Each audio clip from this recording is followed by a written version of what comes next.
Chief Steward, Warren Warboys, the ringmaster, Peter Clossy, Elizabeth Porter, Leanne Taranto and Callum Taylor. We'd also like to offer a very warm welcome to our judges, stewards, redcoats and hard-working volunteers who all combine to make this show one of the blue ribbon premier royal shows in Australia. So once again, ladies and gentlemen, on behalf of Melbourne Royal Horses in Action Committee, welcome to the 2024 Melbourne Royal Show. And this morning I have our co-commentator, in fact our main commentator for today, Stockhorse classes, Mr. Wayne Laughlin. Good morning, Wayne. Well, thank you for that introduction, Steve. Always good to be here, and once again we've brought the sunshine out and the Weather Bureau is very good all week. Yes, Melbourne Royal has come again. It comes and seems to have come so quickly compared to other years, but it's great to be back in action, and there is no time like showtime. So I think those famous words that we have, and it's always great to see everyone here. Stock horses are coming up in Ring 2, and we welcome our judge there, as we said, Mr. Jason Fry from the River Glen Australian Stock Horses. Yes, that's correct. And of course, our Australian stock horse date back to the earliest importation of horses in Australia, almost with the arrival of the first fleet. And generally speaking, Wayne, Australian stock horse is bred for its intelligence, courage, toughness and stamina. So I'm sure we've actually got large classes here today, so there'll be a great representation of these wonderful Australian stock horses.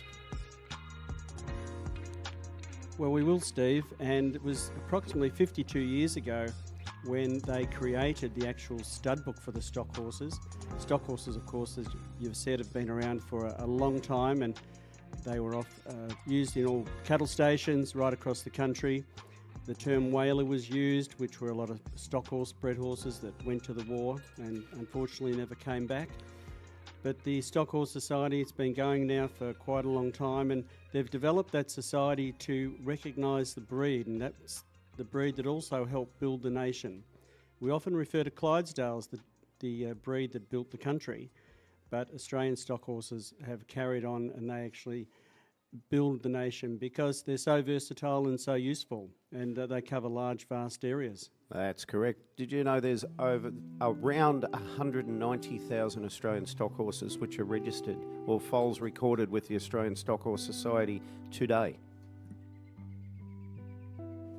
That I would believe, because it has become, with a lot of people, a very popular breed, and there's so many good breeders around these days that have got registered stock horses, and people enjoy showing them. They like the relaxed atmosphere. They love the temperament of the stock horses, and they really are a versatile animal. You can show them in your stock horse classes. Many have gone on to be show hunter horses or Galloways in ridden classes, jumping. Great for adults to ride and also for children to ride.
Now, first result of the day, which is the lead Australian Stockhorse Stallion, 4 years old and over.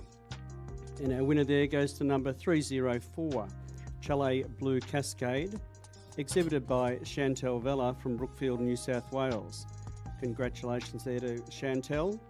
Chantel's been a long-time exhibitor here at Melbourne Royal, and she's been a great supporter of Stockhorse classes just about everywhere. So congratulations to Chantel Vella with her horse Chalet Blue Cascade, winning the Australian Stockhorse Stallion, 4 years old and over.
Currently in our Australian Stockhorse ring, we're judging the lead Australian Stockhorse Gelding, 4 years old and over. And that's one of our very big classes today. We have almost a full field. And later on today, we'll be having our ridden classes, and they're very big fields in those ridden classes. So keep an eye out there. And exhibitors, once again, if you have any problems, please advise the stewards. And our stewards will help you throughout the day.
Well, results now. For Class 3, which was the lead Australian Stockhorse Gelding 4 years and over, first place goes to number 1452. Morse's Trademark, exhibited by Rachel Schliebs from Combanning in New South Wales. In second place, number 187, Camelot Final Impression, Matilda Jackson from Corryong in Victoria. In third place, number 1072, Thompson's Hot and Spicy, exhibited by Jess Armstrong from Boysdale. In fourth place, number 1352, Combanning Downs Cooper, again exhibited by Rachel Sleeves from Combanning in New South Wales.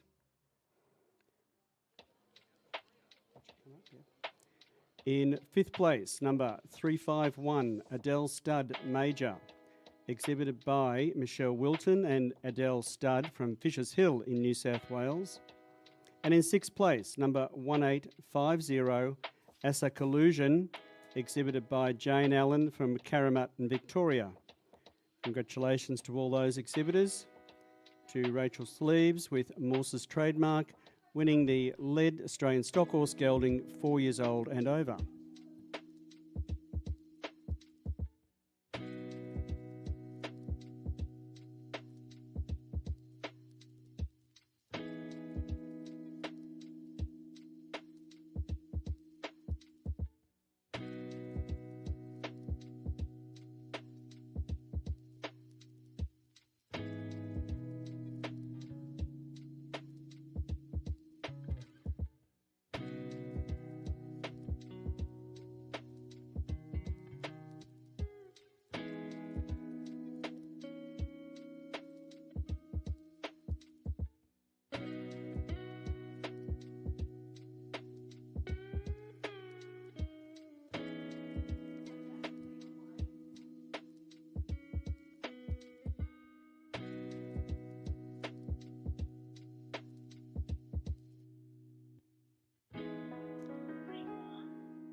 And our next class here in the Australian stock horses is the Australian Stockhorse Colt, or gelding, 3 years old and under. Once again, our judge down there is Mr. Jason Fry. We welcome Jason to the Melbourne Royal Arena. Jason's been a long-time competitor in Australian stock horses and showing throughout the years, starting as a young rider in riding Shetland ponies and his mother's Australian ponies, and had competed very regularly at all the country and royal shows. So welcome you, Jason Fry from River Glen Australian Stockhorse Stud.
And results now of Class 2. That's the Lead Australian Stockhorse Colt, or gelding, 3 years old and under. In first prize goes to number 1453, Gemsfield Commander, exhibited by Jackie Langfield of Cowra in New South Wales. And in second place, number 1717, Lazy D Captain's Shenatican, exhibited by Jade Gilbert from Moe here in Victoria. So congratulations there to Jackie Langfield from Cowra with her horse Gemsfield Commander, and to Jade Gilbert from Moe with Lazy D Captain's Shenatican.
And coming up now in ring 1, we will be judging the champion and reserve champion led Stockhorse male.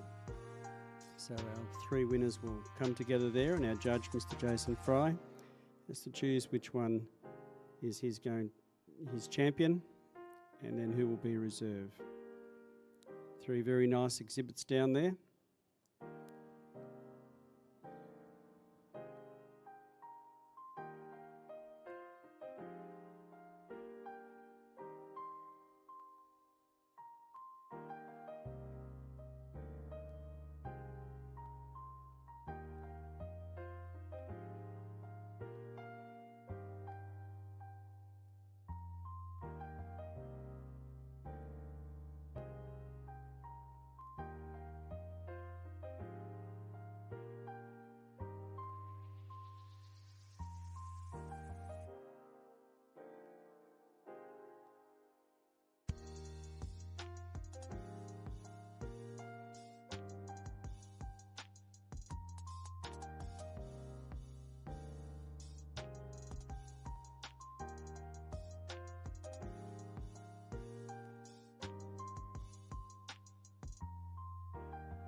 And that music means we have another very important result for you. The champion male Stockhorse today for 2024 at the Melbourne Royal Show goes to number 1453, Gemsfield Commander, exhibited by Jackie Langfield of Cowra in New South Wales. Congratulations there, Jackie.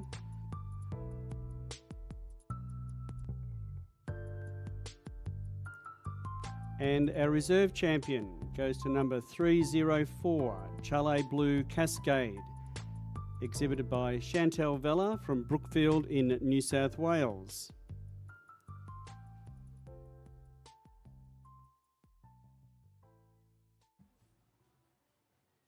Our champion there is just going to move a little bit across to the left to allow the other horse in. And our judge, Mr. Jason Fry, is placing that beautiful woolen rug on our champion stock horse there for 2024. Gemsfield Commander, exhibited by Jackie Langfield from Cowra in New South Wales. Great to see our interstate visitors coming down to the Melbourne Royal Show and supporting the Australian stock horse classes.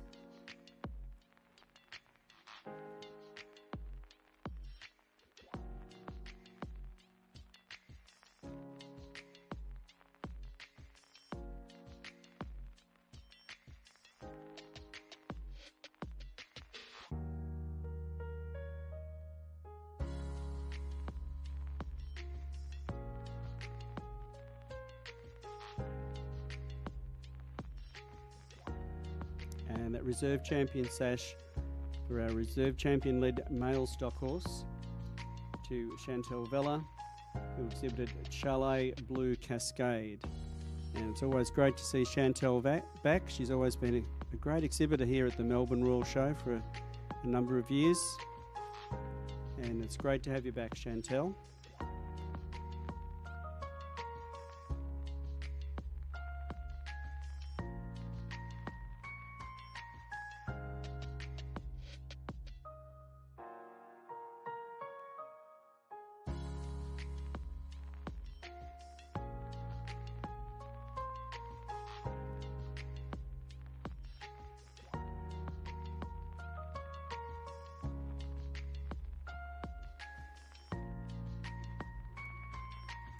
Congratulations once again to Jackie Langfield and Gracefield's Commander.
And don't forget, coming up very shortly, we'll have the judging of the Clydesdales, which are in the livestock pavilion. So you can go down there and sit out of the sun, enjoy, get an up-close look at the beautiful Clydesdales down there. They're in the livestock pavilion and they're due to commence at 9 a.m. We'll have more stock horse classes here right throughout the day. They're currently judging all our lead classes, and then later on, when we've completed them, we'll go into our ridden classes, and that's when you do see them really move out, going fast and furious, and it shows again the true versatility of the Australian stock horse.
And results now of Class 7, which was the lead Australian Stockhorse Mare, 4 years old and over.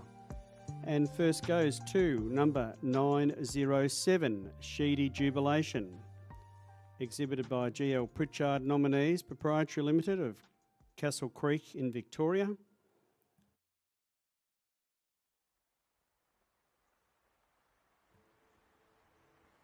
In second place, number 730, Nirragunda Waltz, exhibited by Rach Sleebs from Combanning in New South Wales. In third place goes to number 152, Chalet Koa, exhibited by Chantel Vella from Brookfield in New South Wales. In fourth place, number 515, Yarrabee Park Zazzy, with Tracy Smith from Bruthen in Victoria. In fifth place, number 1773, Carolee Abbey's Angel, exhibited by Libby Sonta from Exeter in New South Wales. And in sixth place, number 1913, Danella Secret Silk, exhibited by Tracy Smith from Bruthen in Victoria. So once again, congratulations to our winner there, GL Pritchard Nominees from Castle Creek in Victoria, with Sheedy Jubilation, winning the lead Australian Stockhorse Mare, 4 years old and over.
And currently judging in ring 1 is the lead Australian Stockhorse filly, 3 years old and under.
And for Ring 1, results.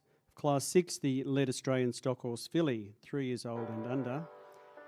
First prize goes there to number 983, Secret Heart, Goodness Gracious, exhibited by Michelle Wilton and Adele Studd from Fisher's Hill in New South Wales. So congratulations to Michelle Wilton and Adele Studd with their winning filly there, Secret Heart, Goodness Gracious.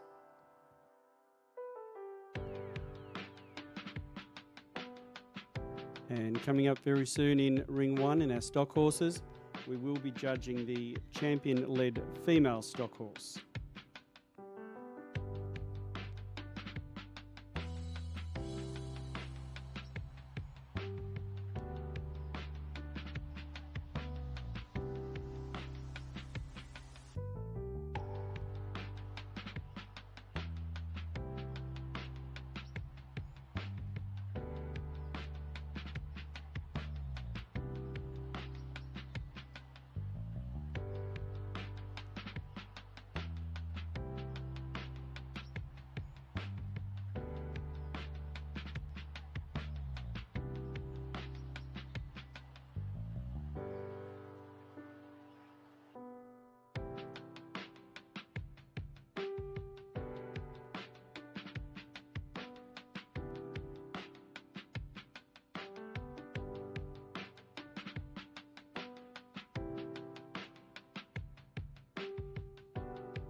Now results now of our champion-led female stock horse, and there's a win there for number 907, Sheedy Jubilation, exhibited by GL Pritchard Nominees Proprietary Limited from Castle Creek in Victoria. Congratulations there to GL Pritchard Nominees. And our reserve champion goes to 730, Neringadar Waltz, exhibited by Rachel Schliebs from Combanning in New South Wales, winning the reserve female stock horse there. So once again, congratulations to the Pritchard nominees with their exhibit, Sheedy Jubilation, and to Rachel Schliebs, winning reserve with Neragunda Waltz. And Rachel comes from Combanning in New South Wales.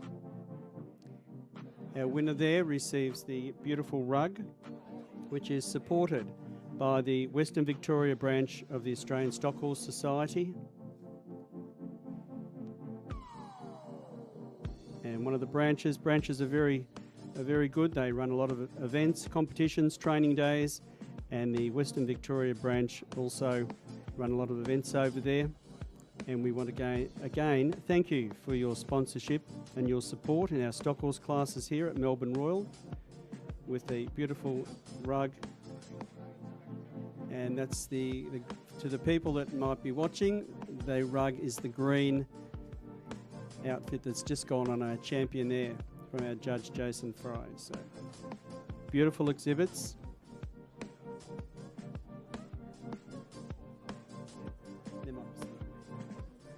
So once again to the Pritchard nominees from Castle Creek here in Victoria, winning with Sheedy Jubilation, and Rachel Schliebs from Combanning, New South Wales with Nerangunda Waltz.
Still know it's a bit early, but we have a few people there.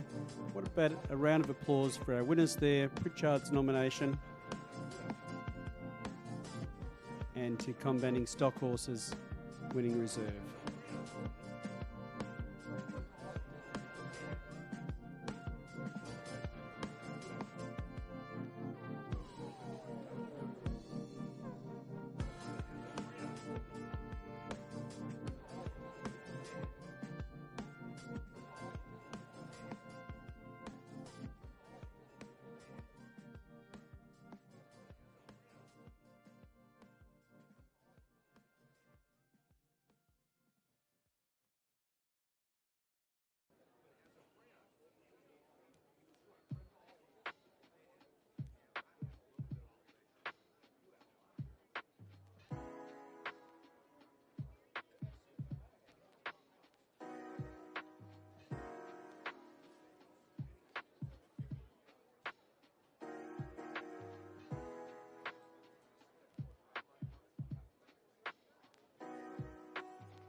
Saying good morning there to Angie Rickard, the lady in the blue coat, down on the arena. Angie was out here for the first 4 days of the show, taking lots of photographs of the heavy horses and harness horses. Our photographers do a great job, but it's always great to see Angie back here at the Melbourne Royal.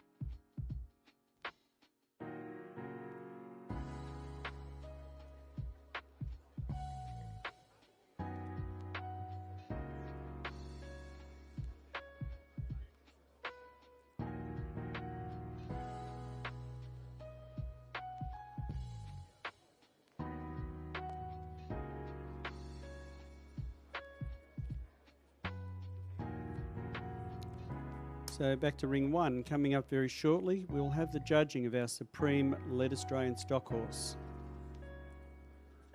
It's where our two champions come together, our champion male and champion female. And then it's up to our judge, Mr. Jason Fry, to work out which is his supreme winner.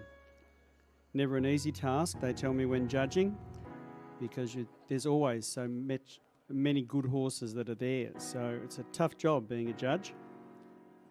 But Jason, I'm sure, will be very happy with who he picks today. For the Supreme Led Australian Stock Horse, we'd like to thank our sponsors there, International Animal Health, been great supporters for Melbourne Royal for many, many years, as they are for many horse events and many of the Royal shows throughout Australia.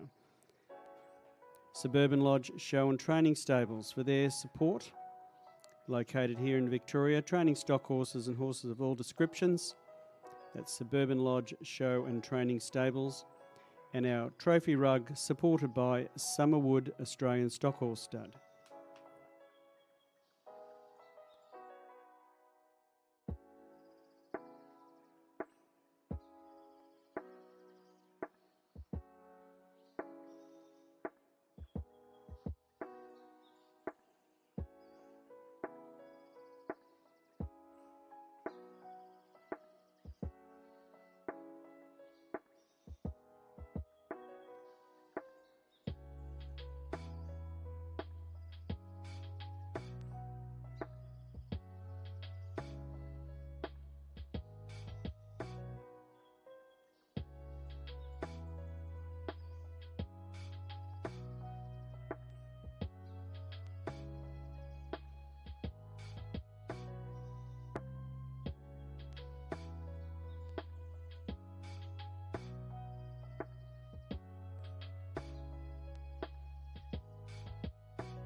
and that fanfare means we have a special presentation for the Supreme-led Australian stock horse at the Melbourne Royal for 2024, and the winner there goes to number 907, Sheedy Jubilation.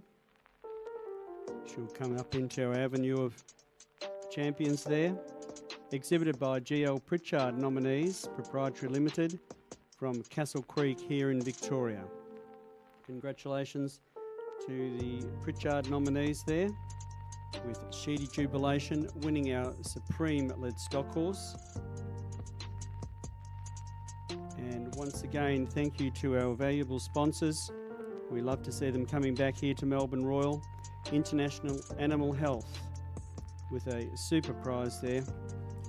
They have great products, everything for horse and cattle needs. Our presenters today are Alan Biddle and Megan Nisbet. That's Megan there with the big orange bucket.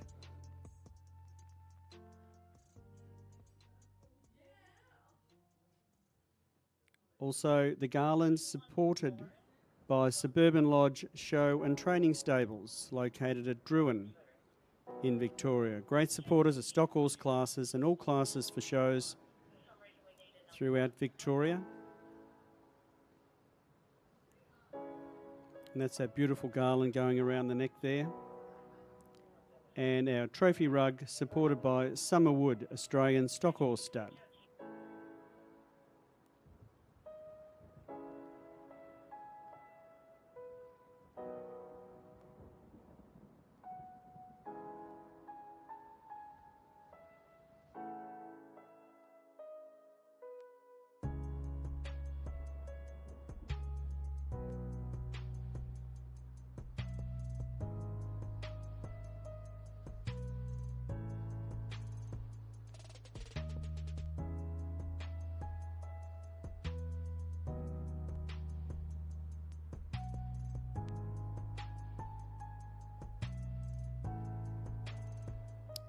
That's Alan there from International Animal Health doing the photos, and Megan holding that trophy, the orange bucket there. And our winners will parade off very, very shortly. Once we do our happy snaps and get a photo there, and thanks again to Jason Fry, and congratulations to GL Pritchard nominees, with Sheedy Jubilation winning the Supreme Champion-led stock horse at the Melbourne Royal Show for 2024.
There we go. I know there's a few people there in the stands. What about a round of applause there for our Supreme Champion winner? Yeah, that's the way. Stock horse people are really great supporters. They enjoy their events, whether it be showing classes, camp drafts, time trials, or herding the stock. Congratulations again there to our winner, Pritchard's nominees, Sheedy Jubilation, winning the Supreme Australian Stock Horse here at the Melbourne Royal for 2024.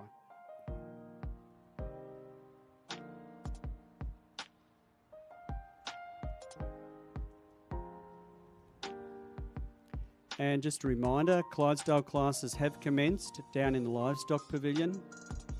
It's big grey building just right along this beside the horse arena here. So the Clydesdale classes, if you want to go down there as well and look at the beautiful, magnificent Clydesdale's horses, they were the breed that helped build the nation. They built roads and they tilled paddocks. So they're a great animal, the Clydesdales, but they're located in the livestock pavilion undercover. They will be getting judged throughout the day, as we will have our Australian stock horse classes here. And coming up very shortly, we're going to have a short break, but we will be recommencing with our Australian stock horse lady rider, 13 years and over.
Now, coming up in Ring 1 is the very, very important Ashler event, the Australian Stockhorse Lady Rider, 13 years and over.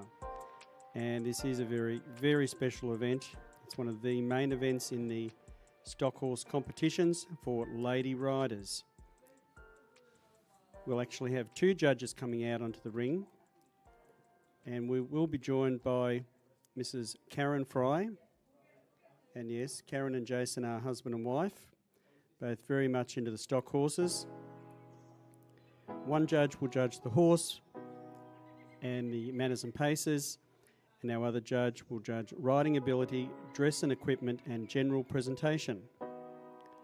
Scores will then be added together, and of course you worked it out, yes, the highest scores will win.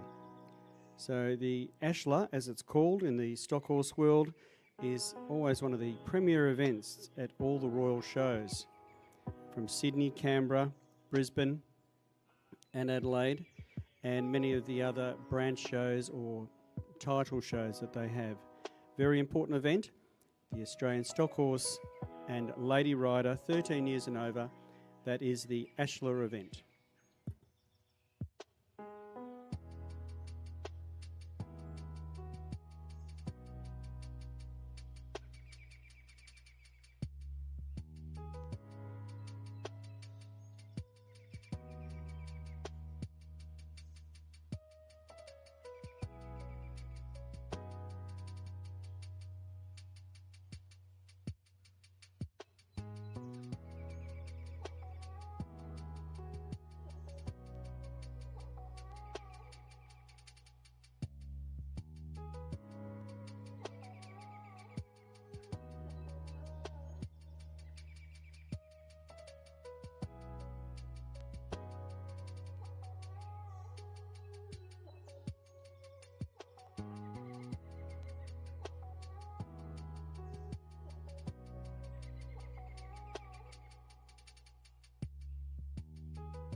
From over in Ring 1 for the Ashler event for our lady riders, 13 years and over. The horse section will be judged by our lead judge, Jason Fry. 25 points for type and conformation, and 25 points for ability, manners and paces. Now I know I don't have to explain anything to the stock horse exhibitors because you do those classes all the time.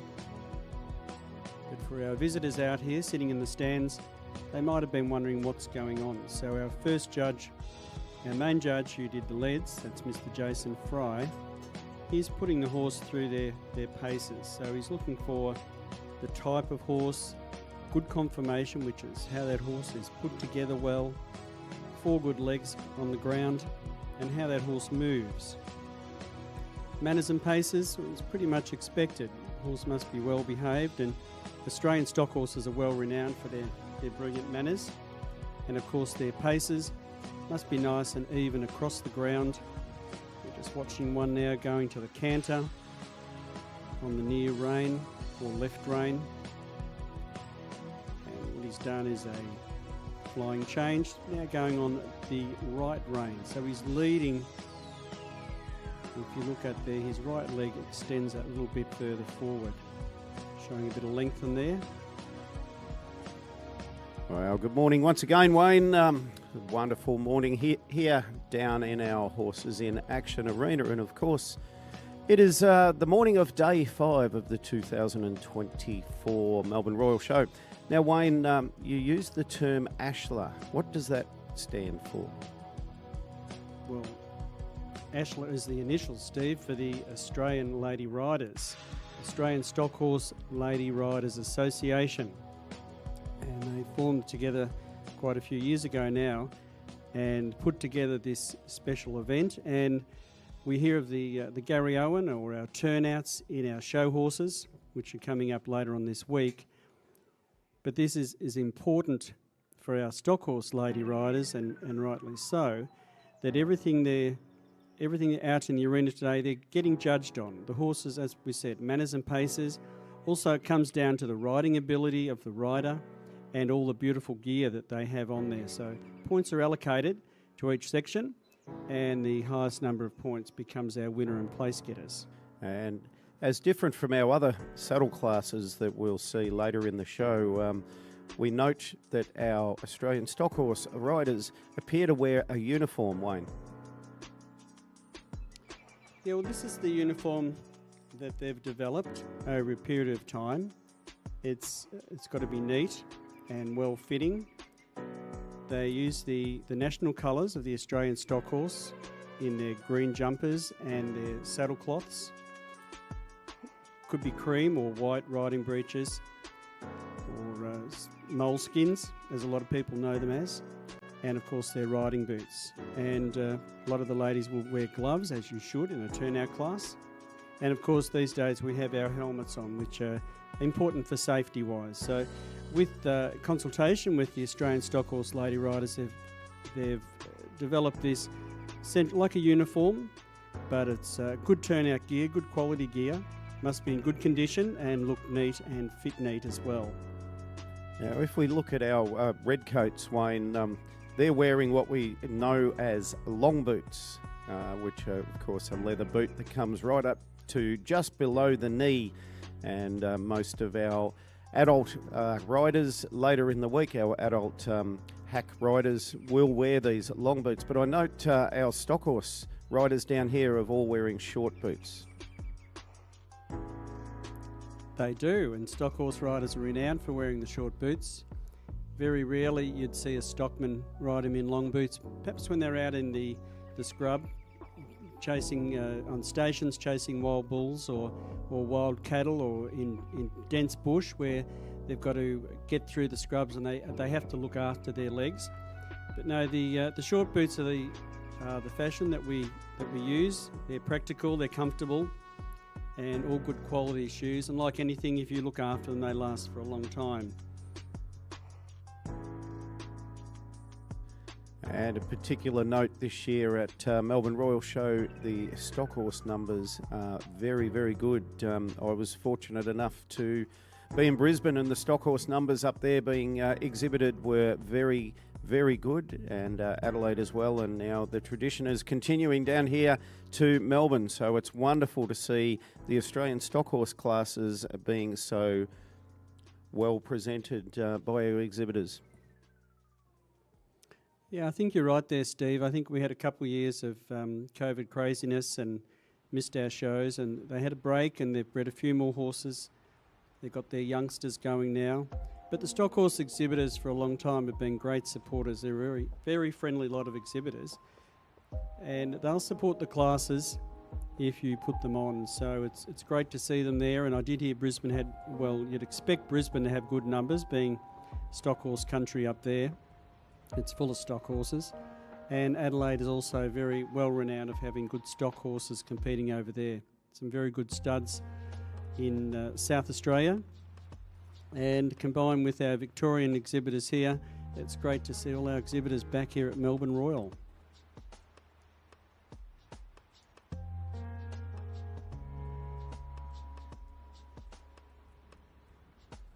Well, ladies and gentlemen, we're currently judging class number 25, the Australian Stockhorse Lady Rider, 13 years and over.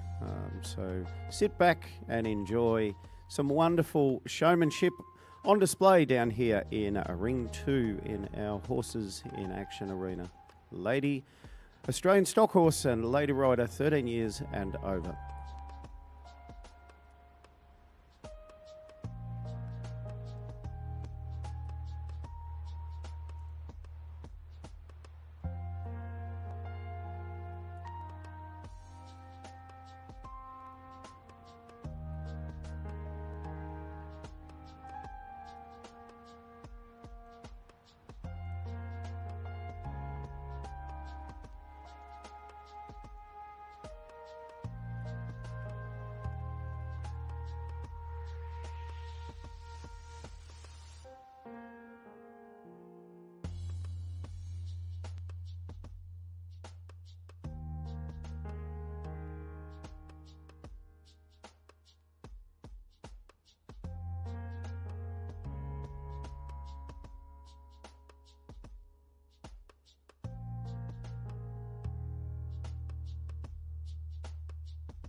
Well, ladies and gentlemen, boys and girls, of course, it's now gone 9:30 in the morning on this day 5 of the 2024 Melbourne Royal Show.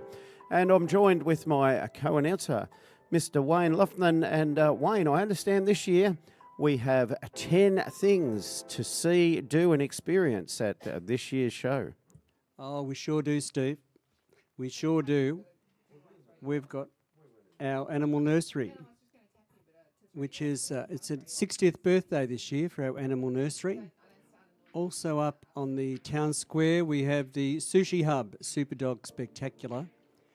And of course, in the evenings, you know, we have the fireworks. They're back again. They're bright lights and banging and crashing up there, but they're wonderful to see, our fireworks. Wow, what about Plus those more. amazing FMX and BMX bikes, which are on display up in our village green several times a day? Our FMX bikes, they get up to 20 metres above the ground as they soar through the air doing amazing tricks.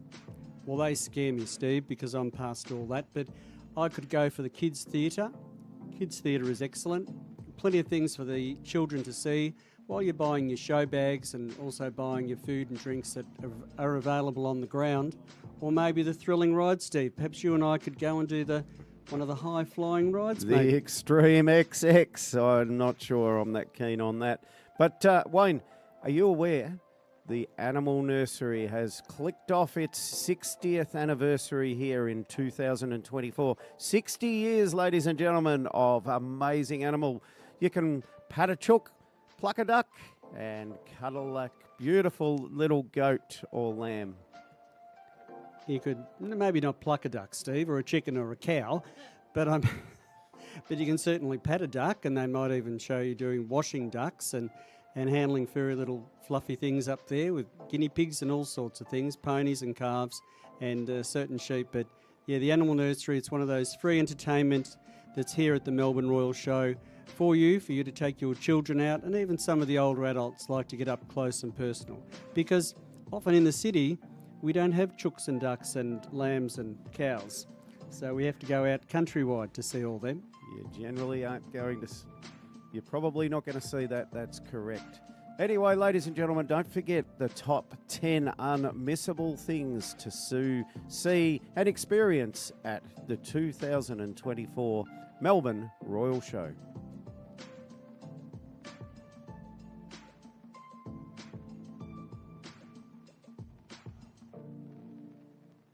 Well, Wayne, are you feeling peckish? How about a Dagwood dog?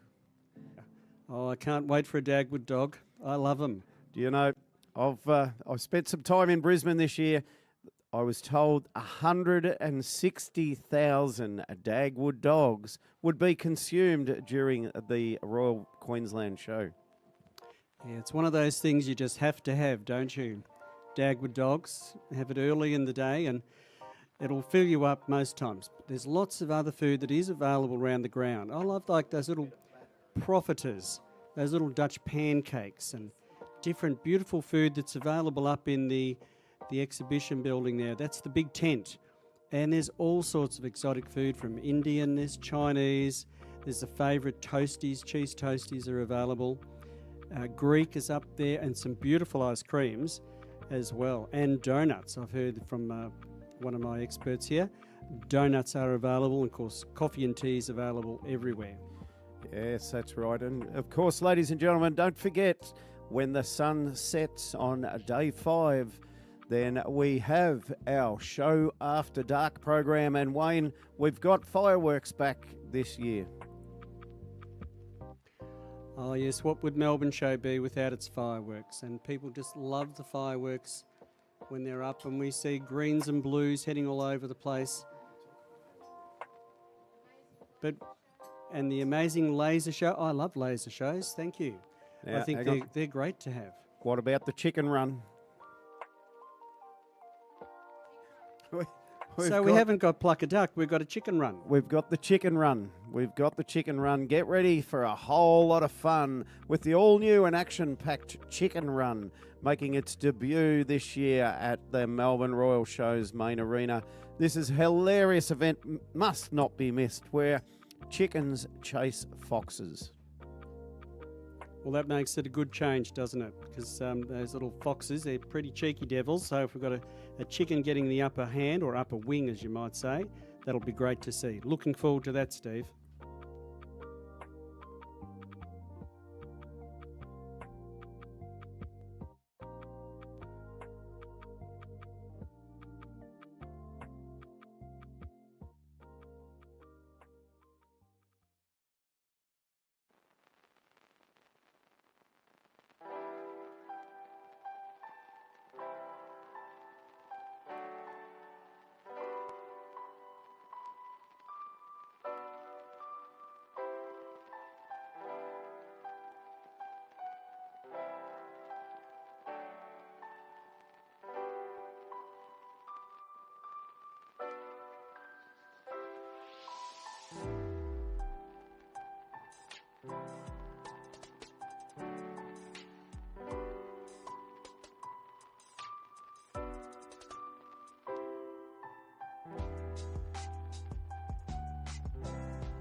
So down from ring one, we've been watching our Ashler class for Australian Stockhorse lady riders, 13 years and over.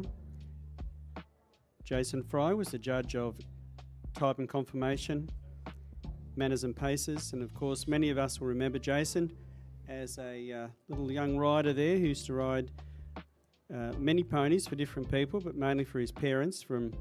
That's George and Marilyn Fry of Blackwood Pony Stud. And Jason had some great little ponies, and one of those was Willow Vale Clipper, who he did very well with. And our second judge there is Karen Fry, and Karen herself was also a very successful show rider. She originally won the inaugural John Lithgow Trophy here for turnouts, which is in our show riding section, and has been very successful over the years with horses from her family winning champions.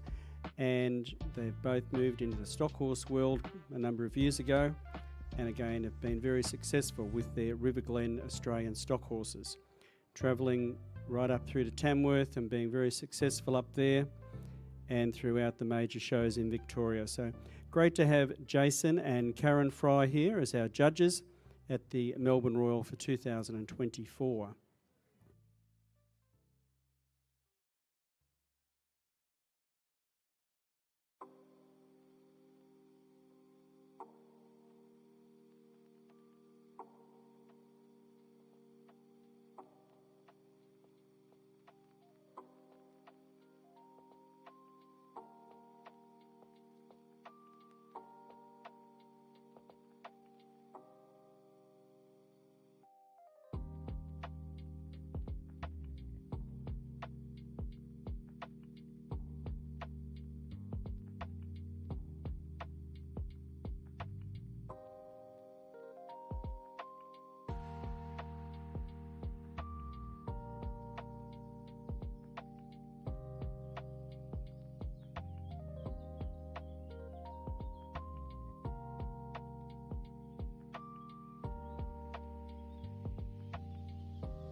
Now, final scores will be getting tallied, and we'll have a result very soon for you for our Ashler class in our Stockhorse section.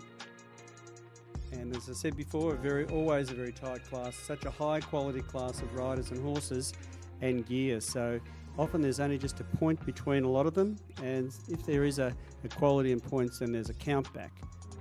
So it won't be too far away, and we'll have a result of Class 25, the Australian Stockhorse and Lady Rider, that is the Ashler class.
Now, as you can see over in ring 1, our Stockhorse section, they're coming in for the line-up, and we do have a couple other special awards to do first, which will have the Best Novice and the Best Junior.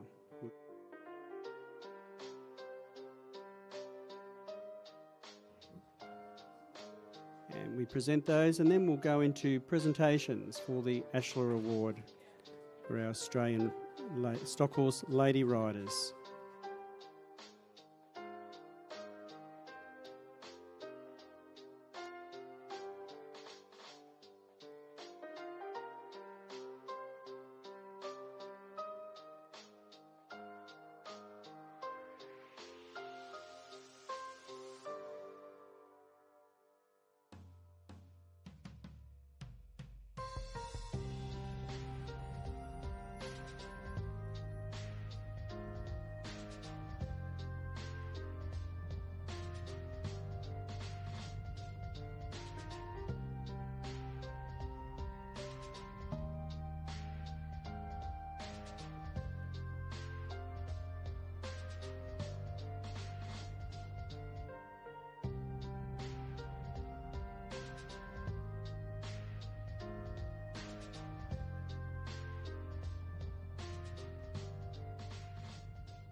Okay, back to our Australian stock horses there in ring 1.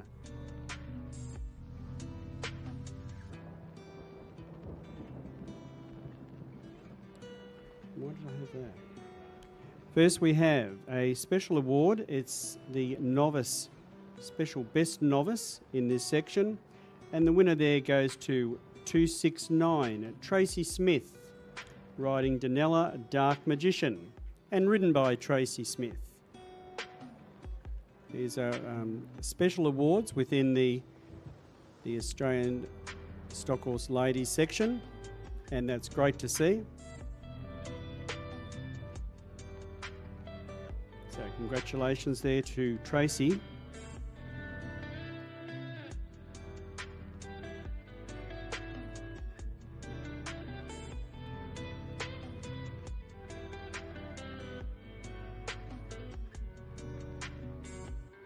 And another special award now is our Junior, Best Junior.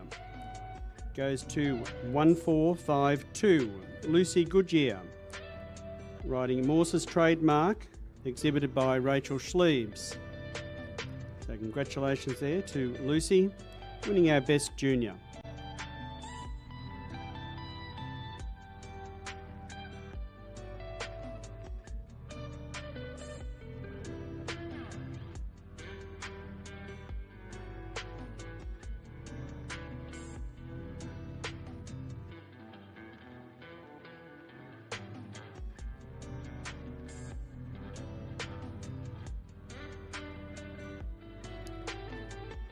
And now our results for the Ashler Award.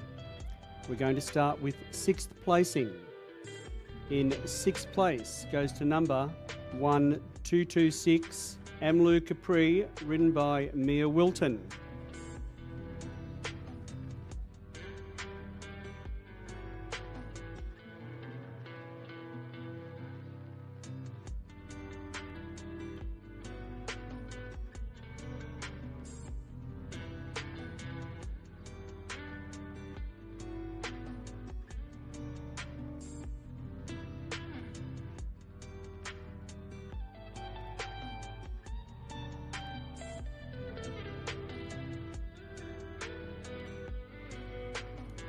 In fifth place goes to number 1452, Lucy Goodyear, riding Morse's Trademark, and exhibited by Rachel Sleeves from Combanning in New South Wales.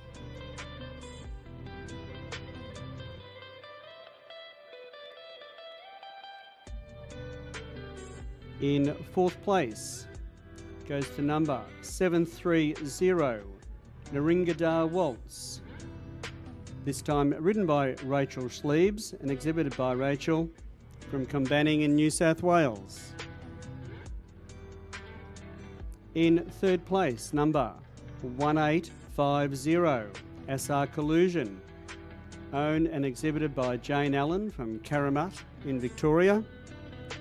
Congratulations there. In second place goes to 907, Sheedy Jubilation, ridden by Ellen Pritchard, nominated by Pritchard nominees from Castle Creek in Victoria.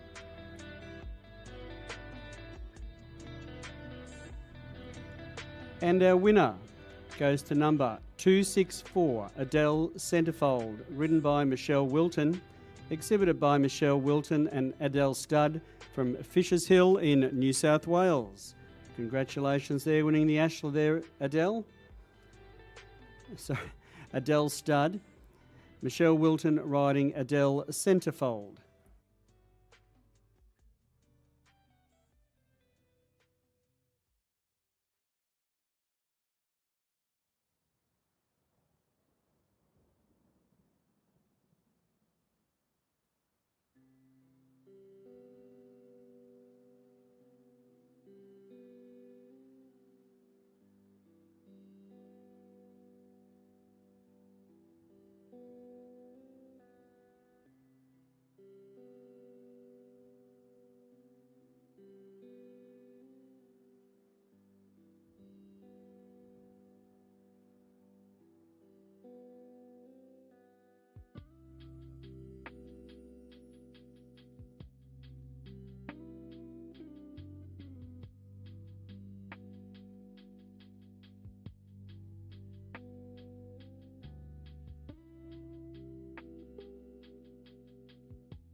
And what about a round of applause there for our winners in the Ashler class, for our lady riders, 13 years and over. Our winner there to Michelle Wilton, riding Adele Centerfold.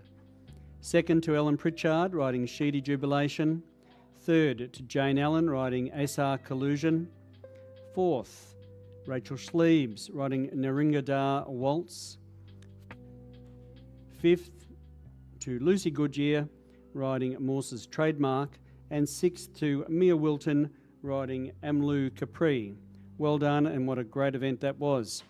I'd like to thank our judges there again. Jason Fry has been our senior judge there today, but also to Karen Fry, a very important section of those two, for judging the Ashler class.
Well, the arena's had a grade and a water, keeps the dust down a bit. And we're back now to Ring 1 for our next class, which will be the Australian Stockhorse Colt Filly or Gelding, 3 years old and under. And these are the ridden classes. We started out with the Ashler event, which was a great event. And these events now go into our ridden classes for our males and females. And there'll also be some working classes later on. But I'm joined now by another co-commentator. It's not all the Wayne and Steve show, but we have Casey Bruce joining us here again today, who's been very busy the last couple of days announcing in the harness events. So welcome, Casey, and good to see you back here again for 2024. Well, good morning, everyone. It's wonderful to be back at this year's 2024 Melbourne Royal Show. What a wonderful day it is to be outside. You know, I was out there before because I'm also, I've got a little pony that's coming in. I've got a daughter riding, all those sort of fun things. And I was out in the sunshine. I tell you, have you told all of our audience and our people walking around yet to slip, slop, slap? It has got a little bit of bite to that sun out there today. Sure has. And I know we're getting more and more people here now. So, yes, please remember it is quite warm. So slip, slop and slap, especially for our youngsters. And keep rehydrated and eat plenty. So there is lots available here on the Melbourne Royal Showgrounds. Plenty of food to eat, available at reasonable prices. And there's lots to see and do. So Casey and I might go through a few of the things that are on around the ground. Well, I was going to say the Sushi Hub Superdog Spectacular. Now, I just looked at my clock. It's 10:45.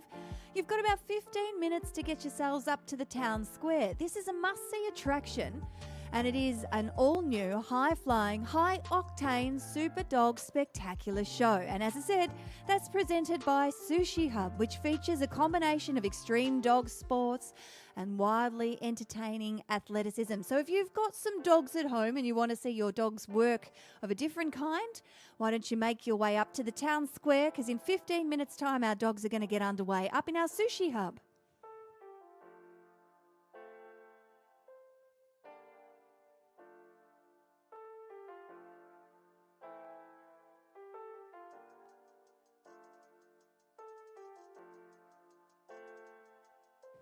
And I must mention too, Casey, the Clydesdales are being judged down in the livestock pavilion. If you'd like to pop down there, they will be judged there throughout the day. The beautiful Clydesdale horses, and many people remember them pulling the wagons and the lorries. Maybe not the younger ones, but certainly the older adults, is when things were delivered by horse and cart. But they're all the lead classes, so please pop down there and you'll see some of those magnificent Clydesdales. There's still lots of other things. There's show bags available, all sorts of things around the arena. Do you have a favourite show bag, Wayne? Surely you've got a favourite show bag. Maybe it might be Birdie Beetle. He's synonymous with Melbourne Show, that fella, the Birdie Beetle show bag. He's a good one. Or Darryl Lee. Do you like the Darryl Lee show bags? Darryl Lee's my favourite. I love coconut ice. Yep, see, I knew you'd be around that licorice all somewhere. sorts, caramel slices, whatever's in the bag. I eat it, Casey, I tell you. So Yep, my sugar levels go sky high at Melbourne Royal time. Well, I but have I'm quite requested happy a about big that. bucket of Maltesers to make their way up here to our broadcast box. So at some stage, I'm hoping that they will be delivered. But let me tell you, also in our town square, if the Sushi Hub Superdog Spectacular isn't your thing, at noon today, you will see some FMX and BMX stunt show. So that we know is a fan favourite here at our Melbourne Royal, and it is reaching new heights this year. So you can watch in awe as 3 extreme riders orchestrate high-octane, gravity-defying daredevil moves, along with dramatic tricks and spectacular aerial stunts.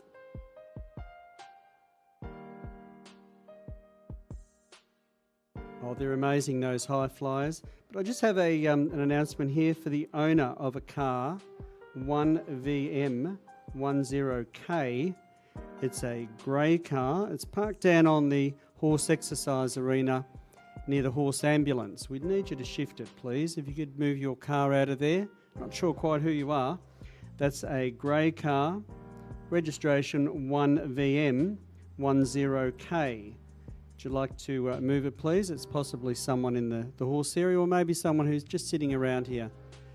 It's parked down there in the horse area.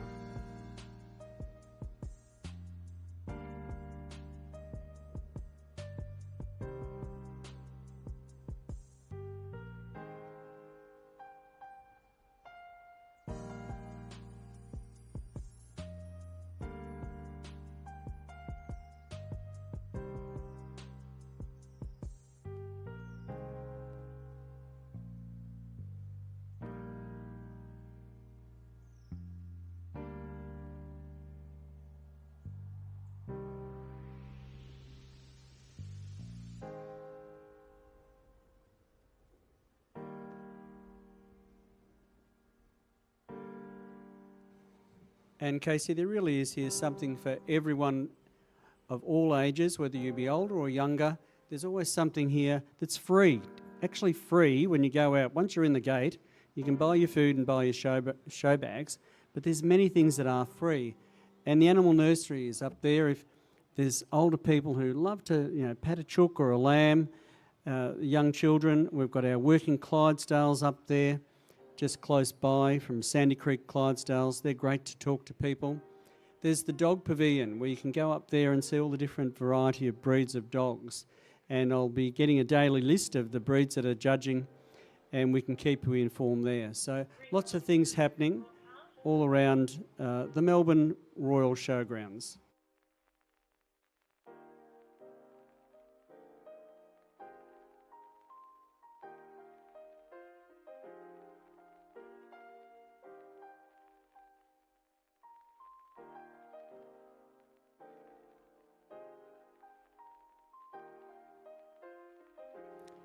And results now of Class 16, the Australian Stockhorse hack, colt filly or gelding, 3 years old and under. So they're our junior stock horses.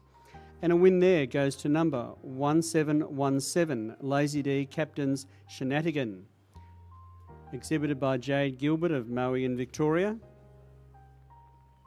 Congratulations, Jade. Jade's been another long-time exhibitor, started out as a young rider and moved into the stock horses very successfully.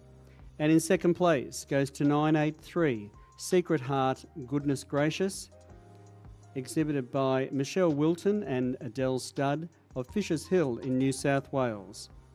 That's the winner and place getter in Class 16, the Australian Stock Horse hack, colt filly or gelding, 3 years and under.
Now over there in Ring 1, we're currently judging Class 17, which is the Australian stock horse, ridden by a junior, 17 years and under.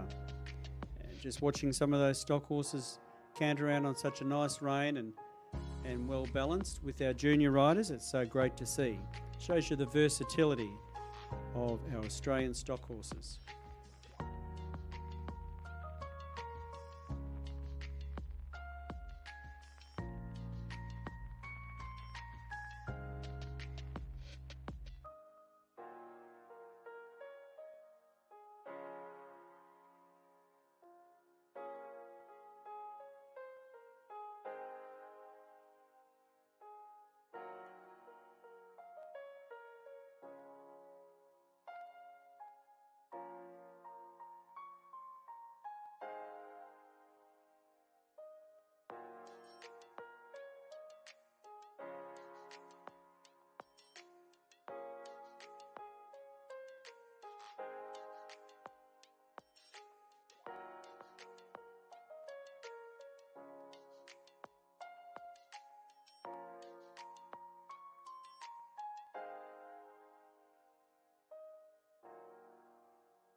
I'll have results for you very soon. We're just waiting for the results to come through for our Australian stock horse ridden by a junior 17 years and under.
And from ring number 1, results now of the Australian stock horse ridden by a junior.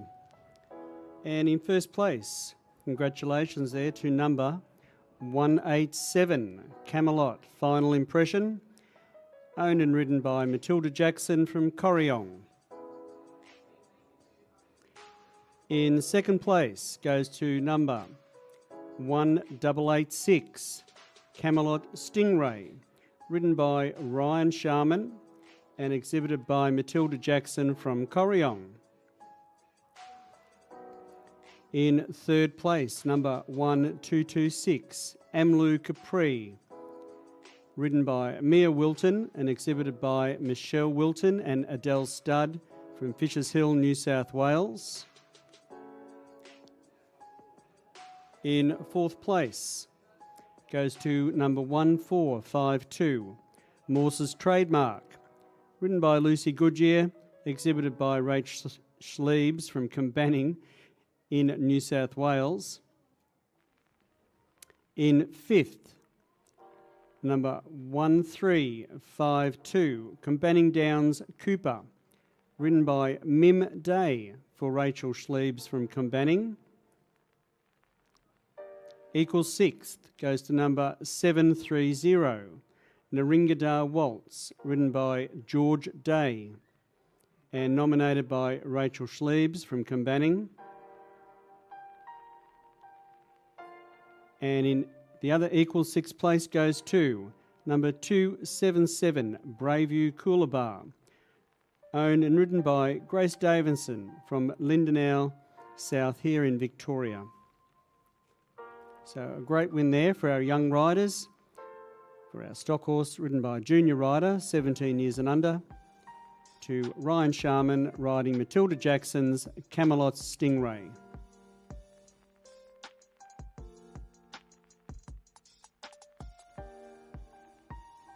And again, we'd like to thank our judges there, Karen Fry and Jason Fry, combining to judge that junior class, and they'll combine later on also to judge another special class.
And great to see a good line-up there of our young riders in that junior rider class. They are our riders of the future. It's up to us older riders, you as older riders, to keep them going. So very good to see our junior riders competing at our Royal Show level.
And results now of Class 13, the Australian Stockhorse Hack Stallion, 4 years old and over.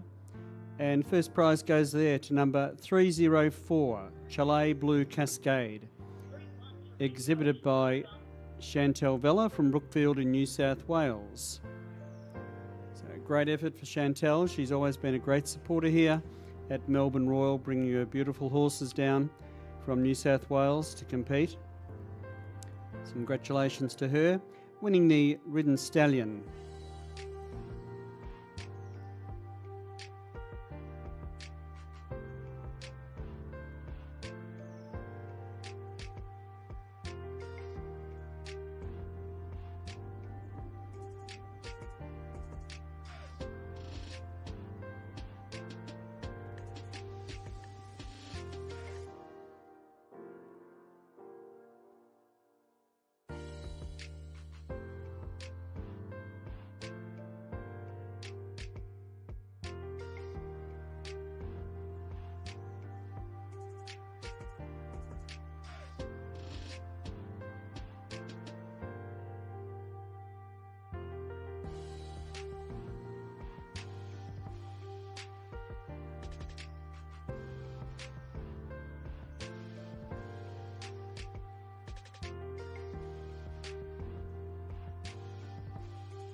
Now, the owner of a grey car parked down on the horse exercise arena, you may be sitting in the crowd, you may be just on the outside of the arena or with someone.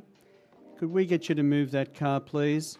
It's a grey car, licence number 1VM10K. If you could please move it, we don't want anything to happen or dent it. Looks a very nice car. But if you're there, it's a grey car parked next to the horse ambulance on the horse exercise arena. License number 1VM. IOK. Could you please move it?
Currently judging in Ring 1. It's our Australian stock horses.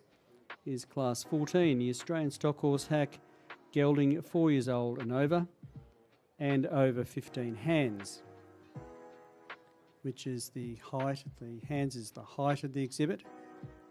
And in these classes, our judges looking for a horse with good conformation, good manners and paces, and he's set them out a little routine that he requires them to do, and his routine shows all those different paces. At the moment, the pace there for our friend sitting in the stand is the canter, and we're back to what's called the trot, and back to the walk. Now, judge there, Jason Fryer, set that's a nice rein back. That shows how the horse has got a good mouth and good manners, and he's quite relaxed walking back into the lineup. So if you watch these horses go through, and this is where it's sometimes hard for a judge, it's never easy because you get so many good horses that are worked really well and educated really well. So our judge there has to put his thinking cap on and work, well, which one goes that little bit better than the other? And often it's so very close, but our judges being that person, they have to make up their mind.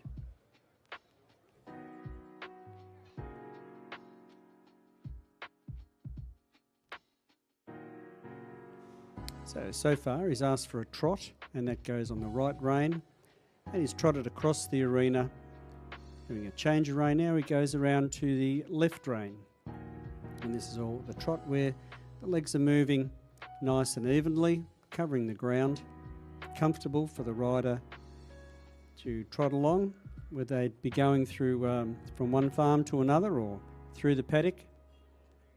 And now the rider has asked the horse to go into the canter on the left rein.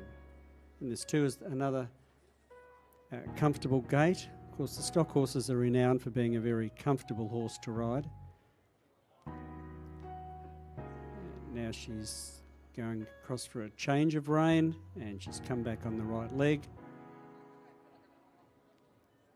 Cantering on the right. Back to a nice trot. And she will also do a halt and a rein back.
And the fanfare stands for presentation time. Down in ring 1, the Australian Stockhorse hack Gelding, 4 years old and over 15 hands.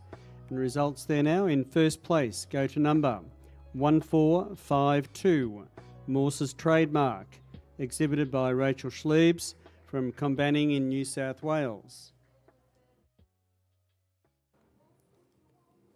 In second place goes to number 187, Camelot Final Impression, exhibited by Matilda Jackson from Corryong. In third place, number 247, Silverthorn Stun Gun, exhibited by Adam Battaglia from Mossvale, New South Wales. In fourth place, number 1850, Asar Collusion, owned and exhibited by Jane Allen from Caramut here in Victoria. In fifth place, number 222, Bushdrift Fleetwood, exhibited by Kelly Dickerson from Lower Norton in Victoria. And finally in sixth place, number 1886, Camelot Stingray, owned and exhibited by Matilda Jackson from Corryong. So congratulations to all the winners and place getters there. Well done to Rach Schliebs with Morse's Trademark winning the Australian Stockhorse Gelding, 4 years old and over 15 hands.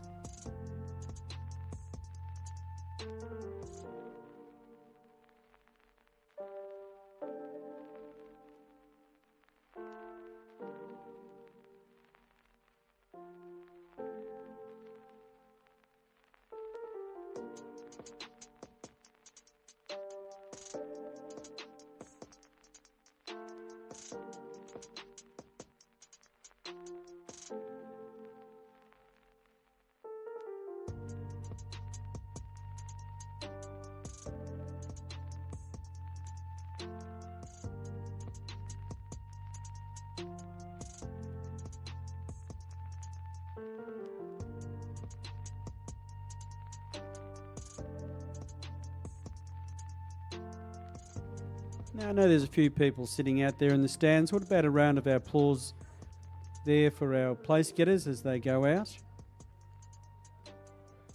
They do appreciate it. And the stock horses are very versatile. They can handle some of the noises that go on around at a royal show.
Now, just for your information, Stockhorse classes will run throughout the day in Ring 1. And we have some very good classes as well coming up for you later on in the working stock horses. And I'll explain a bit more about that later on. We're currently judging the ridden classes, judged in hack style, English style. And we're looking now at Class 15, Australian Stockhorse Gelding, 4 years old and over, 15 hands and under. Don't forget, Clydesdales are being judged in the Livestock Pavilion. And if you want to go down there and see some beautiful Clydesdales there being judged in their lead classes, you can get up close and personal with them. And they're only too happy to advise you of what's going on down there. So Clydesdale exhibits, they're being judged in the Livestock Pavilion.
Now for our friends and visitors out there, in the Stockhorse, these are the ridden classes, and they're categorised into different heights and ages.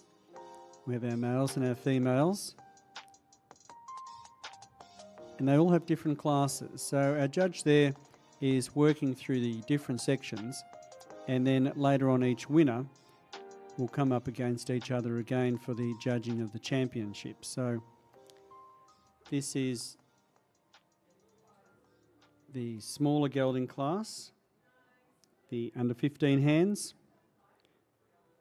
That's horse terminology for different heights. And again, this group is going through a similar test that the judges asked his horse and riders to do. And again, we're looking at manners and paces. You would have also looked at the conformation, which is how the horse is structurally made. And you see he's doing looks like an extended trot, a well-known friend told me. And then into the canter. So all the manners must be good for a stock horse, even though they can get a little bit upset out here on the Royal Show arena. But stock horses are so great, they're renowned for their good manners and good paces. Comfortable to ride, whether over long distances or even a short distance, to compete, to be on the arena. And this rider here has gone through and finishing off with a nice trot and a walk and a rein back. And of course all this should be done free-flowing. The horse should be comfortable with its rider on the bit, as the riders say. So the horse is comfortable with the bridle and holding itself in a nice collection, a nice balanced movement. And all this comes from time. The horse has to be well bred, but all these horses have to be educated and shown by the riders. And they spend a lot of time working on these horses, get them right for the Royal Shows and a lot of other shows that they compete in throughout the year. So we've seen a nice trot around with this very nice grey horse going out there now. So he's trotted around to the right, he's changed rein, and he's trotting on the left rein.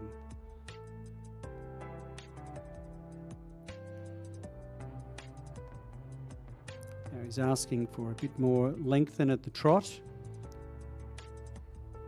These are judged what we call saddle classes. So they have to show good manners, paces and education. So he's now cantering on the left rein, which is all canters should be nice and well balanced. And he's asked for a change to go on the right rein. It's a flying change done in mid-air. And a canter on the right rein, back to the judge. No need to overcomplicate these things. Horses are horses. We like to keep things simple and keep movements flowing. He's come back to a halt and a rein back.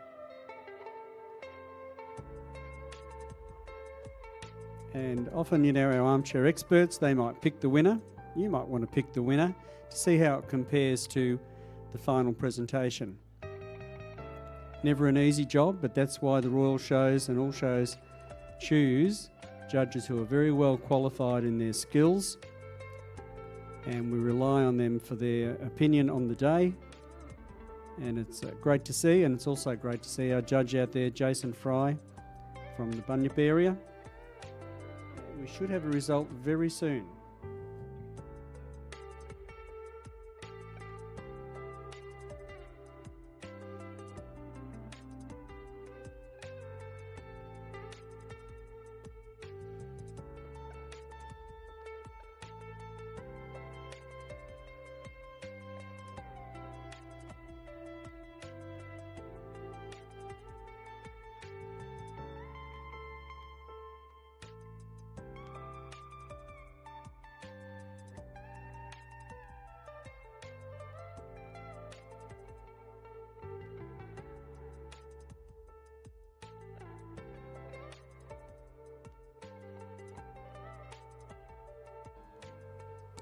Results now of Class 15, the Australian Stockhorse hack Gelding, 4 years old and over, 15 hands and under.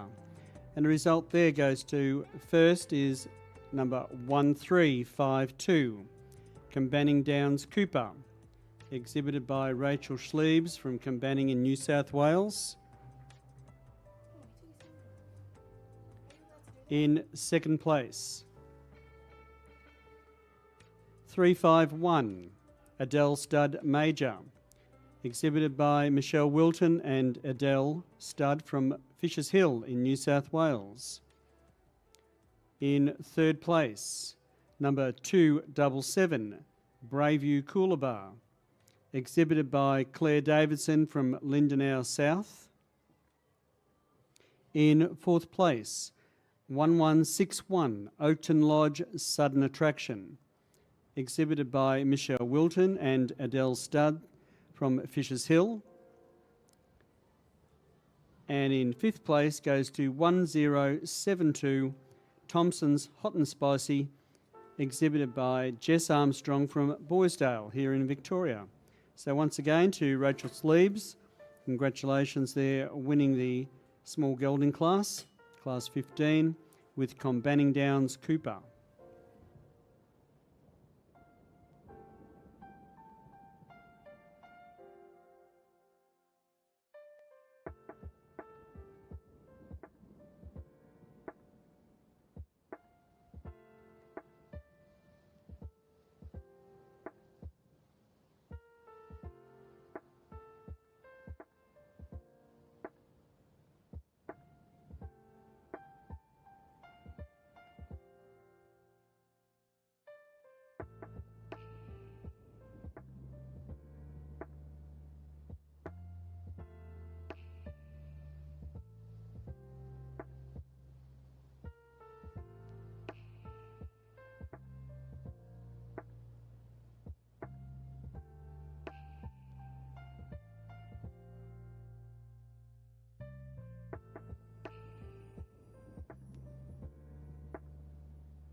And currently being judged in Ring 1, we have Class 11, which is the Australian Stockhorse Hack Mare, 4 years old and over 15 hands. So these are our tallest Stockhorse mares.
And from Ring 1, results of the Australian Stockhorse Hack Mare, 4 years old and over 15 hands.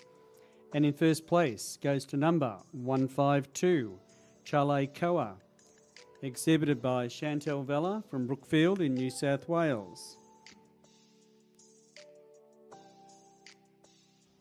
And in second place, number 730, Naringadar Waltz, exhibited by Rachel Schliebs from Combanning in New South Wales. Congratulations there to those two very nice exhibits. Certainly a good standard. First going to Chantel Vella with Chale Koa, and second place to Rachel Schliebs with Naringadar Waltz.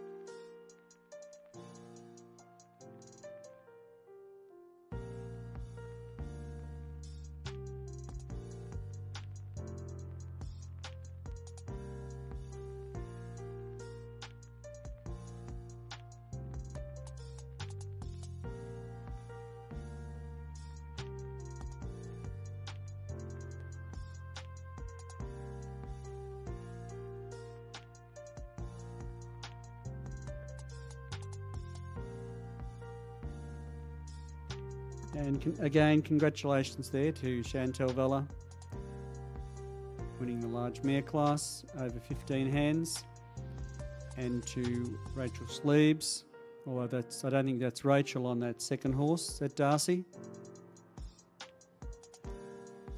One of the Schliebs family members.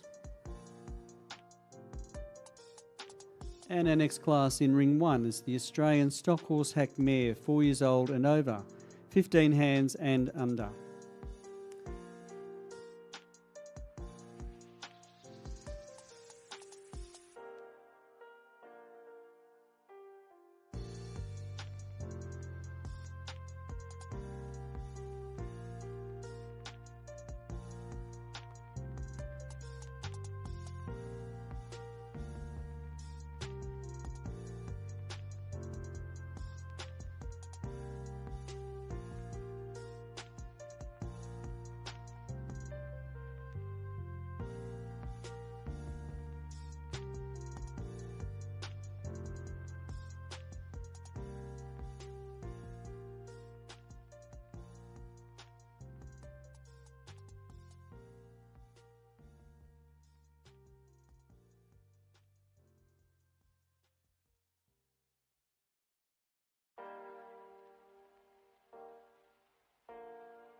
Now, don't forget, while you're here at the show for 2024 on this bright day, but there's lots of things to see and do.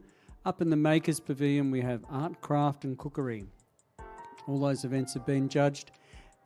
Pop yourself, take a bit of time to go up there and see all the first prize and the winners and place getters in all the creative crafts that are up there. 3,000 creative exhibits made by talented artists, crafters, home cooks, and they all vie for that blue ribbon from Melbourne Royal. Some amazing needlecraft, artwork, decorated cakes, quilting, kids' toys, all sorts of things. That's in the Spotlight Makers Pavilion.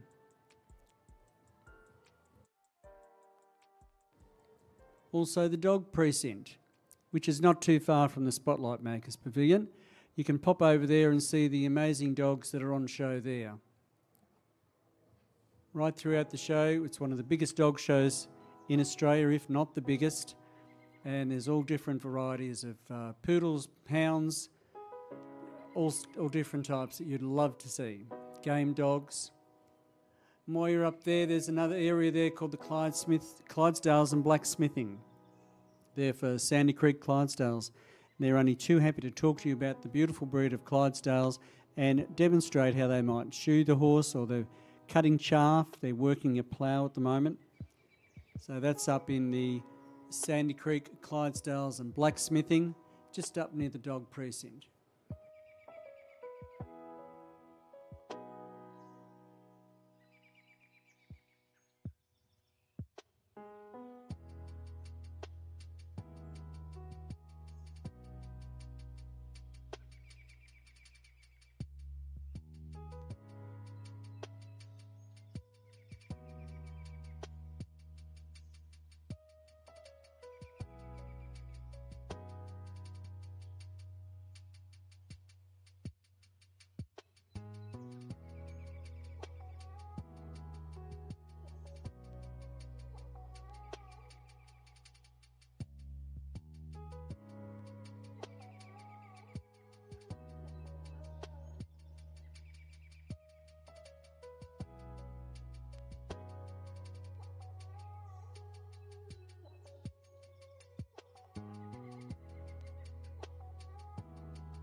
Now another very important result from down in Ring 1. Class 12, which was the hack mare 4 years old and over, 15 hands and under. And it's a win there for number 907, Sheedy Jubilation, exhibited by GL Pritchard Nominees Proprietary Limited from Castle Creek in Victoria. In second place, number 264, Adele Centerfold, exhibited by Michelle Wilton and Adele Studd from Fishers Hill, New South Wales. In third place, 1773, Carolee Abby's Angel, exhibited by Libby Sonta from Exeter in New South Wales.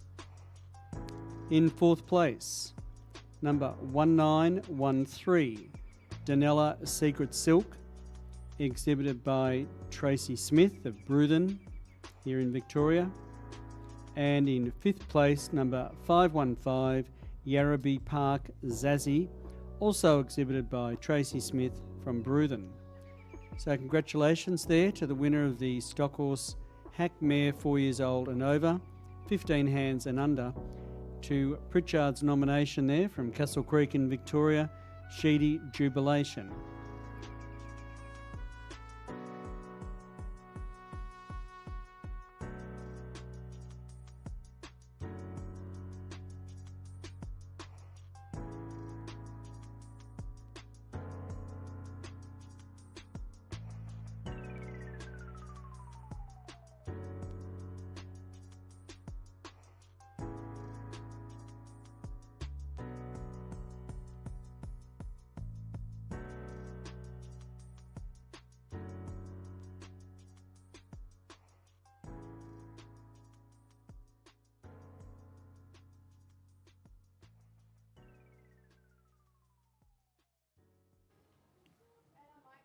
And once again, congratulations to GL Pritchard nominees with their winner there, Shady Jubilation. Second to Michelle Wilton and Adele Studd with Adele Centerfold. Third to Libby Sonta with Carolee Abby's Angel. Fourth, Tracy Smith with Danella Secret Silk. And fifth, also to Tracy Smith with Yarrabee Park Zazzy.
Now, coming out onto the arena, we have our winners for the ride-off for the champion ridden stock horse. As I mentioned earlier, we worked through our classes. Our judge there, Jason and Karen Fry, have worked through our classes.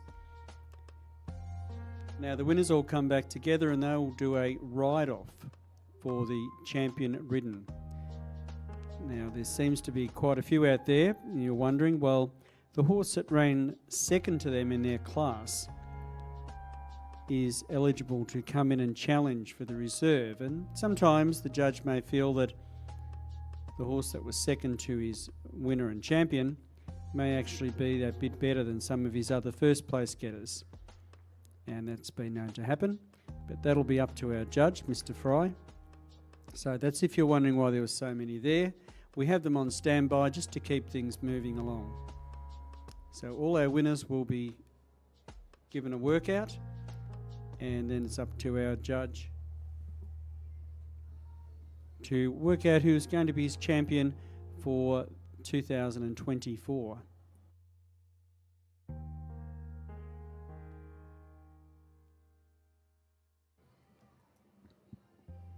And our champion ridden stock horse will receive a product pack from International Animal Health. Great supporters of shows throughout Victoria and Australia-wide, all the royal shows. If you're thinking of good quality horse products, think of International Animal Health.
over in Ring 1, we're currently judging our champion ridden Stockhorse. These are our winners of the previous classes. And our judge there, Mr. Jason Fry, has set out another workout for them. So we've seen them trot away from the judge and trot along past the white markers. And then around onto the left rein.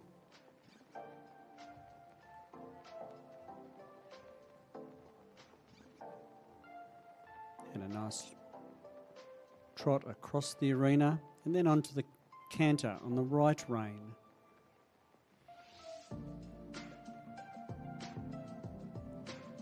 So once again, our judge there he's worked through his classes and he's picked out the horses with good conformation, manners and paces, and now he's giving them a final workout for champion. He's asked there for a flying change coming across the centre. And I'm sure any one of us would love to take one of these horses home. And he's going to have a tough decision, I'm sure, but that's what he's here for. Back into the canter, and another change to the right lead on the right leg. Cantering around on the right rein, back towards the judge. And to us, some of our armchair experts, it looks very comfortable and nice, but boy, what a tough decision the judges have. So once again, that's why we invite the very best of judges here to the Melbourne Royal Show. And we look forward to, and our exhibitors, happy to accept that judge's final call. It's a harder game, this showing bit, but that's how it is, and we all love our horses, and our stock horse riders love their stock horses. They're a breed for every need, and you can do just about anything on them. Well, you can do anything on them, really. You can do all sorts of things. Teach them tricks, ride after cattle, show jumping, dressage, harness, pony club, great lead horses, great to have around the farm.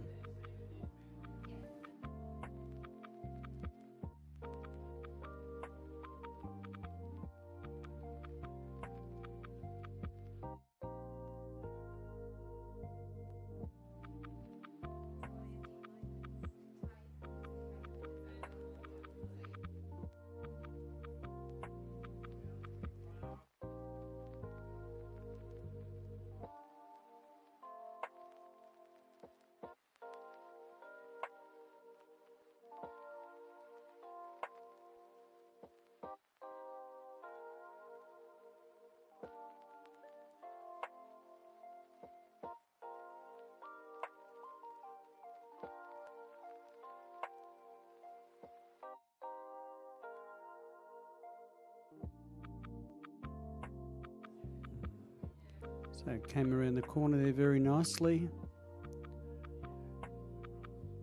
and did a flying change, what's called a flying change, didn't even miss a beat. Takes a lot of good riding to teach a horse to do that.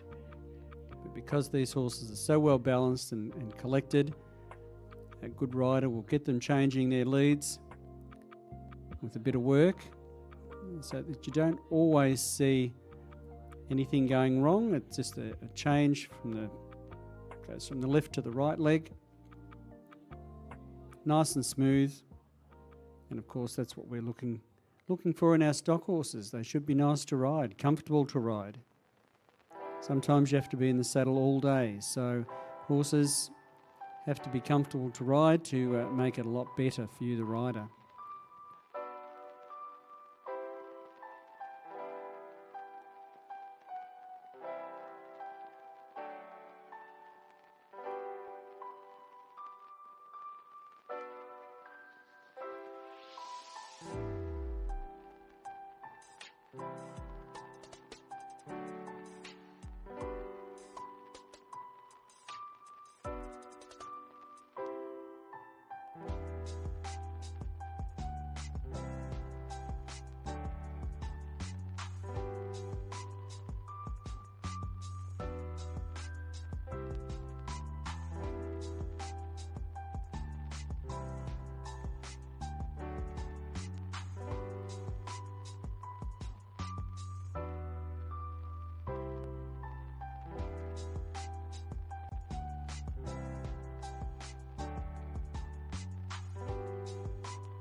Now, we did see a little stumble there, but they must have stood in a hole, perhaps in the ground, or a little bit of rough ground, but stock horses are pretty tough, so he soon picked himself up and went back into his workout.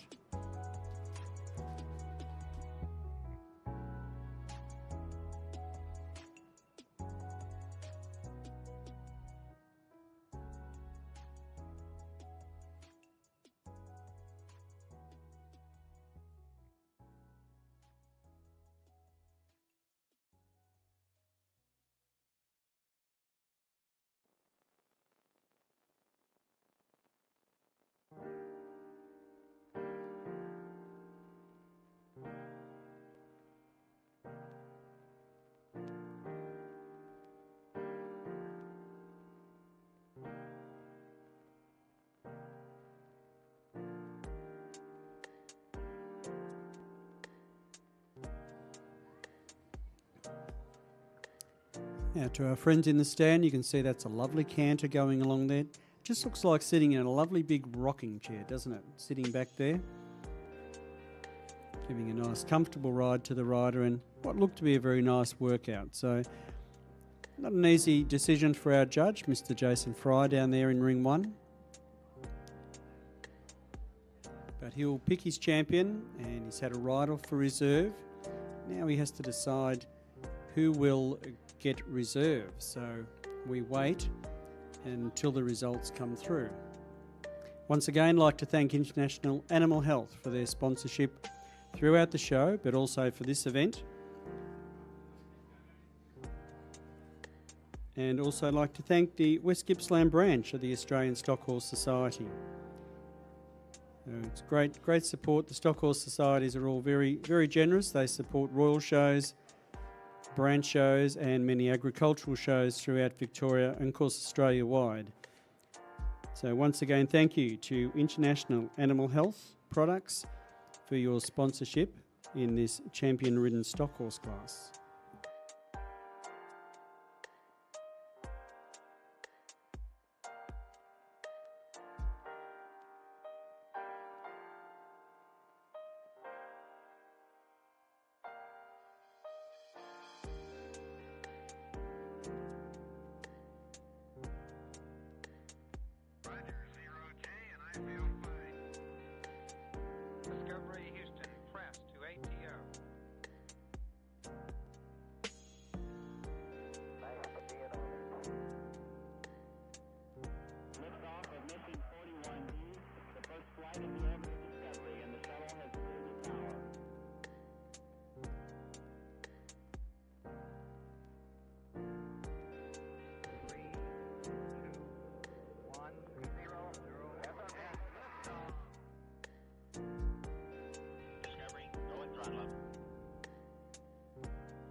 And from ring 1, results now of our champion ridden stock horse for 2024. And the winner is number 152, Chalet Koa, exhibited by Chantel Villa from Brookfield in New South Wales.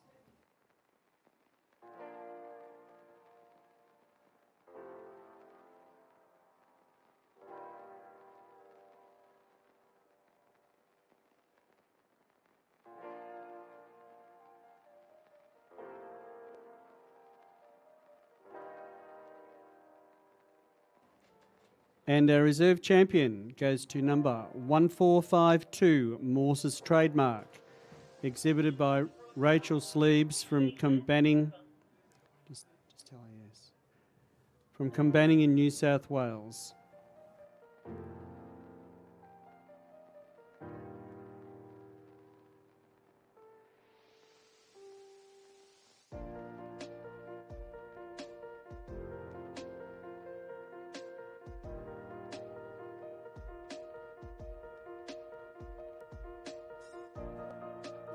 Not yet. So there, to the left, in our champion era, is our winner, our champion, Chantel Vella, riding Chalet Koa. And she receives special prize there from International Animal Health. And thank you again to International Animal Health Alan Biddle's down there, and that lady with the bucket, that's Megan Nisbet. Welcome you too. It's great to see you here back at Melbourne Royal. And our reserve champion was Morse's Trademark with Rachel Sleeves from Combanning. Also our winner down there, if you look over to our championship area, our winner receives a beautiful trophy rug presented by the West Gippsland branch of the Australian Stockhorse Society, and that's being presented by Karen Fry, Mrs. Karen Fry down there, along with her husband. And Karen's been a very integral part of the West Gippsland branch. Does a tremendous amount of work, follows a lot of shows, and we appreciate the work that Karen also puts in to the Australian stock horses.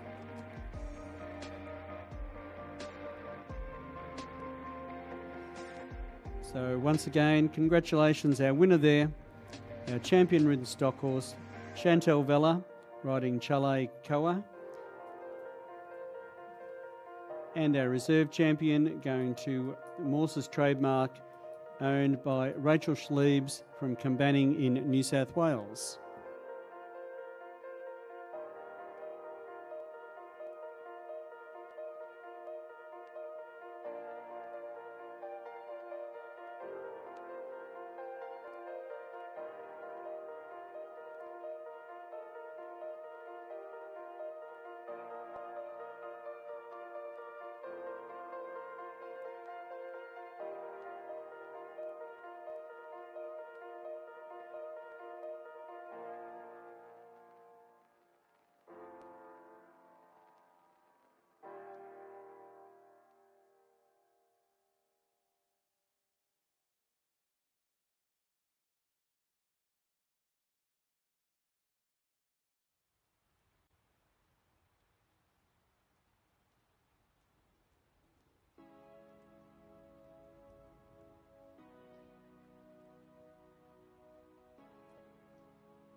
And once again, congratulations to Chantel there and the Schliebs family in reserve. And again, thank you to International Animal Health for your sponsorship throughout the show. And we'll see a lot of International Animal Health. And they have got great products for horses and all livestock. So if you're looking to find out more information, you happen to note Alan Biddle walking around with his orange bucket, just have a chat with him. He's only too happy to help you with any information. Now, we do have to do a change of a bit of gear, but we have more classes coming up in Ring 1 for our Australian stock horses.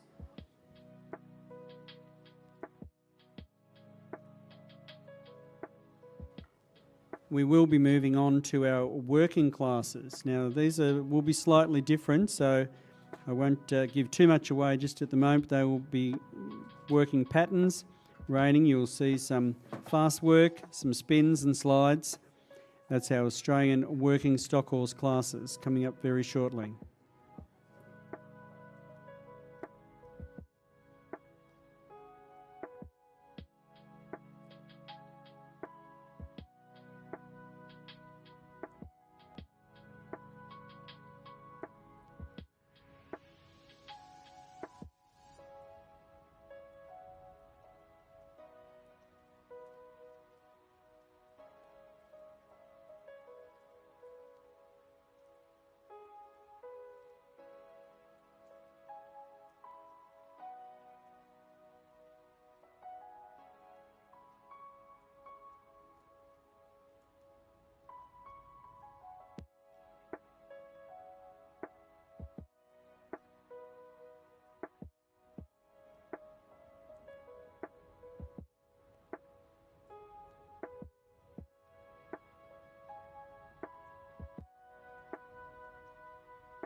Well, currently about to get underway in ring number 2, or should I say section 1, our Australian stock horses.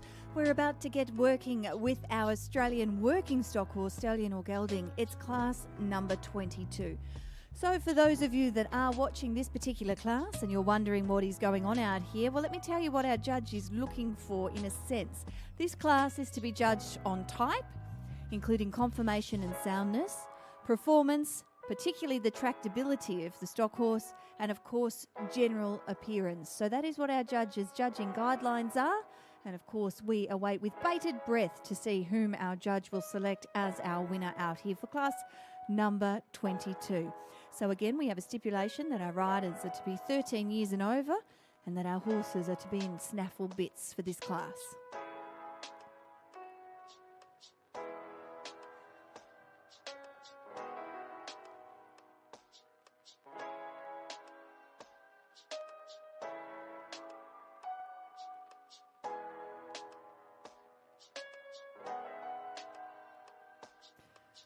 So as we are watching our horses in action, ladies and gentlemen, we experienced the thrill of show jumping for the last 4 days. So we're getting a little bit of something different out here today. We're getting to see the thrill of our stock horses. We've also got the charm of our Clydesdales that are out there today, which of course is the Livestock Pavilion. If anyone is interested in some of our big friends, they are, of course, down in the Livestock Pavilion. But, of course, as well, we have the elegance of our young horses and riders that are making their way out here to compete over the next few days, headlining, of course, the Gary Owen Equestrian Turnout as we celebrate 90 years of that prestigious event. That is the one absolute event that our female riders absolutely vie for. And if you happen to walk past our broadcast box, on the side of the broadcast box, you'll see some of our past winners for our Gary Owen Equestrian Turnout. As I said, it is a remarkable 90 years of that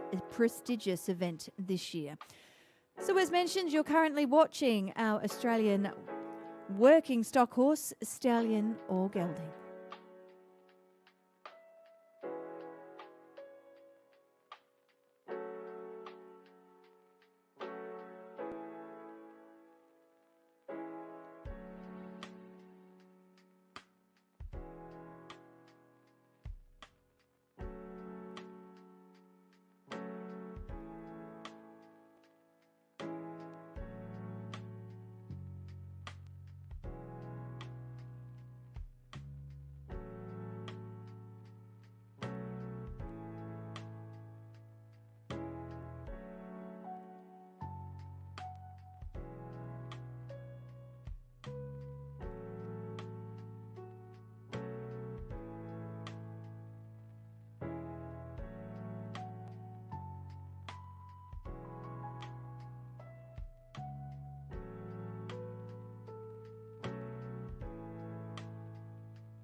Well, as we are watching our Australian stock horses out here, this horse in particular, not the horse that we're watching, but the breed itself, the Australian stock horse, is possibly the world's most versatile horse, and we often refer to them as the breed for every need. The Australian stock horse is a fine working and performance animal, renowned for its toughness, endurance, resilience, and of course, strength.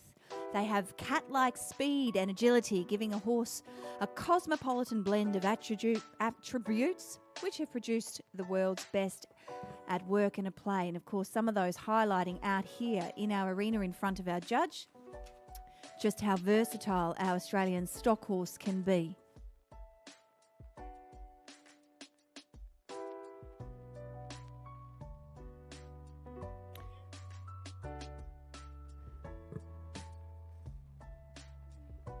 So as I said, our Australian stock horses are used for general riding or stock work on rural properties, as well as equestrian competitions, which you see out here at the moment. As I said, they're very versatile, and the Australian stock horses has achieved outstanding success with a wide variety of sports. So what we use them for are camp drafting, show jumping, dressage, eventing, pony clubs. So if anyone thinks about going to pony club, or you've got a good junior rider, we also see them in harness, polo and polo cross.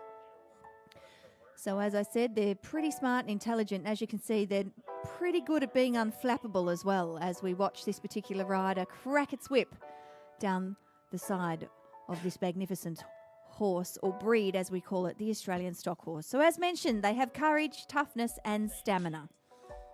And I think it just goes to show out here the temperament of our stock horses, is they're very obliging, as each of our riders ask these horses to perform different movements in front of our judge.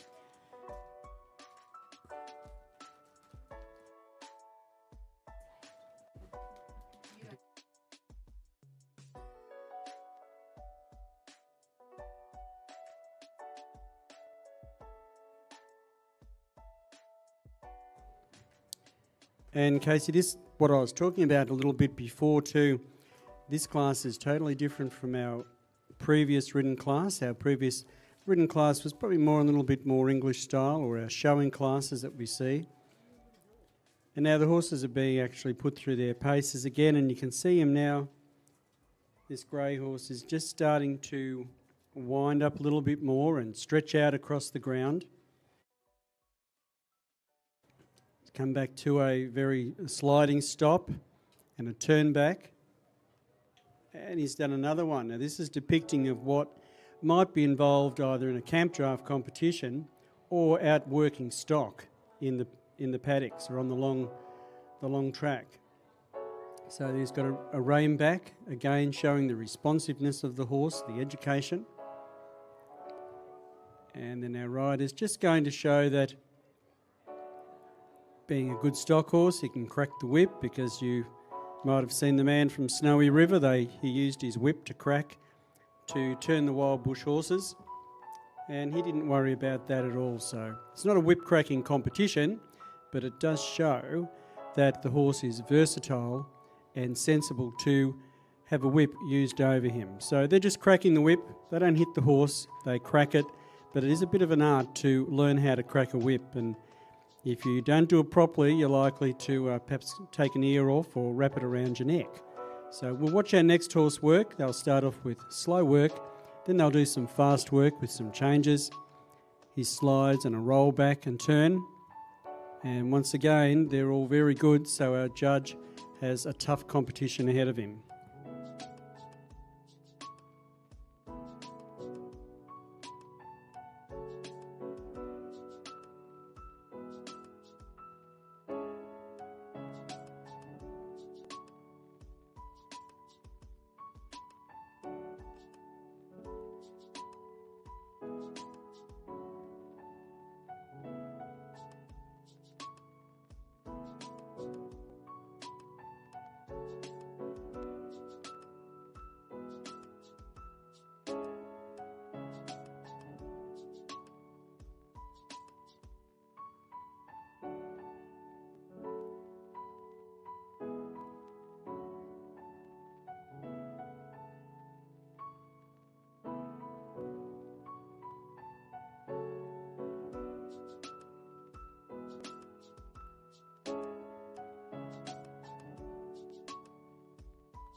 So, Casey, what you were talking about before, the versatility of the horses, it does show their versatility where a lot of these horses had their lead classes this morning, or they were led by their owners. They've come out and done a workout in a hack class, and now they're showing us that bit more for a ridden working class. So again, you're right, the versatility of the stock horses, it just shines through the whole time.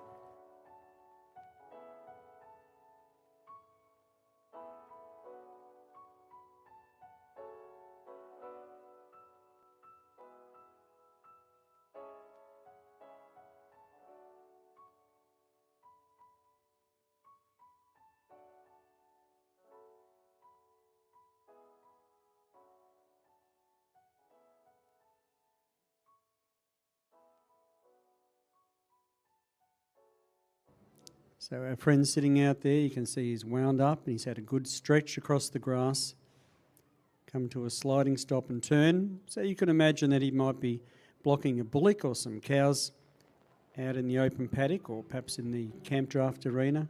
Another stop.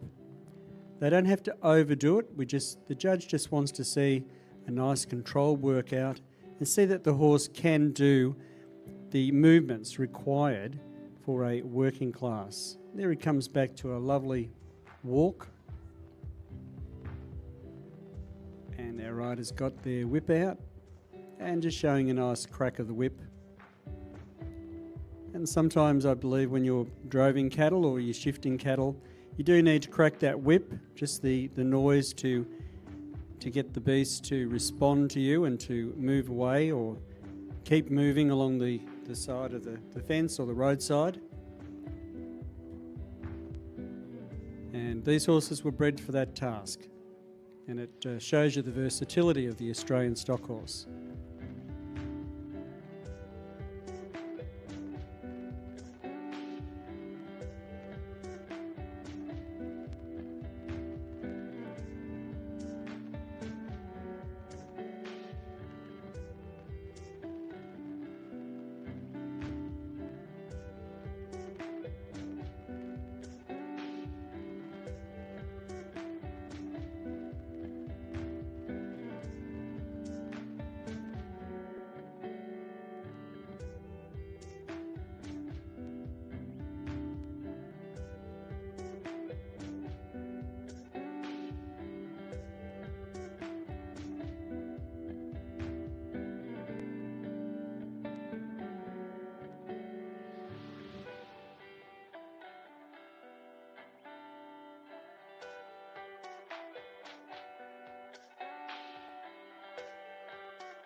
So if you are looking for what's on around today's Melbourne Royal Show, all you need to do is get out your phones. I know it is any excuse to pull out an iPad, a tablet or a phone. And all you need to do is go under our Melbourne Royal website. Then what you do when you get there is you click under the Explore section. And when you get to the Explore section, we have the What's On. So it will tell you exactly what's on around our show at a specific time. So if you're looking to go and see some of our dogs in the dog precinct, or you're looking for a certain breed, etc., or the time, be sure to utilise that. So the Melbourne Royal website, go under to Explore, and then from Explore you can go to the What's On.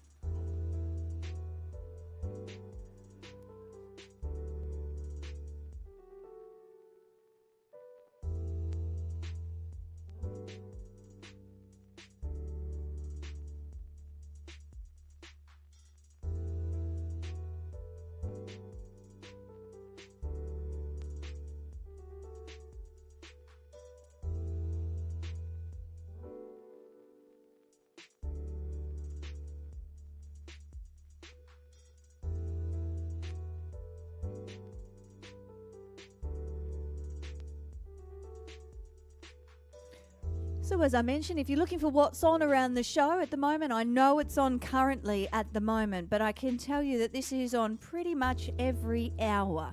So being the fact that it's 1 o'clock, you can see it again at 2 o'clock, 3 o'clock, 4 o'clock, etc. Down in the Pura milking and shearing area, we have fun learning about milking a cow or shearing a sheep. So if you want to go and experience that, it's there every day for you to have a look at just how some of our friends out on the farm shear the sheep or, of course, milk the cattle. And as we've mentioned before, no, the milk does not come from the supermarket. It comes from a cow. Would you believe that, Wayne? Look, I do believe it, Casey, because I'm a little bit older than you. But have you ever actually milked a cow? I've had a go. I have milked a cow, and I've churned butter as well. I wonder how many people have actually out there in the stands have actually had the opportunity of churning butter. My husband's family live down in Tasmania, and of course in a very rural farm in Tasmania, and part and parcel of that is the fact that they had this big old machine there, and one day they tried to trick me to say, what do you think this machine is? And it's actually a butter churner. So there you have it. Just some of the things that they do down there on the farm. It's fantastic. It is good to know because it's part of the world that we live in that we forget about the original work that was done, by hand, and the butter was made, the milk was squeezed out of the cows.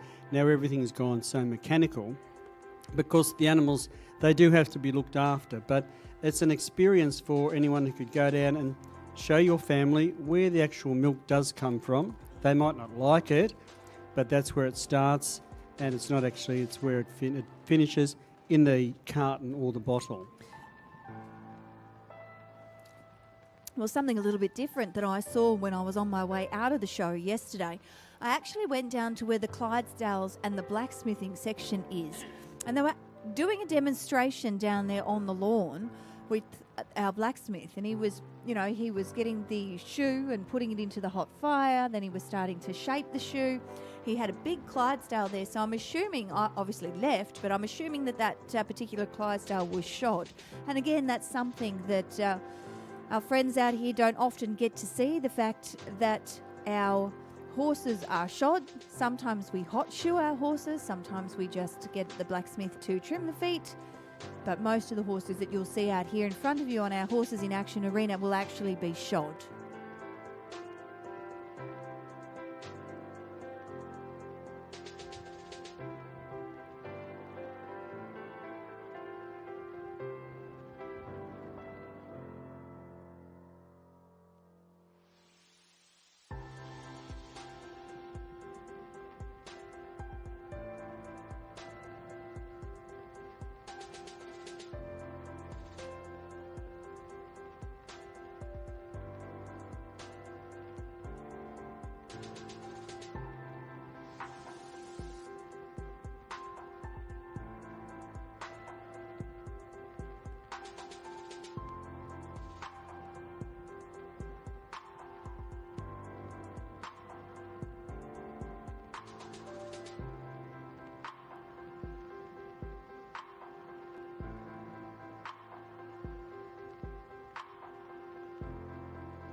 Results now of Class 22, the Australian Working Stock Horse Stallion or Gelding.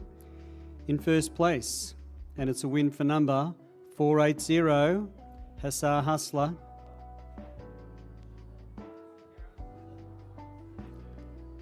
Ridden by Rachel Sleeves of Combanning in New South Wales. Well done, Rachel. In second place, 1850, Alistar Collusion with Jane Allen from Karamat. In third place, number 1352, Combanning Downs Cooper, exhibited by Rachel Sleeves, also from Combanning.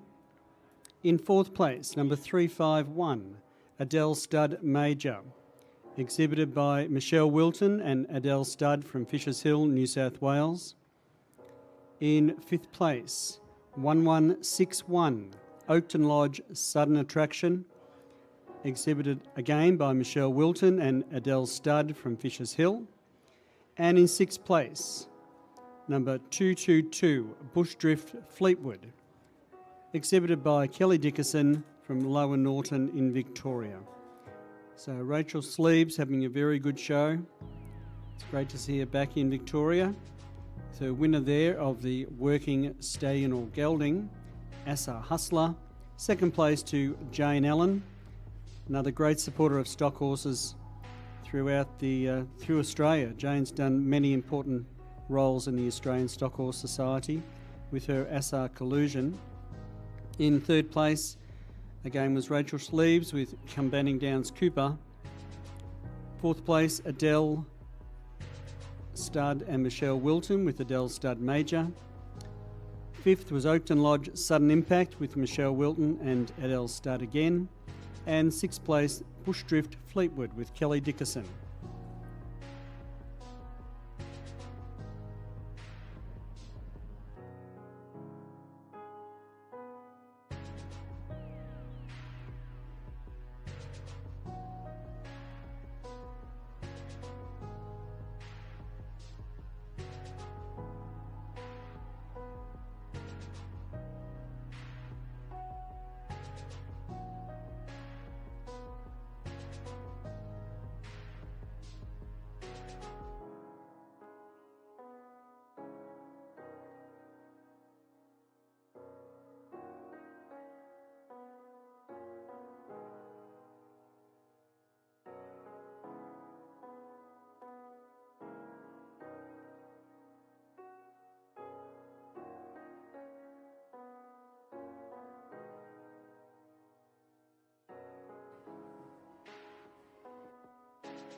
So out here in our ring, we are currently underway judging our working stock horse mare.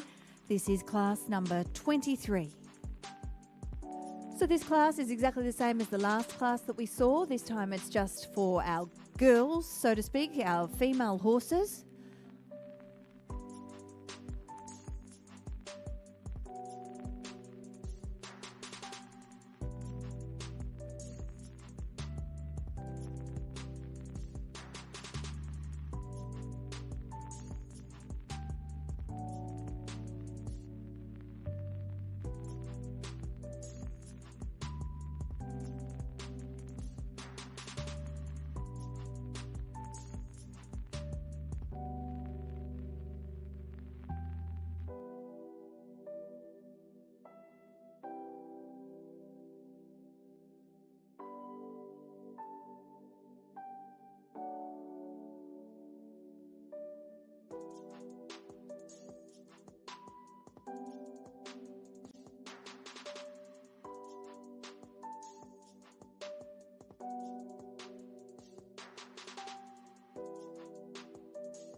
Now, once again, in ring one, we're judging the working class.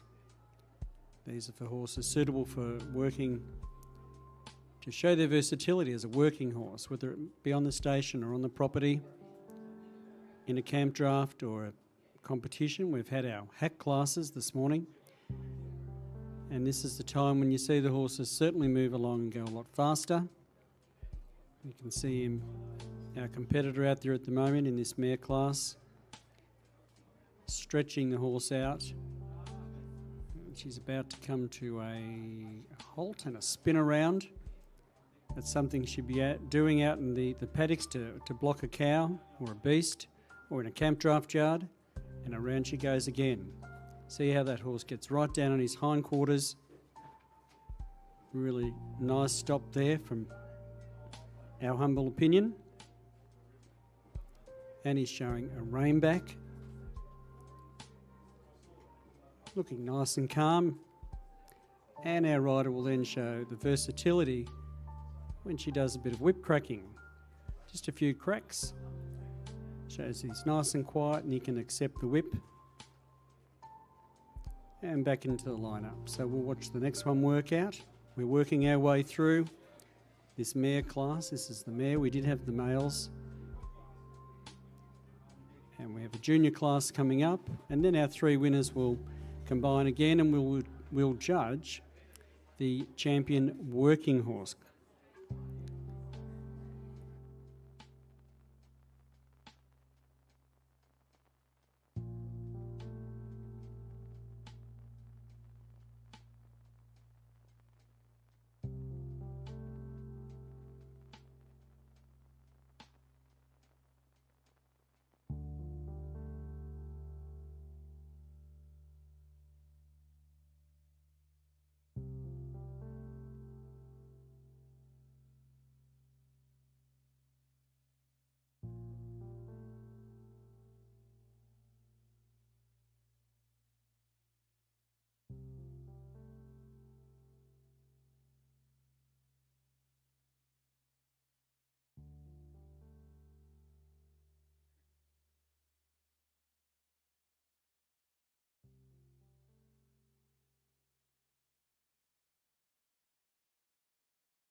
spin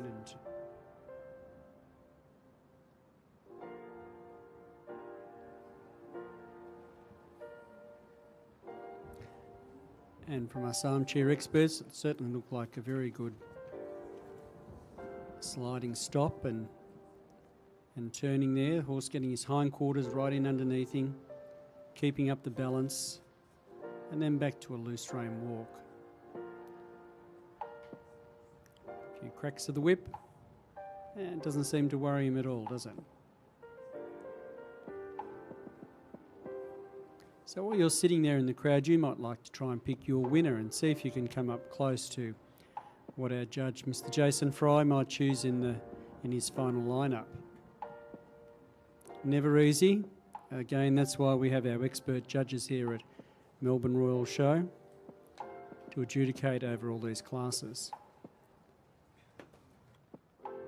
But don't forget, Wayne, when we are looking at this particular class, as we mentioned earlier, if you weren't sitting out there and you didn't happen to hear what we mentioned, that this particular judge out here is looking for what the class is looking on is a type. So the type of the horse the judge has to like. So he's looking for a horse that he would like to or she would like to take home. So we're looking for type. We are also looking for conformation and soundness, performance, of which you can see now. And then we're looking for tractability and general appearance. So all of those things are within our guidelines here at Melbourne Royal, to which our judge has to adhere to. That being type, conformation, soundness, performance, tractability, and general appearance. That's right, Casey, and those conditions are Australia-wide. When our judges go off and they might judge in New South Wales or across the shows in Victoria, the Stockhorse Society set up quite a few of these patterns that they follow. They get a choice of the patterns, and they're all there designed to show the versatility of the horse that's competing. So again, it comes back to a judge's opinion, but we know that our judge will always pick a good one out.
And results now of the Australian Working Stock Horse Mare.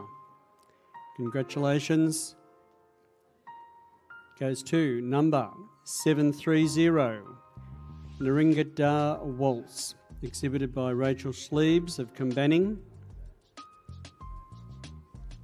In second place, number 152, Chile Koa, exhibited by Chantel Vella from Brookfield in New South Wales. In third place, 907, Sheedy Jubilation, exhibited by GL Pritchard Nominees Proprietary Limited from Castle Creek in Victoria. In fourth place, Number 264, Adele Centerfold, exhibited by Michelle Wilton and Adele Studd from Fisher's Hill. In 5th place, number 1913, Danella Secret Silk, exhibited by Tracy Smith of Brewden in Victoria. And in 6th place, 515, Yarrabee Park Zazzy, again exhibited by Tracy Smith from Brewden. That's our winners and place getters in the Australian Working Stock Horse Mare class. So well done again to Rachel Schliebs. It's a bit like a state of origin here, but I think New South Wales are probably doing a little bit better in the point scoring, but with Neringadar Waltz taking out first place there in the Australian Working Stock Horse class for mares. Wayne, do you remember back in the Sydney 2000 Olympics where they actually did a tribute to the Australian stock horse in the opening ceremony, where the Australian stock horse reared in front of all of the other stock horses? I think they had over 120 stock horses out there for the Sydney Olympics. Do you remember that? It was absolutely fascinating. I do. It was so excellent, and I actually knew a couple of riders there, and to see that, to see what they did at the display that they put on for the Olympics, you would not find anywhere else anything like that anywhere in the world. Well, as we said, put your hands together, ladies and gentlemen, as stock horses leave the arena. Of course, that being Class 23, our Australian Working Stock Horse Mare.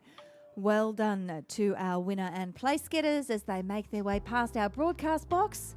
And this will pave the way for our next class out onto the arena, which is Class 24. This time we'll see our working stock horses, but we'll see them ridden by a junior.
Now over in ring 1, we're moving on with the Australian working stock horse, but ridden by a junior rider, 17 years and under. I wonder how many of these junior riders that are out on the big stage here at the moment at Melbourne Royal have gone through our pony clubs or have actually learned to ride out on the farm. It's a bit of a journey for our juniors, isn't it? And we'll see that again as we bring some of our youngsters into the arena tomorrow. But it's always good as someone that does, a lot of MC roles, MC gigs, working with Pony Clubs Victoria, just to know the background of all of our littlies and where they came from. I wonder how many people out there sitting in the grandstand have often tried to ride a horse. I wonder how many have actually had a go at it. It's no easy feat, let me tell you, to be able to ride a horse. It doesn't look as easy as you would think. Our riders are using what we call their natural aids. So aids are seat, hands and voice. And then some of our stock horse riders use the artificial aids, which of course are a set of spurs and or a stock whip. Now, as we saw earlier in our working stock horse in our Mare, Gelding and Stallion section, part of the working stock horse was they were to crack a whip. So we'll see whether our juniors have got the skills or the art of whip cracking. We'll see what our judge has asked for. Oh, I think they will, Casey. A lot of these junior stock horse riders are very well up with it, and you see them competing, and some have probably gone through Pony Club for sure, if they've got a strong pony club in their area or they want to combine their riding. A lot of these young riders compete in other disciplines, a lot of camp drafting. And you go to a camp draft and you see some of these young riders, they will really go flat out after a beast, controlled flat out, of course. And it's quite amazing. I've seen them as young as 10 up in some of our camp drafts in Queensland and New South Wales. In fact, in some of those places, they have 2 age groups there. So our little stock horse riders, they're usually pretty game. But if you're looking to pat a pony up close and personal later, and there is pony rides happening up in the top pavilion heading towards the dogs, there's ponies and people up there. So you can go in there and put one of your young children on a nice safe pony and have a ride in an enclosed arena. And it may be the start of something new that will happen in your life, that if you're interested in animals and your child becomes interested in animals, they could go on and enjoy the friendship of owning a pony and maybe even competing, at some stage in their later life. So do that. Ponies and people up there in the big brick pavilion near the dogs, go in and have a close-up and chat to a pony up there. Well, there's so many facets of the equestrian world, isn't there? It's regardless of whether you're a rider or whether, as you say, Wayne, whether it's just something that you're interested in, whether horses for you is a career path that you'd like to go down. There are many career paths. We've got our vets. Lots of littlies like to be vets. We've seen vets that could work to a path with our equine friends. We've also seen horse chiropractors, horse masseurs. They now do acupuncture with some of our horses. There are so many avenues. You can move into the racing industry where, of course, you could be a track rider. Many other avenues where any form of equine or working with our equine friends, you don't necessarily have to be a rider to be able to work with these beautiful horses. Exactly. Just to be involved with animals is a great thing to do. Animals are a great leveller. Better than being on the phones all day, but if you've got an animal to look after, or perhaps a chook to take care of, pets, dogs and cats, they're all great. They're great to have around the family.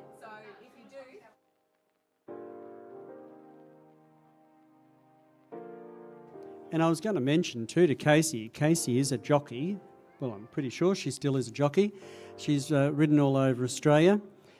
Casey, we do tend to see a lot of our female jockeys coming through these days, and sometimes you pick up on that they have been show riders or pony club riders and really have got some very good young female jockeys going around at the moment.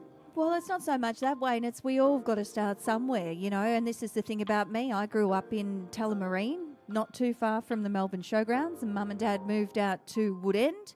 And then from there, my love affair with horses started. I've always loved horses. Mum and Dad had absolutely no idea about anything that was horses, and I just virtually pestered poor Mum and Dad until I got a horse. I went through the local riding camps. Mum and Dad used to send me on school camps, all that sort of stuff. So there's avenues of which you can take. But yeah, look, as you mentioned, Wayne, I have been a jockey for an awfully long time and loved every minute of it. But I started through Pony Club. For me, that's where it started. That's so good to hear. But the love of a horse is there, a love of animals is there. And as you said before, you can move on to lots of different areas, but it's that love of the animals that take you in different directions.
Now, as we say, the fanfare means a result, and a result now for the Australian working stock horse, ridden by Junior, 17 years and under. And didn't they do a great job? In first place, number 1886, Camelot Stingray, ridden by Ryan Sharman, exhibited by Matilda Jackson from Corryong. In second place, number 187, Camelot Final Impression, owned and exhibited by Matilda Jackson from Corryong. Well done there to Matilda. In third place, 730, Nerragunda Waltz, ridden by George Day, exhibited by Rach Sleeves from Combanning. In fourth place, Amlu Capri, ridden by Mia Wilton, exhibited by Michelle Wilton and Adele Studd from Fishers Hill, New South Wales. In fifth place goes to 1352, Combanning Downs Cooper, ridden by Mim Day and exhibited by Rachel Sleeves from Combanning in New South Wales. And in sixth place, rounding up, is 277 Braveview Coolabah, exhibited and ridden by Grace Davidson from Lindenau South here in Victoria. Congratulations to all those exhibits, and a good win there for Ryan Sharman aboard Matilda Jackson's Camelot Stingray, winning our Australian stock horse ridden by Junior, 17 years and under.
And well, those two young exhibitors there, Ryan Sharman on Camelot Stingray, Matilda Jackson on Camelot Final Impression, George Day riding Narinda Waltz.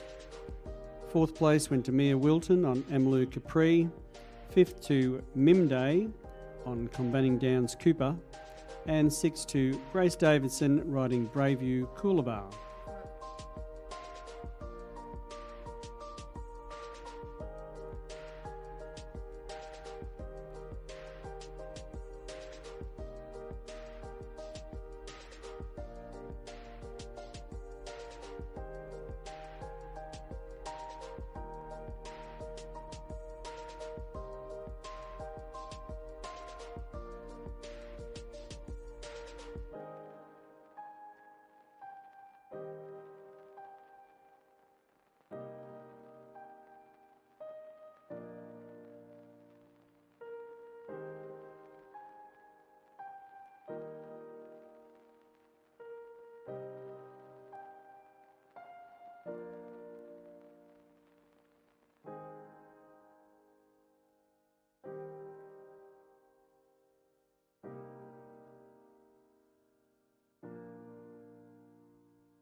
Well, in a moment or two's time, ladies and gentlemen, you will see it's our Alistar Irving champion working stock horse about to make its way into our ring out here in front of our judges.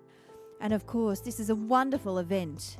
And Alistar Irving joined the Australian Stockhorse Society, would you believe, back in 1972, soon after its formation. He put in many hours and many kilometres for the benefit of the society and its members. He bred Australian stock horses with the Warrigal Creek prefix and competed at shows including Melbourne Royal. He enjoyed camp drafting, and a draft was held annually at his property in Warrigal Creek near Yarram.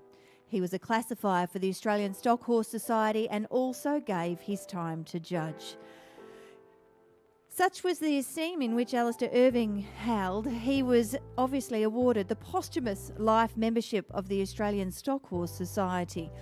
And as the Victorian members were very pleased that Alistar would be further honoured and remembered by awarding the Alistar Irving Memorial here at Melbourne Royal Show, as you're about to see, ladies and gentlemen, for our champion working Australian stock horse.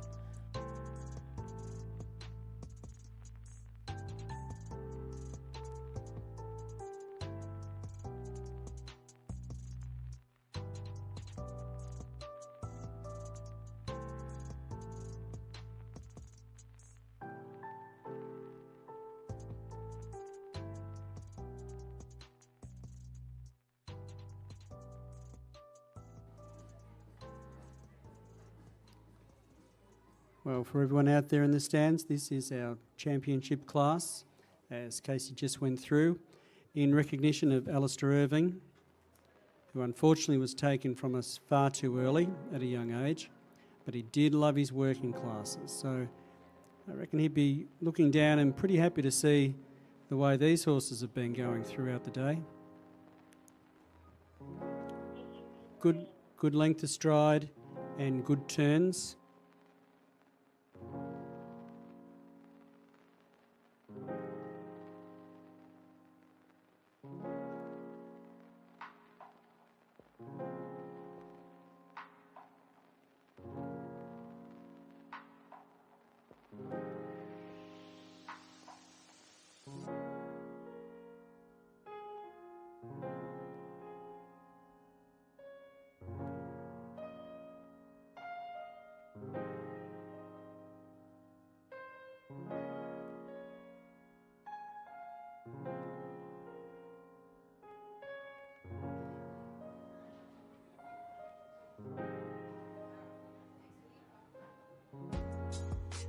That was our first horse to work in this championship.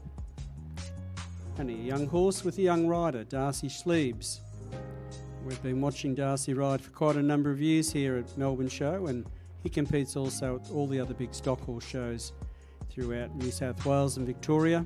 Well, Wayne, as we've seen a little bit earlier throughout the show, we've had lots of son and mum competition going on, father-daughter competitions, son and mum competitions. It's all going on, and this is actually happening out here in our championship at the moment. We just saw Darcy work out. This is Darcy's mum. This is the family affair. This is a family affair. So let's see who's going to take bragging rights home for the day today. Will it be mum or will it be son? This will actually be quite an interesting one. So ladies and gentlemen, sit back and enjoy. Let's see how you pick it. Let's see whether it matches our judge's opinion. But at the end of the day, let's have a little bit of fun with this and see who's going to be washing the dishes tonight. Well, I sort of have my pick, only going for... Well, I won't tell you who I'm going for because that's not right. But yeah, it could be mum, and it'd be interesting to see, who's going to perhaps buy dinner tonight or who gets to buy what if mum or son wins. So friendly competition, but they're used to it, these two. Mum's been at it for quite a number of years. We won't say how long, but certainly the experience have shined through, and her son Darcy has also been an extremely competitive young rider. Well, one of the things that I can let our general public know is what's happening out here is our judges working our two winners from their respective classes. So we're seeing our two winners which will compete for the red, white and blue sash, the championship. But next to our red coat down there, just to make it a little bit more, visible for everybody, the red coat on the grey horse If you look down there, there's actually 2 horses there ready and waiting. And what those 2 horses are those 2 horses ran second to our winner. So we will know who our champion is. Now, for you and I, we'll get that up there, but that's pretty much what's going to happen. Our judge is going to make the selection of whom the champion is, and then we're going to see a challenger come out and challenge for reserve. So you and I will know who gets champion, but the crowd will be guessing. But I know that those 2 that are sitting down there next to our red coat is hoping that the horse that beat them wins the champion, so they get the chance to go out there and try and steal the reserve champion away from the other winner. So the riders will know, Casey, because if they're called forward from our second lineup, they've got a pretty good idea they've got a chance at that reserve champion, haven't they?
And a very nice walk back on the loose rein and a couple of cracks of the whip.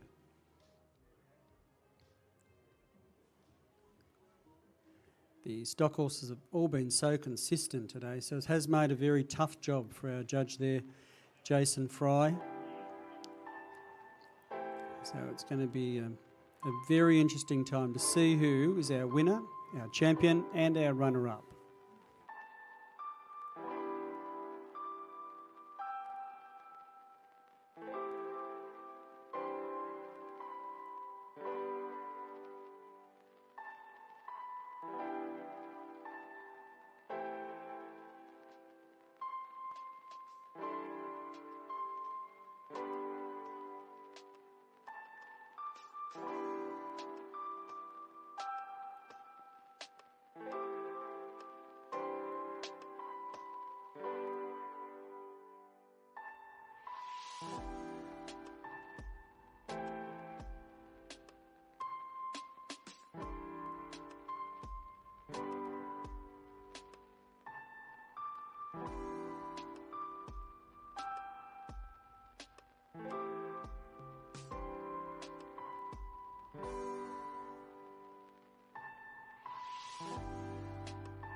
Well, that is the fanfare.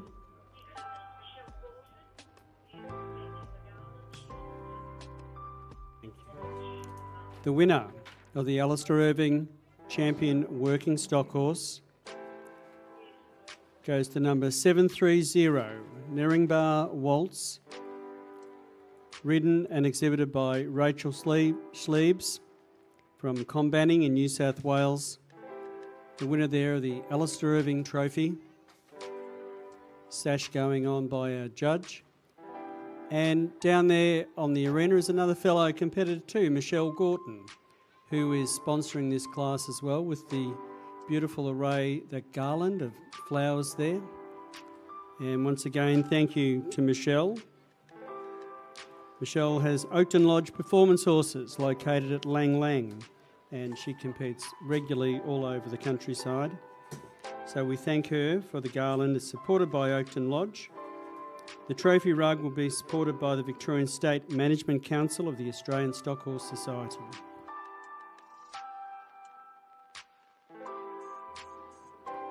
And our reserve champion goes to number 480, Asa Hustler.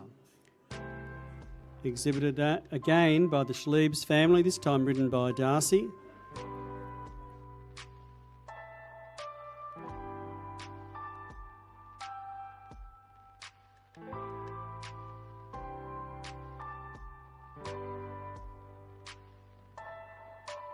And we thank our other two competitors there. Congratulations to Rachel Schliebs and to Darcy Schliebs, riders of the champion ridden and reserve champion ridden stock horse, winning the Alistar Irving Memorial exhibit. And yes, they're just swapping over to their... So the photographer down there will get a great pic. As I said, the Schliebs family have been coming to Melbourne Show for quite a number of years now. The Melbourne Royal. They've been great supporter of stock horse classes, and they tend to take home the state of origin, I think, for New South Wales against some of our Victorians. So well done to the Schliebs family, to you, Rachel, and to Darcy. And I think Darcy's got like 2 feet taller since I first saw him when he came here for his stock horse classes. So well done to all the riders. Well, I'm pretty sure that the smile on Rachel gives it away too about just how proud she was to see Darcy be called up for the reserve champion. And if you get the opportunity too to have a look at that beautifully detailed bronze statuette down there of an Australian stock horse for our championship, and I know that was beautifully crafted by Mary Pinzant, so it's lovely to see that down there on offer. And, of course, Michelle Gorton and Oakton Lodge. So it's nice to have all of our sponsors down there helping us, like you mentioned, Wayne. But I just wanted to make mention of how proud Mum was then when Darcy got called in for the reserve. So what a great photo. She had a pretty big smile on her face too, didn't she? What do you reckon, Rachel? He's doing a great job. Yep, she's agreeing with us. Well done. And again, you couldn't want to win a far better trophy, I'm sure, than the Alistar Irving Memorial Trophy.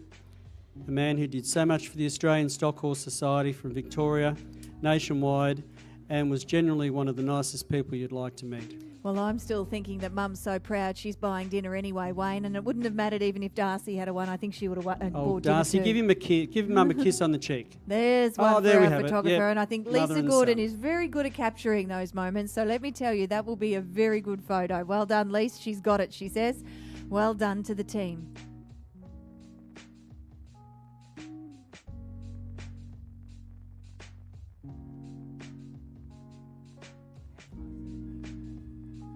Well, there they go, ladies and gentlemen. Give them a round of applause as they make their way past our grandstands, our champion and reserve champion working stock horse here in the Alistar Irving Championship. What a sight it is indeed. And thank you to our crowd for giving them a round of applause. This is a very, very proud moment for Mum and Son as they both make their way out of our Horses in Action arena here. We will be having a little break, led off there by Mary Ann and Carly. Mum's going to do a little extra. Yeah, that's it. Good. Good on you, Rachel. Just show us what these versatile horses can do.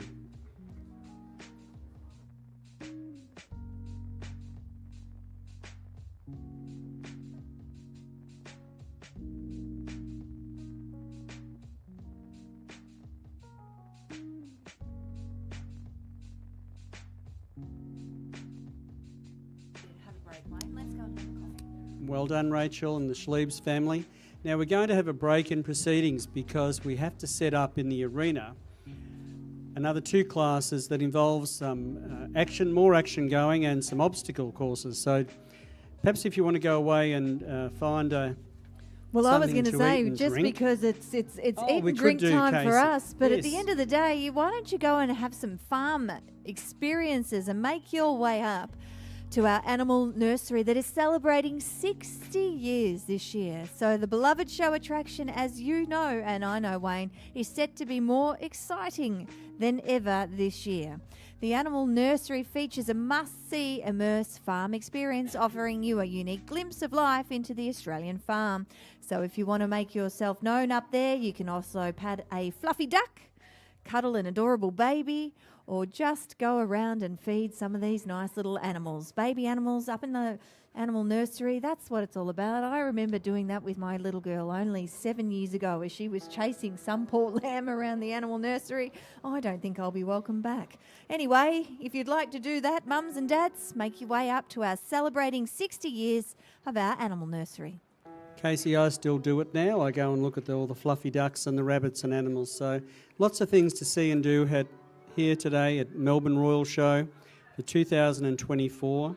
We will be back at 2:41 for the Australian Stockhorse Open Station Utility Class. There you'll see them carry a bag, jump a jump, open gates, and it's a very interesting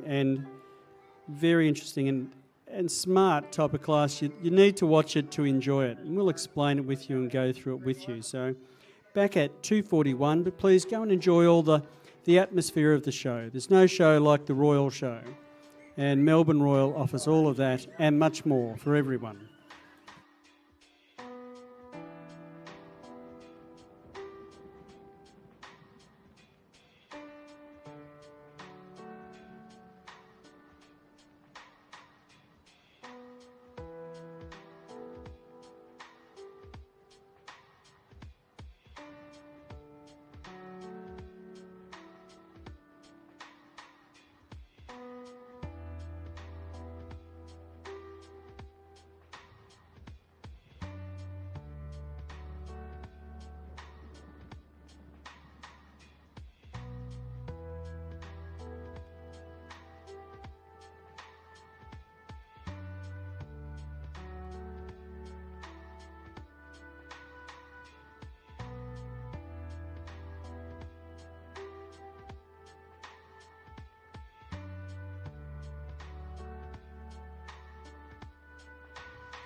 Well, welcome back everybody to the afternoon session for the Melbourne Royal Show.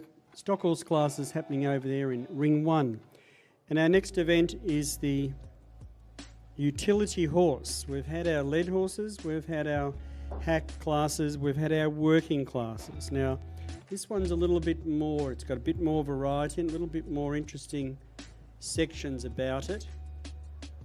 And it's a horse, a utility horse, what you'd use on a farm or on a station. And it's become very popular, so they also incorporate it into our showing section. So we might have had our champion lead could come up, but if that champion lead doesn't agree with some of the things, well, it'll go down in points. So it's done on a point system. The judge will be giving points for the way that the horse handled each section, and we'll follow them along and just see how they go. And I'm just looking from here. Now they have to walk out to that drum, and she's picked up a coat. That's a raincoat. So your stock horse should be nice and quiet, that if suddenly you get caught out and it starts to rain, you might need to put your raincoat on. So you can't have a horse that's too sturdy because you might fall off. So here we are, we've picked up the raincoat. Now all this is done at good paces. Oh, now the rider's dismounting.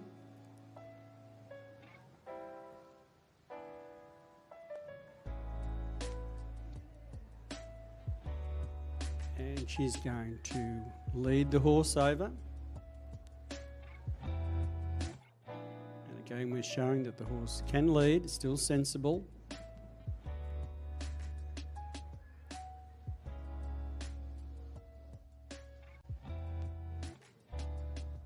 And then up we go, got a mount.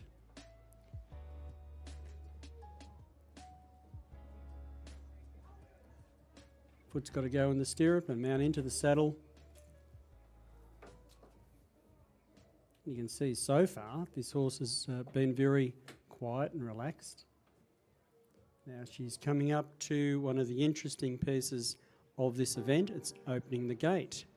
That sounds very easy to most people. But in this class they have to open the gate, the rider has to keep their hand on the gate and then close it with a little lock. You can see that horse how he moved across to the side, just with the leg pressure from the rider. He moved across and she was able to open and close the gate without taking her hand off it. So off she goes for a trot.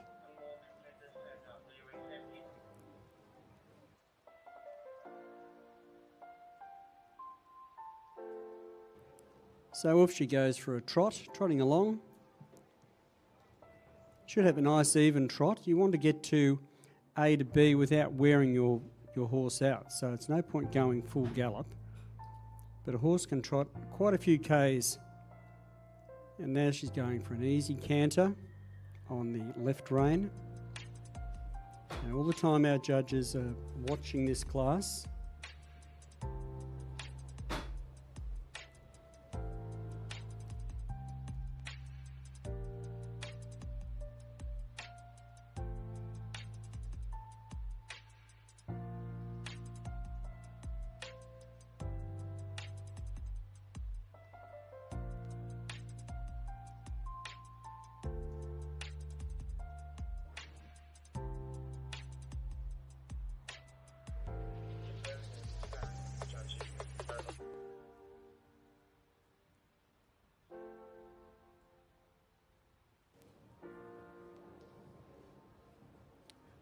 We've done a lovely canter around and a halt.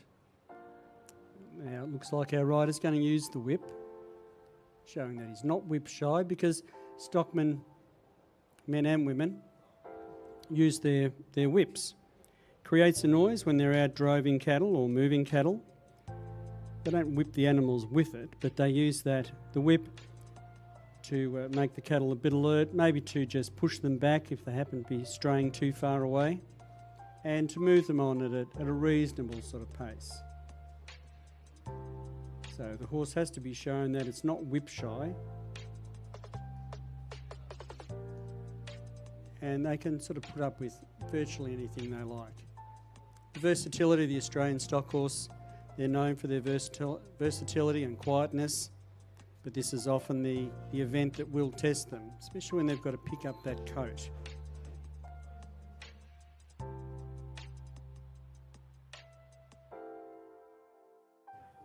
Also, while demonstrating they can pick up a coat, we have seen it where in the past we've had a wool sack, and that would be a make-believe sheep, because not all cattle it's not all cattle that's being driven. You have sheep that are being driven, and you might have a lame sheep that needs to be picked up and carried across the front of the saddle with the rider, or a young lamb, or even a young calf that may be born along the road while they're out in the long paddock.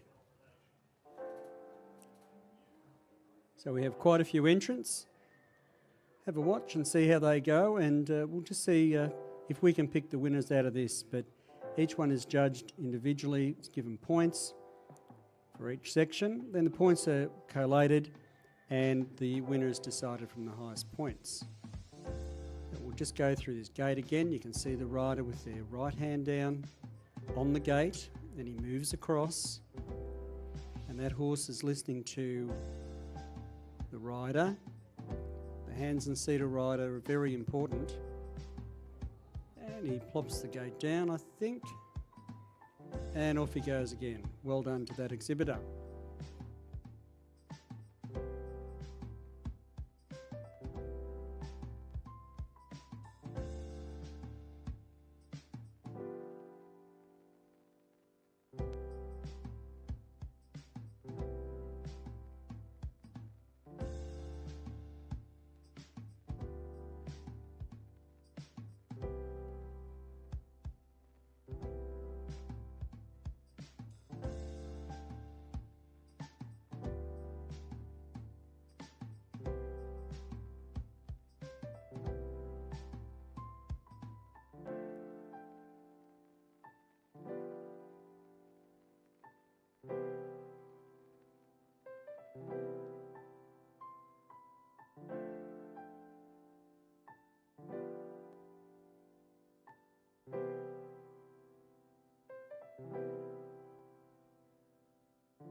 Well, there's some good whip cracking there. That young lady knows how to use a whip. Well done. That's a very good demonstration of a horse not being whip shy, not worrying about the cracking that's going on around them. And well done to that young rider using her whip.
Now, don't forget lots of things happening around the ground here at the Melbourne Royal Show for 2024.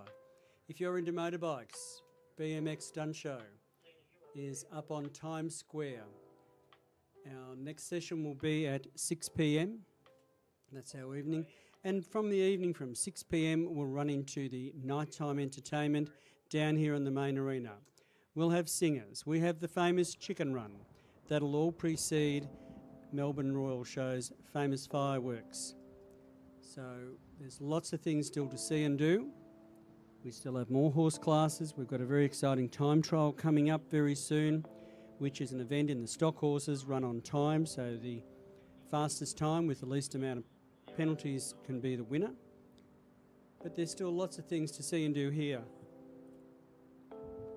at the Melbourne Royal Show. As I said, our BMX Stunt Show, our next one up there is at 6 p.m. There's also our Sushi Hub Dog Show Spectacular.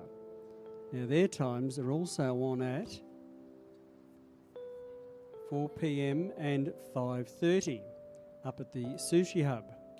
And I think Farmer Dave might even be there this year too with his super dogs. So lots of things. There's dog judging.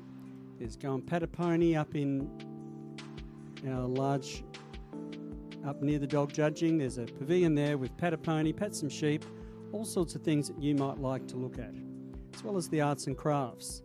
The great pavilion, it's in the exhibition building up there. Beautiful decorated cakes, quilting, woodwork, needlecraft, the things that sometimes we just don't see today, but all available up there to have a look at.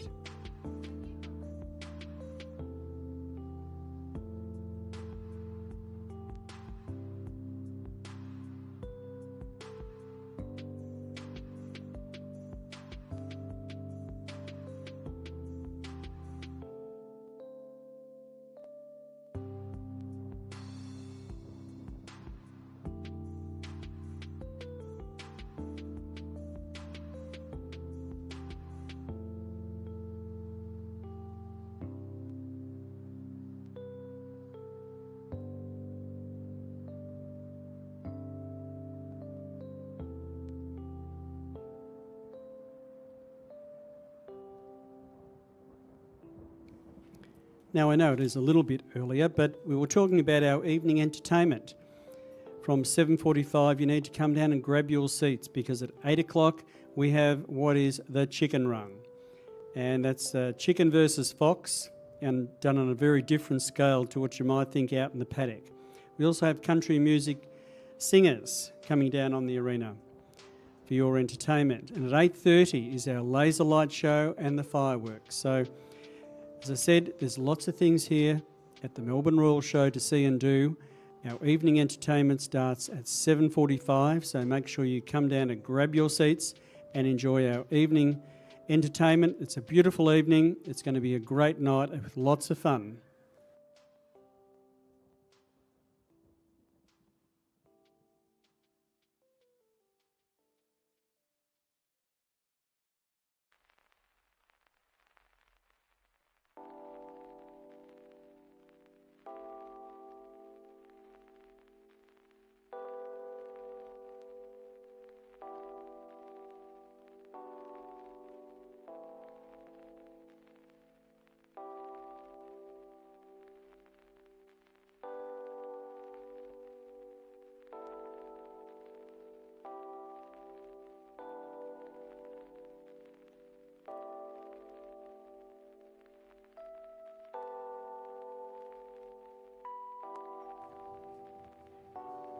Now, while you're wandering around and having a look at all the things, perhaps buying your show bags and enjoying some of the fine food and maybe fairy floss and all those things that we probably shouldn't have. But it's only once a year. The Melbourne Royal is only here once a year. There's lots of things. There's pony rides for our young riders or budding riders up there.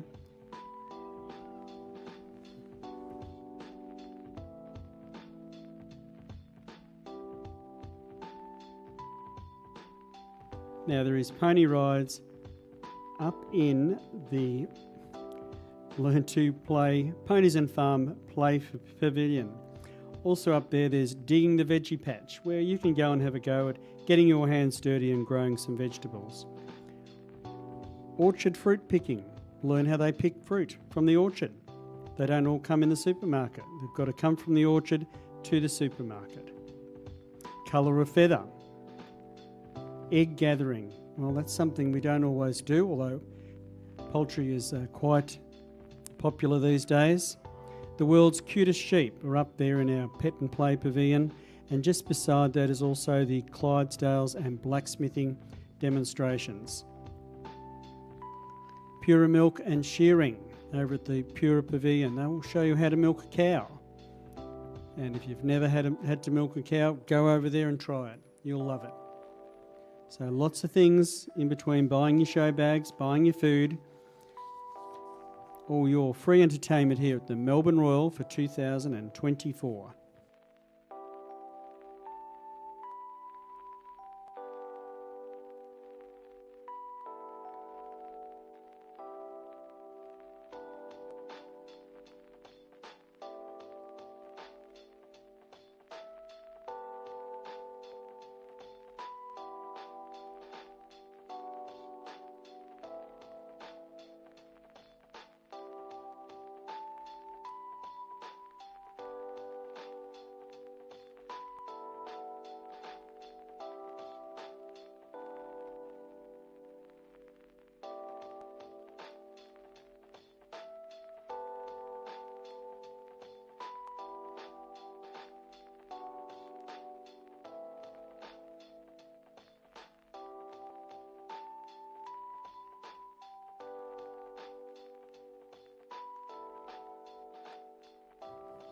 And don't you love to hear the sound of that whip crack coming back to our judge down there today, Karen Fry.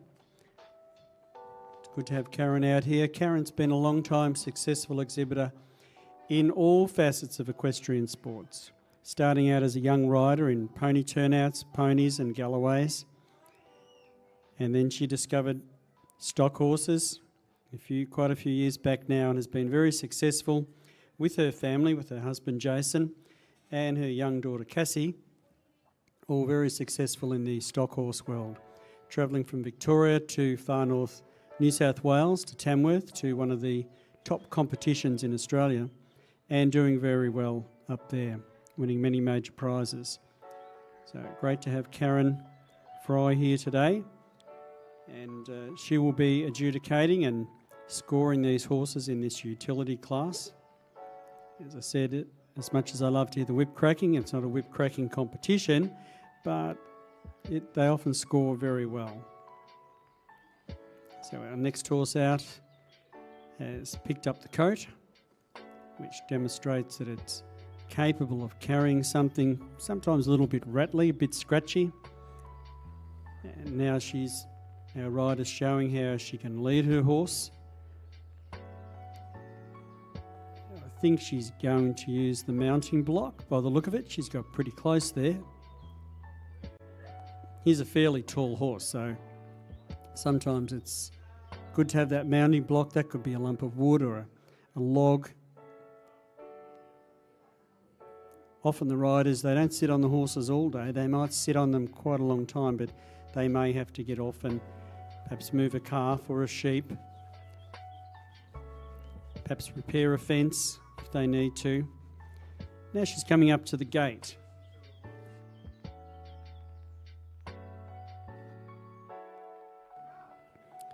And of course, you really haven't got time to be jumping off and walking up to the gate. So that's why the stock horses in their classes, they have to be versatile. And you stay on your horse, but just to make it a little bit more difficult in these classes, you need to keep your hand on that gate.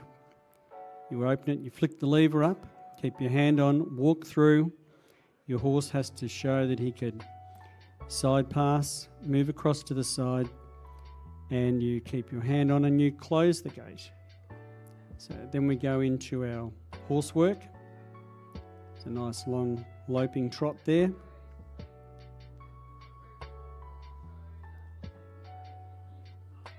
As I said, the horse should have a good trot, good comfortable trot, cover the ground. You do want to get from A to B in a reasonable time. But the trot is a nice movement where the horse can move along quite well, keeping a nice even pace. And then he goes into the canter. Now if you follow, he's going to the left, and the way his legs are moving, he's leading with his left leg. See how nicely balanced he looks. Then he does a changeover. Then he canters on the right rein.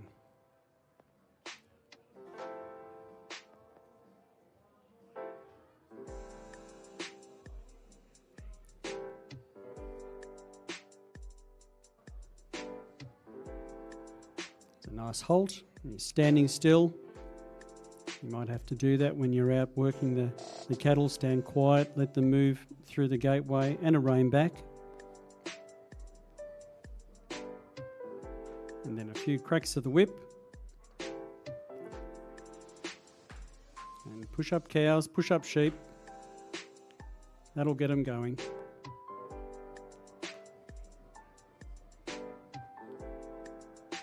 And what seems to be quite another good round, but of course we'll leave that to our experts. That's who they are. That's our judge down in the arena. Let's see if you can pick the winner later on. See how close you might get with the judge's final decision.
So this is our last horse to work in this utility stock horse class. As you see, he's gone out and he's picked up the coat, walked around, and he'll place the coat back on the barrel.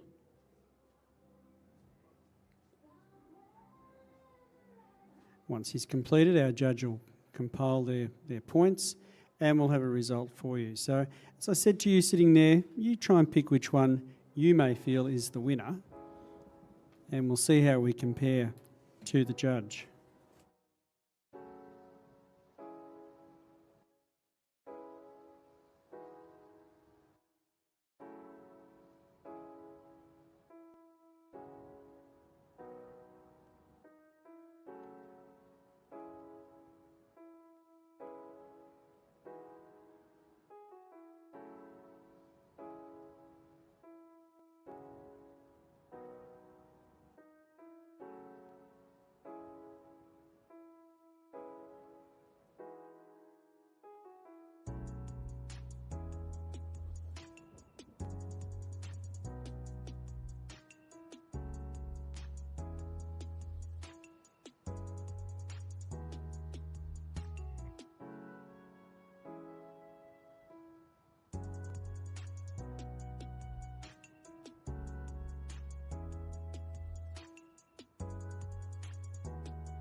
Well, ladies and gentlemen, if you're roving around the show, there's a few more things that you can do. It's getting to that time, mums and dads, just as we're awaiting our results here to come through up into our broadcast box. I was just thinking that it might be about that time where our mums and dads might be thinking to themselves, why don't I go and get myself either something to drink and the kids can relax and go to the gourmet pantry and cellar. So you will find local and regional produce, products and producers in the very popular gourmet pantry and cellar, with extensive array of delicious food, beverages, sweets, condiments and cheeses. So it's that sort of time of the night where I'm starting to look to going and getting a nice wine with some cheese and crackers. So mums and dads, if you've been dragged around all day around all our side shows and it's time for your time, you can make your way to our gourmet pantry and cellar. And as I mentioned, very shortly we'll have the results coming through up here for Ring our stock horse, and we'll get those results down as soon as we have them.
Now, coming up very soon, we'll have results with my co-commentator Casey Bruce, but I wondered how you go. Have you kept writing the numbers down, and just to see how you went with the placings for the judges. So won't be too far away for a result of the Australian Stockhorse Open Station or Utility.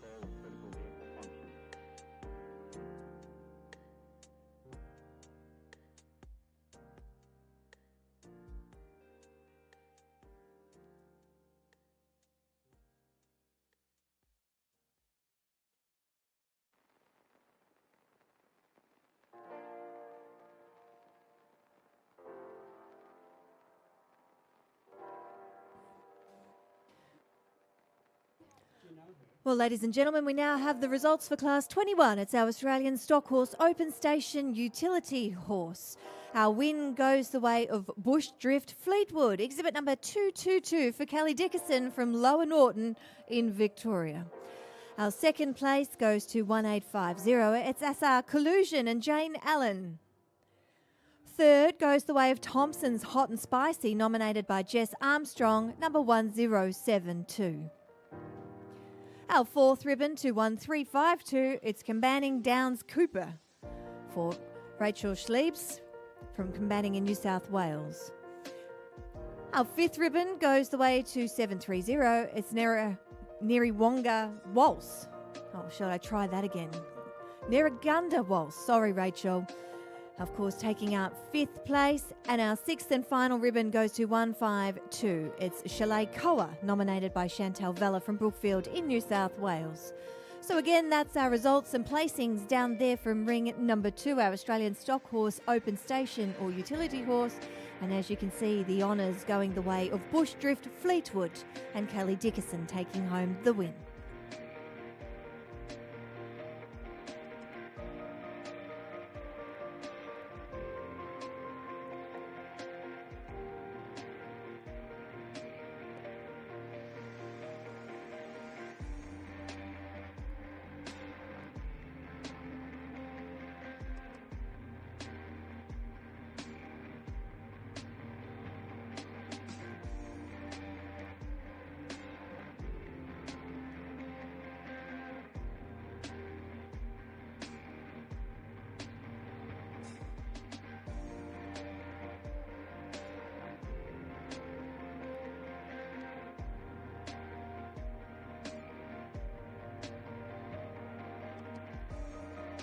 Well, ladies and gentlemen, we're down here in what is ring 2 on the Horses in Action Arena.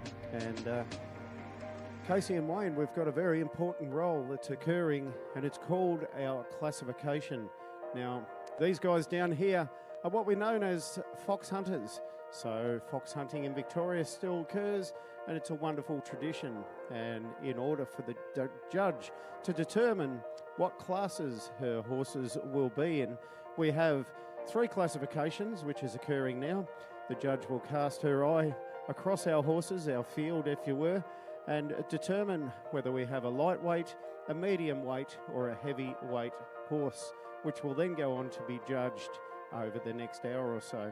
So, ladies and gentlemen, down here on ring 2, we are currently determining the classifications of our hunters ridden under saddle as our stock horses leave the arena. So our hunter classification process won't take long.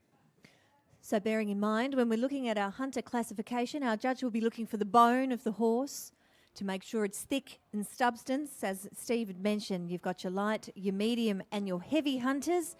And our hunters are designed to carry their riders across the field all day. So when we get into our judging a little bit later, we'll be looking at our hunters for doing just that. They need to be a nice, soft, comfortable ride in order to carry our hunting teams down there across the hunting fields all day long. So it's very interesting to see how our judge will classify this, and in fact we'll look forward to that as well, because each and every one of these horses are going to be classified to what the judge believes them to be.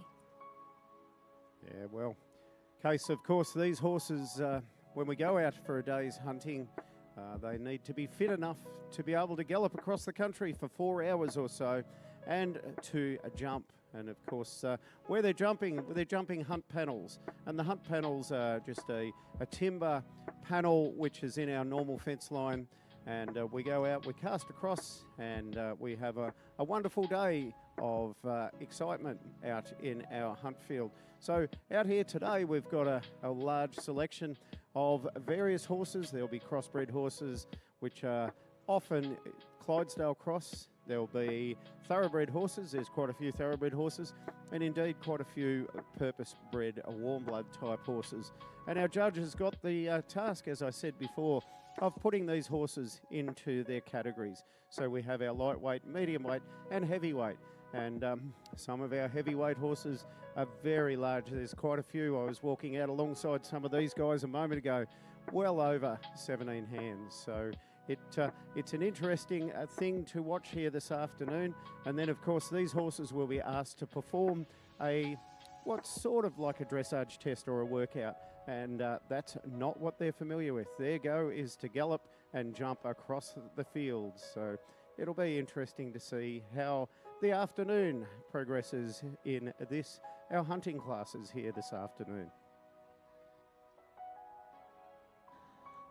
Well, Wayne, we might see a little bit more of it throughout our Melbourne show. And, of course, as we bring in some of our ponies tomorrow, our hunters will be back. But, of course, we bring in our hacks, our Galloways, and the Garryo and equestrian turnout. But as Steve mentioned, these horses aren't really designed to be out here at Melbourne Show. So you've got to think of the environment that these horses are seeing whilst they're out at a royal show. That is, they've got flapping flags, as you can see on top of our Burger and Co down there. You've got the Kiss Eye, which is the big Ferris wheel.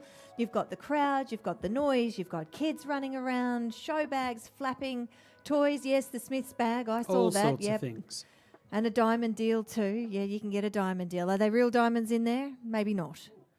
I'll have to go and have a look at them. I'm glad my wife's not here. She would have been over there in it like a rocket.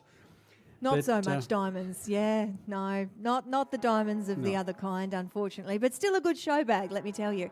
So just getting into the interests of a lot of these horses out here, as you can see, they're sort of walking around a bit, and that's because this is a big environment for them. This is something that they haven't really seen before. So this is very unusual for our hunting horses. It is. It's a big day, and you're right. These horses are used to going on their truck, getting out in their pack, and they just go for a big hard day's work out in the hunting fields. So, but what a beautiful lineup of horses they are, Casey. Look, I absolutely adore watching the hunters every year, and more so when we'll see them tomorrow morning when they're jumping. As we were just saying up here before, unfortunately when the time goes for these horses to be jumping tomorrow, general public won't see it, but I'd like to say that it's a really good event. I really do enjoy watching them get out and over those nice wooden jumps. I have a lot of fun in watching it. And we used to always, over the years too, we used to bring out the hounds. And a famous thing that we also used to do out here with our hunters was a stirrup cup. Now, Steve, I don't know whether you can hear me down there, but I'm pretty sure you may have had the experience, whilst being a redcoat, of enjoying a stirrup cup or two out on the arena. Absolutely. It's a little bit like what we would know as mulled wine. So it's a heavy red wine, and it's often served warm. And it's to warm your tummy and indeed give you some strength and perhaps courage, shall we say, Casey, as we're about to undertake our day's hunting activities. And of course, the Stirrup Cup is a very old tradition that started back in England. And of course, hunting is a winter sport, and the winter in the UK is often snowing and extremely cold. So the Stirrup Cup may also be fortified with some other, perhaps stronger alcoholic beverages. Oh, and I've got to say, Steve, I've been out there over a few times. I always get to enjoy the Stirrup Cup, and I thank some of our long-term hunting people of John Mason and Kathleen Cust and Damien. It's wonderful to have, and it does really warm you up, and it puts a bit of a spring in your step, I'd have to say.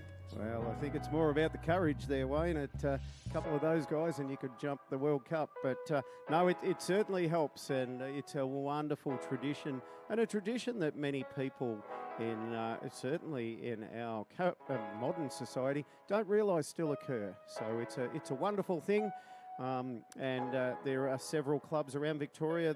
There's Murray Valley, Oaklands, Melbourne Hunt Club, Barwon Hunt Club, so they're scattered all the way around Victoria, and a dedicated group of enthusiasts still go out on a weekend for a gallop across the fields and to try and chase that adrenaline rush of yesteryear.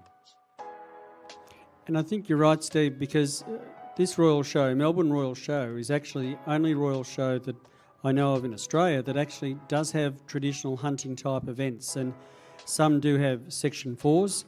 That's the jumping in a 4 over the hurdles, but no one has events like this. So Melbourne, it's long-standing for tradition.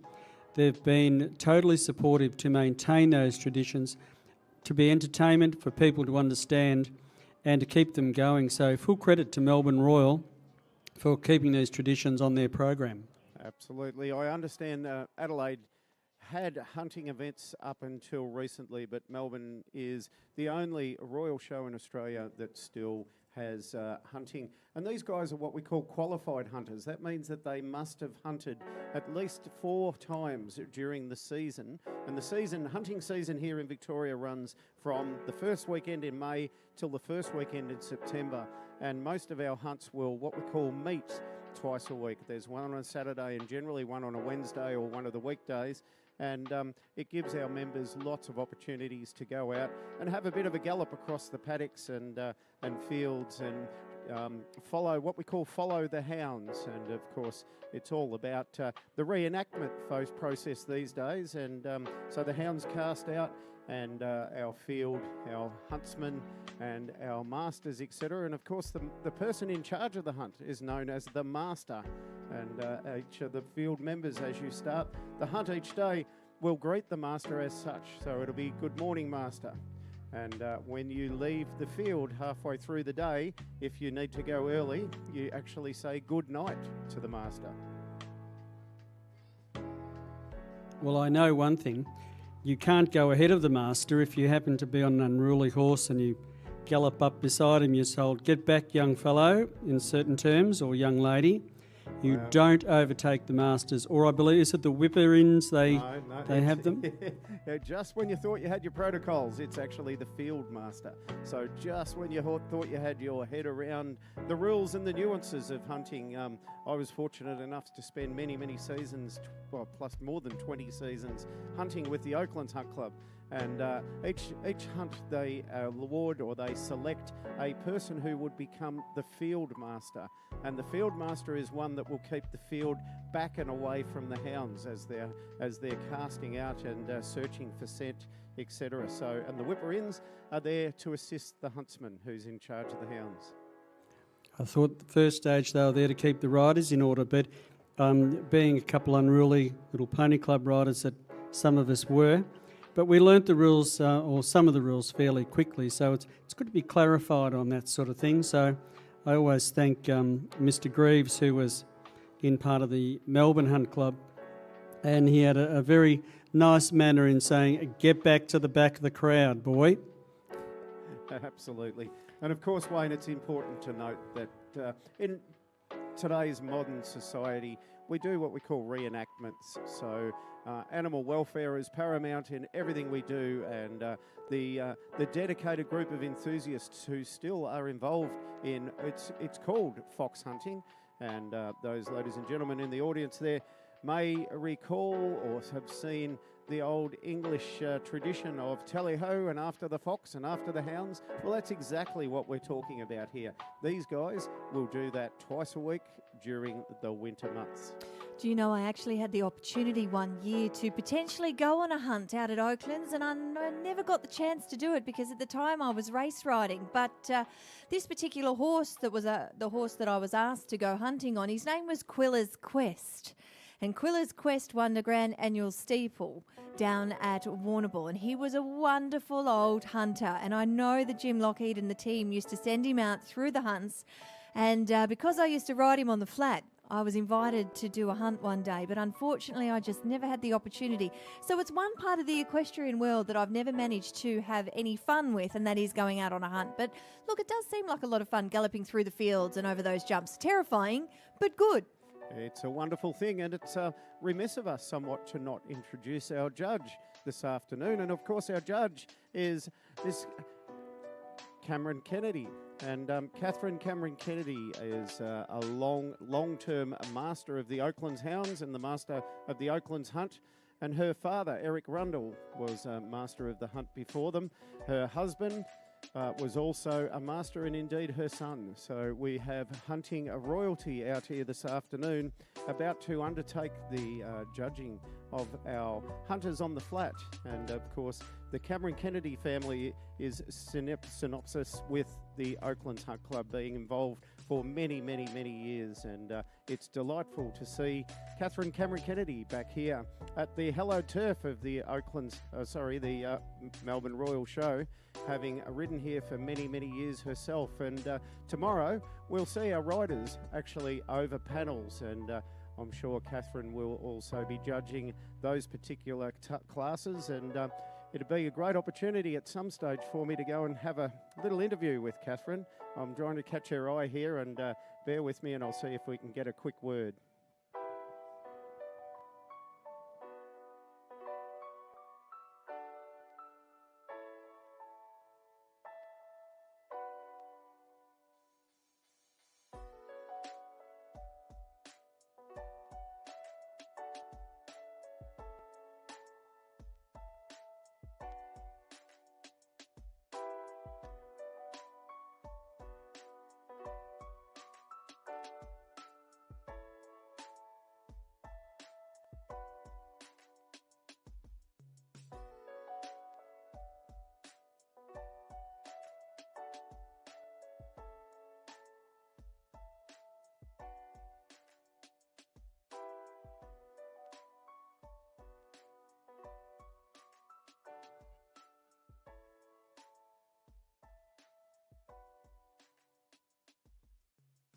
Well, ladies and gentlemen, as I previously announced, we have with us hunting royalty here in Victoria. And of course, it's our judge for the 2024 Melbourne Royal Show. Catherine Cameron Kennedy, first of all, welcome. And on behalf of our Horses in Action Horse Committee, we trust you have a wonderful show this year. And roughly how many years have you been involved in fox hunting in Victoria? Well, that's quite frightening a question to ask, actually. I was thinking about today when I was having a lot of trouble tying my strock. Many years, 60-odd years I've been involved with hunting. 60-odd years, and I understand your father, of course, Mr. Eric Rundle, was well entrenched in the hunting fraternity, as well as equestrian, as it was known then, EFA, Equestrian Federation of Australia. And of the Oaklands Hounds, the Oaklands Hunt are particularly special to the Cameron Kennedy family. Yes. My father hunted as a child. He lived in Essendon, and he used to ride from the Essendon area out to where the Oaklands kennels are now. And he went away from hunting for quite a long time, and then went back to it in the 1960s and enjoyed it very much. And yourself, I think you're being very...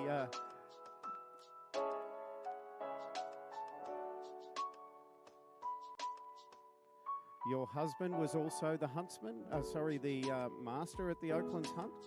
He was. He's a joint master with me, yes. And indeed your son, Richard. Yes, Richard was master in his own right with another joint master, and then in later years he did 1 year with me as I went back in to join him for that mastership. Now, Catherine, I must say it is wonderful to see such a field as we have here this afternoon. The numbers in our hunting have somewhat diminished over the last few years, and this year there's a lot of horses here represented by a lot of different hunts, and I think from a traditionalist point of view, such as what you obviously are, you must be delighted. I think it's very pleasing, yes, and I'm looking forward to judging these events, and I'm going to be looking for a horse that I want to go hunting on. Well, there you go, ladies and gentlemen. So we'll keep watching down here in Ring 2 this afternoon as our judge, Miss Catherine Cameron Kennedy, undertakes the role of judging our hunting events. And once again, Catherine, welcome to the 2024 Melbourne Royal Show. On behalf of our Horse Committee, we are absolutely delighted to have you here. Thank you very much. Well, I think, Wayne, it was quite delightful to hear our judge say that she's going to be looking for a horse that she wants to go hunting on over the arena. So we'll very much look forward to watching her selections, as she's no stranger to the Huntsfields herself. So it'll be quite good to watch the way she's about to judge these particular events. So good luck to Catherine Cameron Kennedy as we anxiously await her judging here of our hunters on the flat. Well, so right, Casey, too. As we said, steeped in tradition. And, of course, she mentioned her father there, Mr. Eric Rundle, who was an amazing man for the world of equestrian sports, especially in the show jumping, Equestrian Federation of Victoria, in charge of teams going overseas, and a great supporter of show jumping throughout Victoria. And, of course, a generally nice man in the hunting field too. So I had seen Mr. Rundle ride his lovely horse Blue Isles out here on different occasions. And it's so great to have family traditions following on here, as I said, the Melbourne Royal, which is so proud of its traditions.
Well, ladies and gentlemen, very shortly we'll commence down in ring number 2, which is our Australian Stockhorse Open Time Trial. So shortly we will see this particular event get started. As you can see, it's quite a course down there. And my co-commentator, Mr. Wayne Luffnan, is on his way down. So he will be sure to bring you all the action from ringside down there to explain the event a little bit more fully for everybody that's sitting in the grandstands about what's going on, what our judge is looking for, and the time of which they are going to do the competition. So when we get the opportunity, and I'm sure Wayne will be more than happy to run everyone through the event down here, that is class number 20, our Australian Stockhorse Open Time Trial. And as mentioned before, very shortly, ring number 1 will get underway with our hunters, as we've been awaiting with bated breath to see our hunters enter the arena, and it will be class 379 at 4 o'clock. What does my trusty watch say now? We're about 3 minutes from 4, and as you can see, just as I say that, the horses are making their way out onto the arena, and it will be for our light hunter shown in saddle. So remembering our judge has classified the hunters, and this is her selection as to what she classifies as her light hunter.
Well, here I am down on the main arena of the Melbourne Royal Show for 2024, and I've been up there talking about the stock horses with Casey and Steve, and this is one of the fast and furious events that we have here at the Melbourne Royal Show for our stock horses.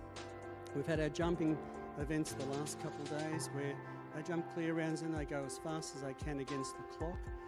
This is an obstacle course, and if we look at it, we'll be going through a starting flag. We've got our cameraman there on the starting flag. This is a timed event. We'll go through the gate, which we talked about earlier, over the hay bales, down, and then we're going flat out. We're going pretty fast then. We're going through the barrels, and you can see the cones down the far end. We have to go in through them and back out through them, over the other rails on the ground, back around over the rails here dead in front of me, walk back through the finish. Flags must be able to walk. And then what it is the winner is declared with the fastest round in the least possible faults. The faults are incurred if perhaps the gate's knocked over or the hand is off the gate, if you displace a rail or knock a barrel over, that's when you incur faults. So we'll sit back, enjoy, and watch. And this is a real test of horsemanship here, and we have, I think, 5 really top riders from our stock horse classes here today that I'm pretty sure they'll put on a pretty good demonstration. So we're ready to go when you are, Mr. Judge, Jason Fry, so we'll look out. So he's through our starting flags.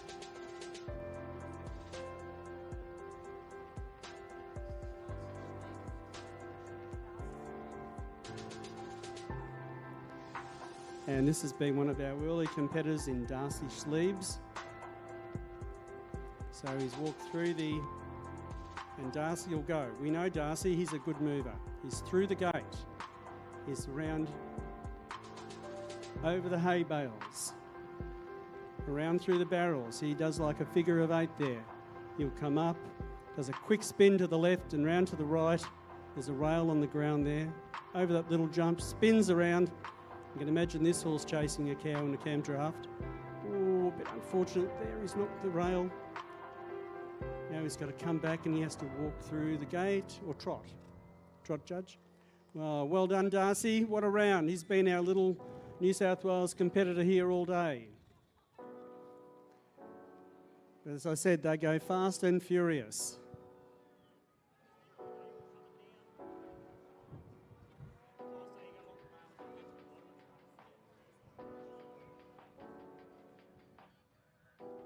Setting the next course up for Adam Wilton from New South Wales.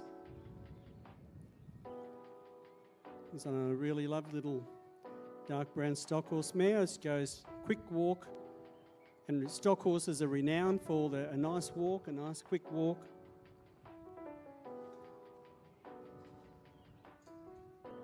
And he's going through the gate. Now you notice he doesn't take his hand off the gate. He's not going to lose points.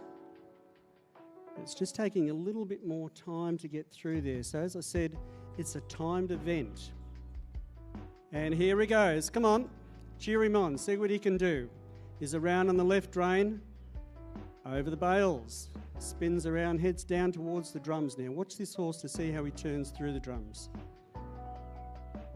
He's a little bit greenish there, but he's working at it. Adam's working really hard.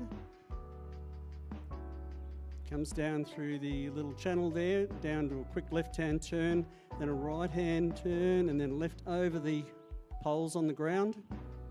Then he comes up to the long poles where he has to do a left and a right, and a left again, trotting back through the finish flag. So he did. Round of applause for him. It's great for Adam. He did incur 3 faults there. As you notice, he dislodged the rail, but that's okay. The next horse might come along.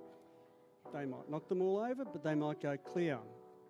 So it's a little bit hard to know. Do I go slow and steady and try and get them all through, or do I try and be accurate and then go really fast to win the prize money and the sashes?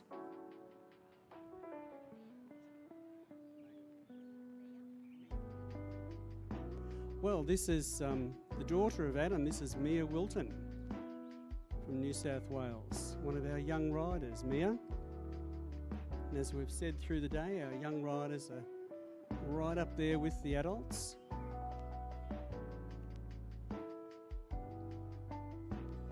She's just working on the gate. Off she goes, she's through. She's taking her time, but she's trying to be accurate.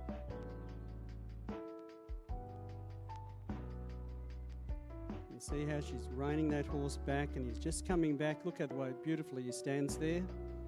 She pops the charm on. Now off she goes. Come on, Mia. Mia is flying. Perhaps a little bit close. But she's going to give it a crack anyway. She's still going to keep going. She's not slowing up. Come on, Mia, around those barrels. Look at that movement. Look at that horse change. Remember we talked about flying changes. Did you see how that horse moved around? Casey, I'm down here. I tell you, these horses are a bit quicker than your show ponies. They certainly are, and what a wonderful event to watch too. It's so entertaining to watch each and every one of these riders. Watch this one. She does a left. She's over to the right. She's back to the left. Trots on. Keep trotting. Back through the finish line. Well done, Mia. I won't say you were better than Dad, but that's it. Give Dad a round of good clap. Good from Dad.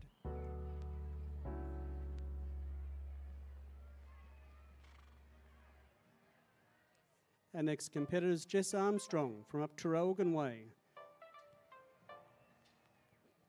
One of our younger riders, up-and-coming young riders.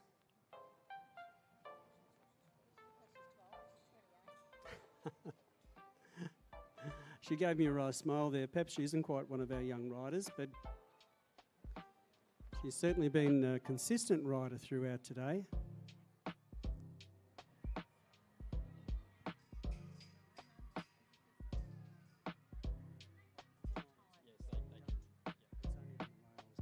So now Jess moves on. She's a little bit longer at the gate than others, and it is a timed event, but she's certainly going to make it up.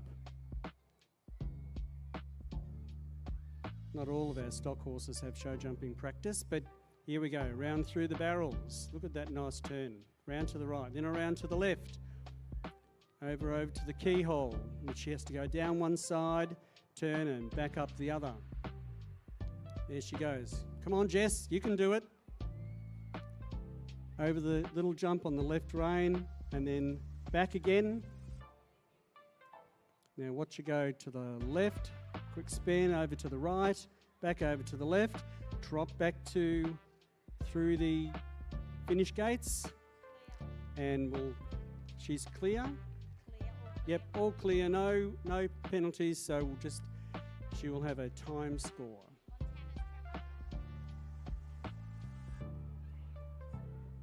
Our next rider is Montana Dickerson, comes from Horsham here in Victoria. So Montana walks through our starting flags and onto the gate. You can see that horse just ready to go. He's watching, he's listening. Off she goes. We'll see if she practiced show jumping. Yes, she does. Apparently Alan Mitchell's a show jumping instructor. He's a great rider. Down to the barrels. She's on the left. Now she's around to the right, back through the middle and up to the left turn again. Down to the keyhole, and she'll go down one side, sharp spin and back up the other side. Another turn, sharp turn and over the little jump. And then back over the pole again. Now she'll do a left. Oh, look at this. This is smart. Oh, excellent. Even looked good to me, and I don't know what I'm talking about. And back through the finish. Good round. And that's our final. We'll get our scores calculated and we'll have our results shortly, very soon. But I'm going to talk to our judge today, Jason Fry. Jason, welcome back to the Melbourne Arena. Give us an overall of how's your day has been. Thanks, Wayne. Thanks for having me. The day, the weather's been fantastic. It's turned it on for us, so we've had a glorious day. The horses and competitors have been outstanding. Full commend to all of the competitors, the way they've turned out their horses. The competition and the quality has been very, very high. Hasn't been the easiest decisions, but hopefully I've made the right ones as we've gone on. The horsemanship has been excellent too. The riders have been fantastic. I was saying earlier, Jason, it's a tough job when you're judging, because when you come to a royal show, especially with such good standard, sometimes it's only just a few finer things that may make your final decision. Oh, exactly right. Like, this is a royal show. It's not a gymkhana. It's the best of the best, and it's the best of Victoria has to offer. So we want to lift the bar, and as a judge, you want to see a high standard of competition, and the riders have certainly produced that today. Right. And yourself and Karen, your wife that we've all known so well, you've had some really good success over the last quite a few years. You've been concentrating on breeding good quality stock, but you've had a lot of success in some of the national events up north, northern Queensland, New South Wales. Yeah, national shows in Tamworth every year in May. This year I was fortunate enough to win the 4-year-old maturity, which is a 5-section challenge which incorporates a camp draft section. you know, the standard of a national comp is very elite. You can't sort of drop your guard in any section, and luckily enough, for me and the horse, everything went correct and right for the day, and we come up with the goods, so it was a real honour to be named and crowned that. Excellent results. And look, I'd have to say that when you go through results at these big shows, these national shows, the Royal shows get lots of horses, but the national shows, how many would you say would be in one section, perhaps your 3-year-old maturity class? In the 3-year-old, so sometimes you can have up to 100 entries. Numbers have dropped off slightly because of, you know, it is a fairly expensive event to go to, not only travel and fuel and people coming from afar. But in saying that, you know, there were 70 horses in that competition, and they're deserved winners. Like, you know, to even achieve the ability to get there, they're at such a high standard already. So to make the top 10 or be in the top 20 is a real honour, and you know, to take it out as a overall was certainly a tick in the bucket list. Let's put it that way. I think it's a very big tick in the bucket list, and well done to you to breed a horse, train it, and then go into top level competition and win is so important in any field. It's the stock horse trainers and riders. It's like to them their Melbourne Cup. So if you're a Melbourne Cup trainer, that's what you do. But these guys, they breed, they train, and then they win in competition. So excellent, and we're so lucky. Please give our judge here, Jason Fry, and his wife, Karen, a hand for joining us here. It's been great to have you here at Melbourne Royal.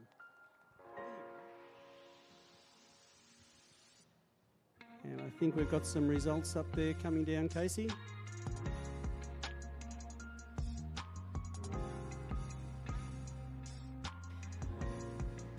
Well, as we mentioned, the results are through for our Australian Stockhorse Open Time Trial, and the win goes the way of exhibit number 480, Alistar Ashler. And Darcy, of course, he set the bar high when he went out there in first place, and he's out in first place here again now on Rachel Schlieb's nomination from Combanning in New South Wales. Second place goes the way of Bushdrift, Fleetwood and Callie Dickerson from Lower Norton here in Victoria, number 222.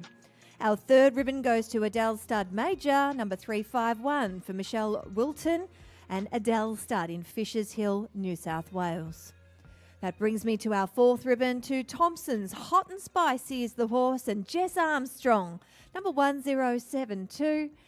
And our fifth and final ribbon goes to Amlu Capri, number 1226 for Michelle Wilton and Adele Stud's nomination from Fishers Hill in New South Wales. So again, congratulations down there, this time to Darcy and the team.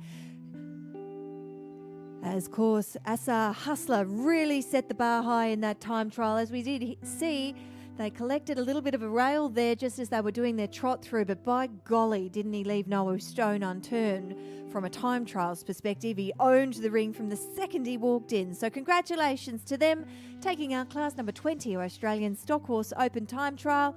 And as you can see, we're also going thick and fast out here in ring number 1, which is our Hunters on the Flat, as our judge is putting these horses through their paces across our field here in the Horses in Action Arena.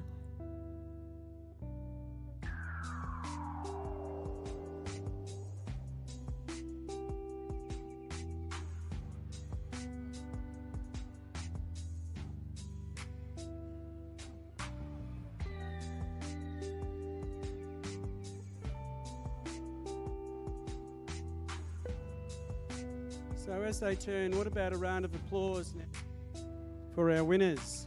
There's our winner, Darcy Schliebs from Combanning, New South Wales. They had to win the final round for New South Wales and all our other place getters. And that concludes our stock horse classes here today in Ring 1. I'd like to thank our judges, Karen and Jason Fry, and to our stewards down there, we had Annie, Kim and Jennifer. They're doing a great job. The hunting classes are still on their way. That is the ridden hunters. So please sit back and enjoy them. Don't forget tonight, everything coming up 6 o'clock onwards. We've got things happening on the arena, the monster fireworks, the chicken run, and our country and western singers. So go and have a look around, do something different. and come back and enjoy the nighttime entertainment.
Well, ladies and gentlemen, we now have the results through for class 379. That's our light hunter shown in saddle.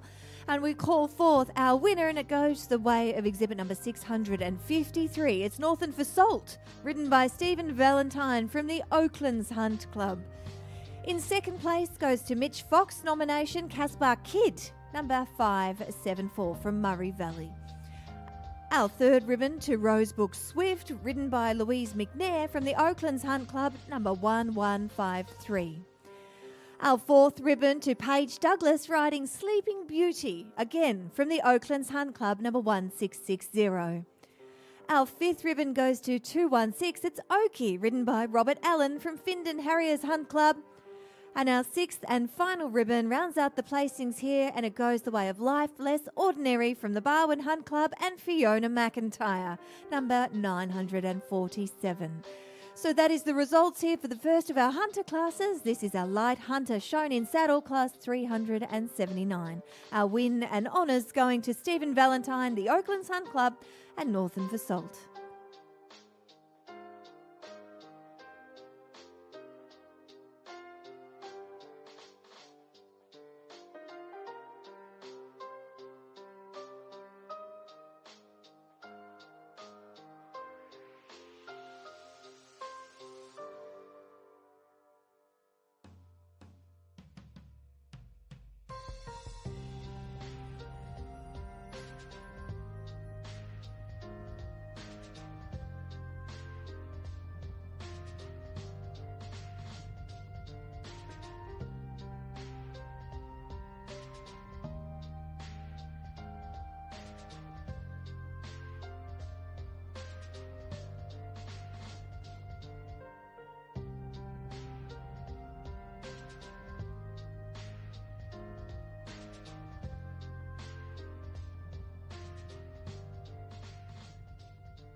Well, as they make their way out of our arena with this lovely ride-off, please put your hands together and give them a round of applause for our light hunter shown in saddle. Of course, the win to the Oaklands Hunt Club and Stephen Valentine. Mitch Fox taking our second place with Louise McNair in third. Paige Douglas in fourth from the Oaklands Hunt Club. Fifth, the way of Robert Allen from the Findon Harriers Hunt Club. And sixth ribbon to Fiona McIntyre from the Barwon Hunt Club.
Well, very shortly, ladies and gentlemen, we're about to bring the next of our classes out onto our main arena. This time it will be class 380, our medium hunter, shown in saddle.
Well, if you're just joining us and you're looking for something that might be a little bit different, mums and dads, if you're looking for something to take the kids to, the Paw Patrol live show is on in about 15 minutes' time in the Kids Theatre. It's on at 4:45 this afternoon.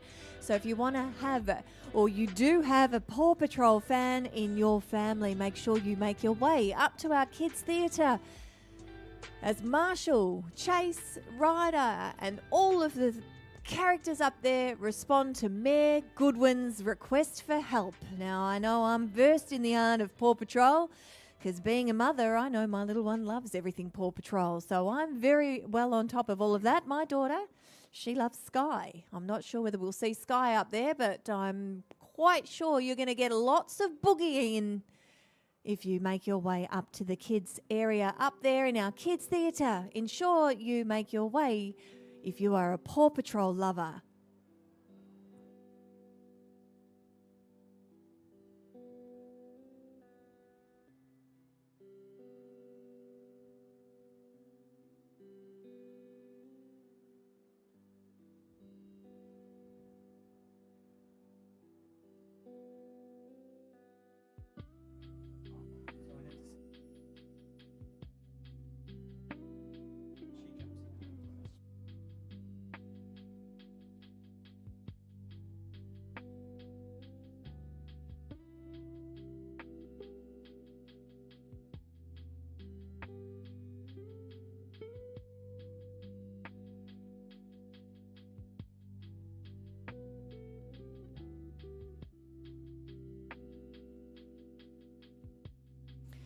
So if you are just joining us and you are watching our hunters over here on the flat, you can see our judge, Catherine Cameron Kennedy, is putting our hunters through some flat work out here before they'll be asked to be called in to do a workout in front of our judge. So this gives the judge a great idea of which horse she likes on the circle, remembering that Steve Peters, one of our co-commentators earlier, had spoken to our judge, Catherine Cameron Kennedy, and had mentioned the fact that she's looking for a hunter that she wants to take home, that she wants to ride all day through those hunting fields. And as you can see, her attire down there is that of a rider, Wayne. She looks magnificent in her hunting gear down there. Yes, traditional, proper traditional clothing, Casey, and we used to see this a few years ago with our judges, even in our saddle horse classes, turned out in the beautiful hat, jacket, breeches and very, very shiny boots, I might add. And sometimes it's not uncommon for our judges to actually ask or request that they ride these horses so that they can get a feel for them for themselves. I know they do that over in London with our show hunters, of course that being a different thing than what we're witnessing out here. This is a horse that we would classify our hunters from the hunting fields. But as you can see, our judge is looking for a horse or a type that would suit her to go walking around or riding around the hunting fields all day. And our hunters, therefore, should have more bone than that of our normal hack. So you can see here, if you're looking at these horses, they are what our judge classified as our medium hunters. So they've got a nice thick shoulder on them, nice big style, broad bone. And of course, they've got beautiful manners and paces. And our riders out there can go and ride them around all day long across the hunting fields. So as you can see, our hunters, our judges starting to call them in, and very shortly we'll begin with a workout.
Now, for our visitor friends out there, still lots of things to see and do up till 5 o'clock.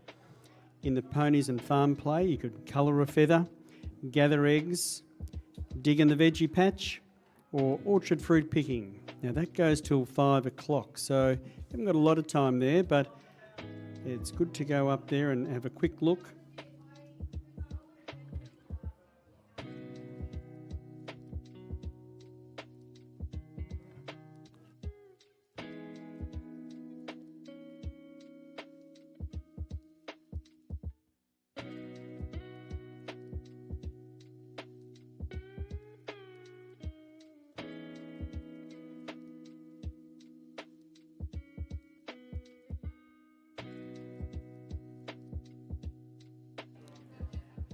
And don't also forget FMX and BMX Stunt Show. Their final performance will be at 6 p.m. tonight. That will be leading into our show after dark entertainment down here on the main arena. So that's a good time to go up and catch those daredevils of the flying. They fly through the air, they somersault, they backflip. They're as game as game. They're our FMX and BMX Stunt Show. Now, their final performance is at 6 p.m. Grab a bit of dinner, come back down here for our show after dark. So you need to grab your seats at a reasonable time. It starts at 8 o'clock with the chicken run, which I believe, I haven't seen it yet, but I will tonight. It is a fun-filled event. It's where the chickens, I'll let you know, the chickens take revenge on the fox. Live country music from 8:15, and then at 8:30 we have our fire and light show and our fireworks display. Well, let me tell you, this is going to be my first night watching the After Dark entertainment tonight. I'm actually looking forward to it. I can't wait to see what our fireworks have in store for us tonight. It's always good. Who loves fireworks? Or should I say, who doesn't love fireworks? I love fireworks. So again, We it's love them. highly anticipated and a much-loved attraction here at Melbourne Royal, and they're back, as we said, in 2024. Fireworks are plenty. I can't wait to see it. Oh, how we've missed them, Casey. You know, the fireworks, they light up our lives down here. Oh, And, well, it's going to they illuminate will our go- ring.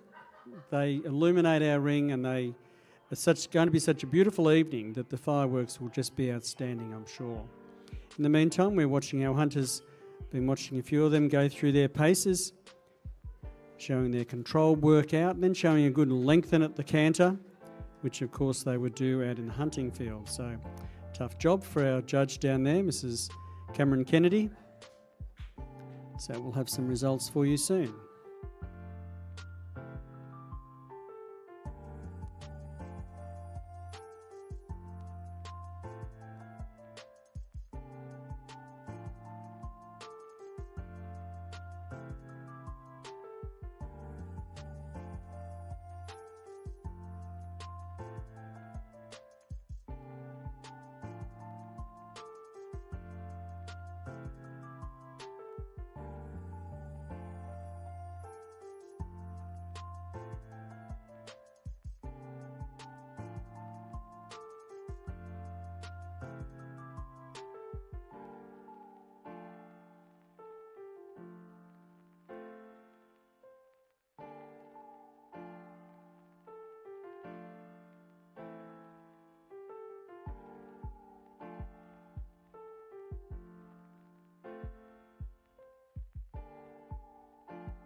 Well, ladies and gentlemen, we have the results now through for class 380. It's our medium Hunter shown in saddle. And the win goes to exhibitor number 167. It's Dalatite, ridden by either Jennifer or Ray Franklin from Murray Valley here in Victoria. Next up is the Fox Equestrians nomination, again from Murray Valley. It is 1627. For Mitch Fox, congratulations to our second place getter. In third place, we go to 592. Too Many Toys, ridden by Louise Davis from Yarra Glen and Lilydale Hunt Club. And Louise has brought her fan club with her as well. Well done to Louise and Yarra Glen and Lilydale Hunt Club for third. Fourth place goes the way of Opinion and Fiona McIntyre from the Barwon Hunt Club, number 1345. And our fifth ribbon goes to the Tardis Akka Hamish, ridden by David Cook from the Barwon Hunt Club, number 737.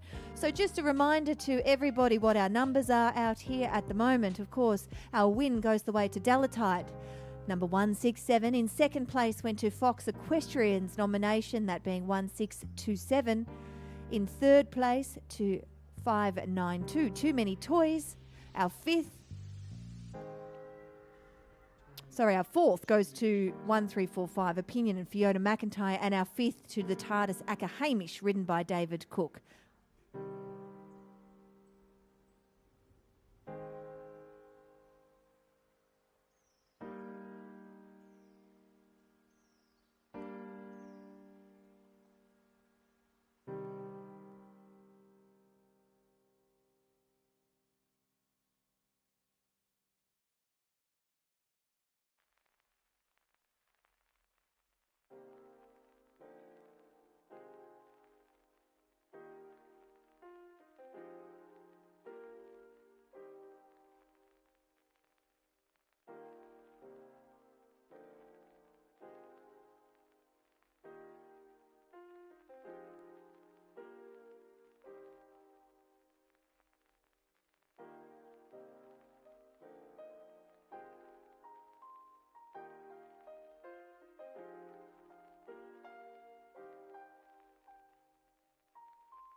Well, as we watch our hunters make their way out onto our Horses in Action arena, the next of our classes, we are moving on with class 381. It's our heavy hunter, shown in saddle.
Well, very shortly we'll have the results through from our heavy hunters out here.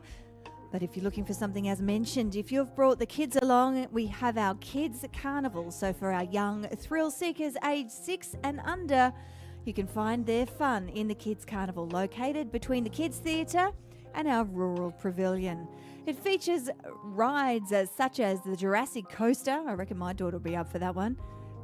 The Cup and Saucer, Ladybug and Jumbo, or should I say, yeah, it is Jumbo. Jumbo the Flying Elephants and much, much more. So that's in our Kids Carnival up the top there. But also here at Melbourne Royal, we have some exciting new rides for 2024. It's the Sky Flyer as well as the Phoenix. So if you're looking for something a little bit more exciting to do, and you feel like you maybe should go on one of those rides just before dinner time, why don't you try the Sky Flyer or the Phoenix? But if you've got the little ones that are looking for something to do as well, don't forget we've got our Kids Carnival.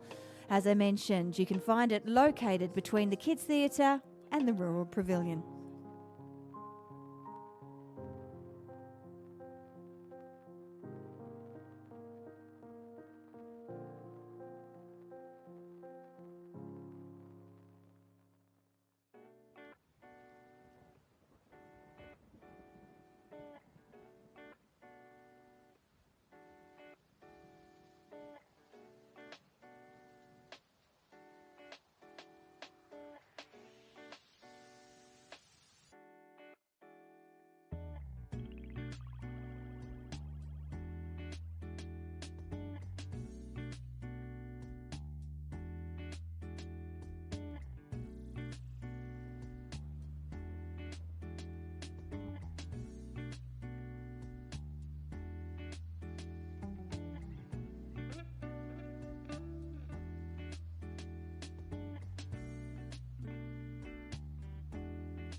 Well, ladies and gentlemen, we now have the results through for our heavy hunter class for our horses shown in saddle.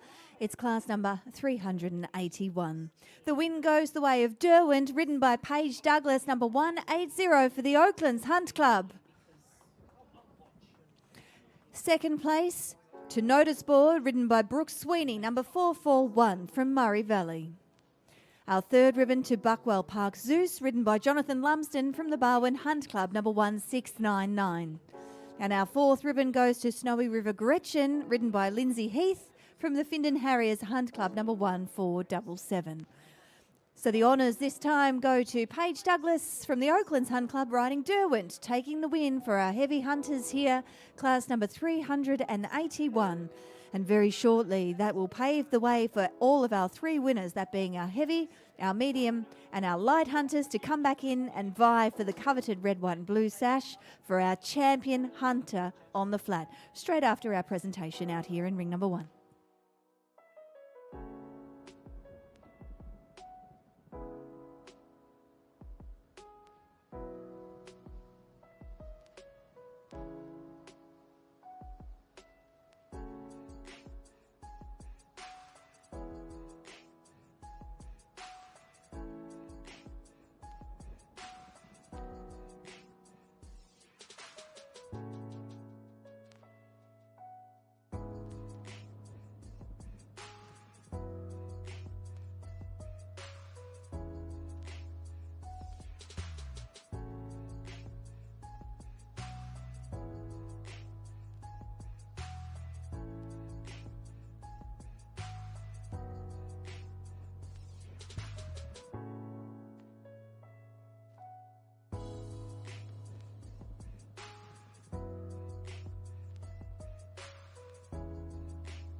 Well, ladies and gentlemen, our fanfare of a different kind signifies that we have our champion hunter on the flat. And our champion goes the way of Delatite, ridden by Mitch Fox, nominated for Jennifer and Ray Franklin from Murray Valley.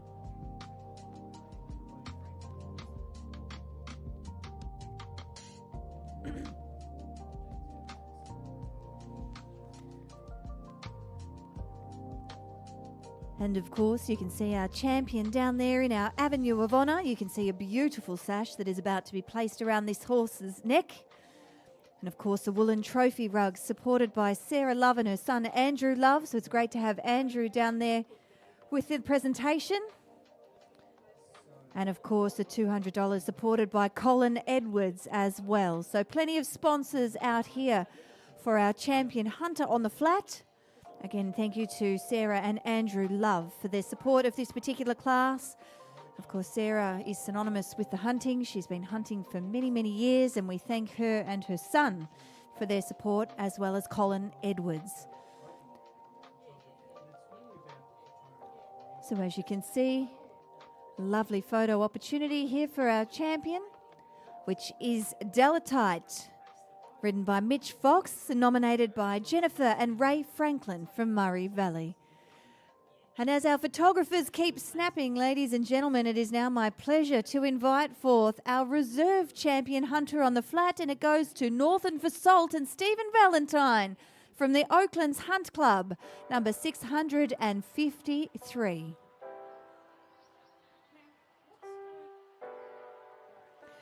And again, a huge thank you to Colin Edwards for his support throughout our championship, as well as our champion hunter on the flat and our reserve champion.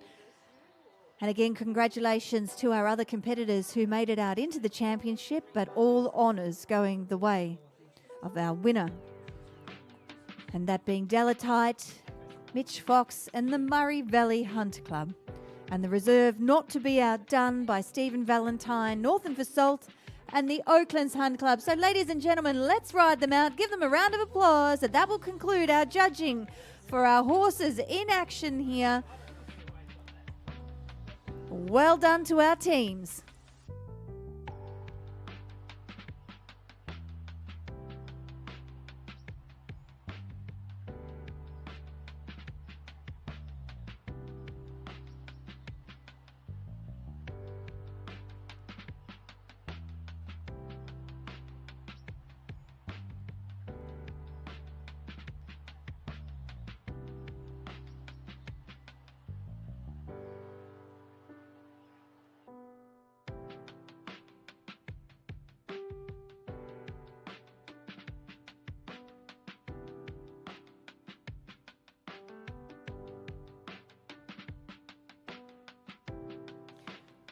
Well, as we mentioned, that concludes our Horses in Action program for today. But ladies and gentlemen, don't forget we have some exciting After Dark coming your way for our spectacular show out here this afternoon. So please don't forget our main arena. Even though the horses have left the ring, it is not the end for our arena entertainment, as our After Dark show will commence from 8 p.m. tonight. This is a great opportunity for me to thank our judge in Catherine Cameron Kennedy, and of course her stewards for making their way out there. Again, a huge thank you to Sarah and Andrew Love for their support of the championships, as well as Colin Edwards for his cash donations for our champion and reserve. Well, Wayne, it's been a big day out here. Look, it has been, and we'll just mention our stewards down there. John was there, Jenny, Vicky and Jeremy. Thank you again once for coming along and stewarding. We'll see you in the morning. And it has been a big day, but a great day, Casey. There's no show like a Royal Show to get you going. Well, it's another big program tomorrow, Wayne. Look, well, big program, but we'll watch the fireworks tonight. We'll have a date, and we'll keep an eye on the fireworks, and we'll let more people know tomorrow just how great and wonderful they are. Well, looking forward to seeing them explode and illuminate all over our Melbourne Showgrounds. We look forward to seeing our nighttime entertainment out here in our main arena kicking off at 8 p.m.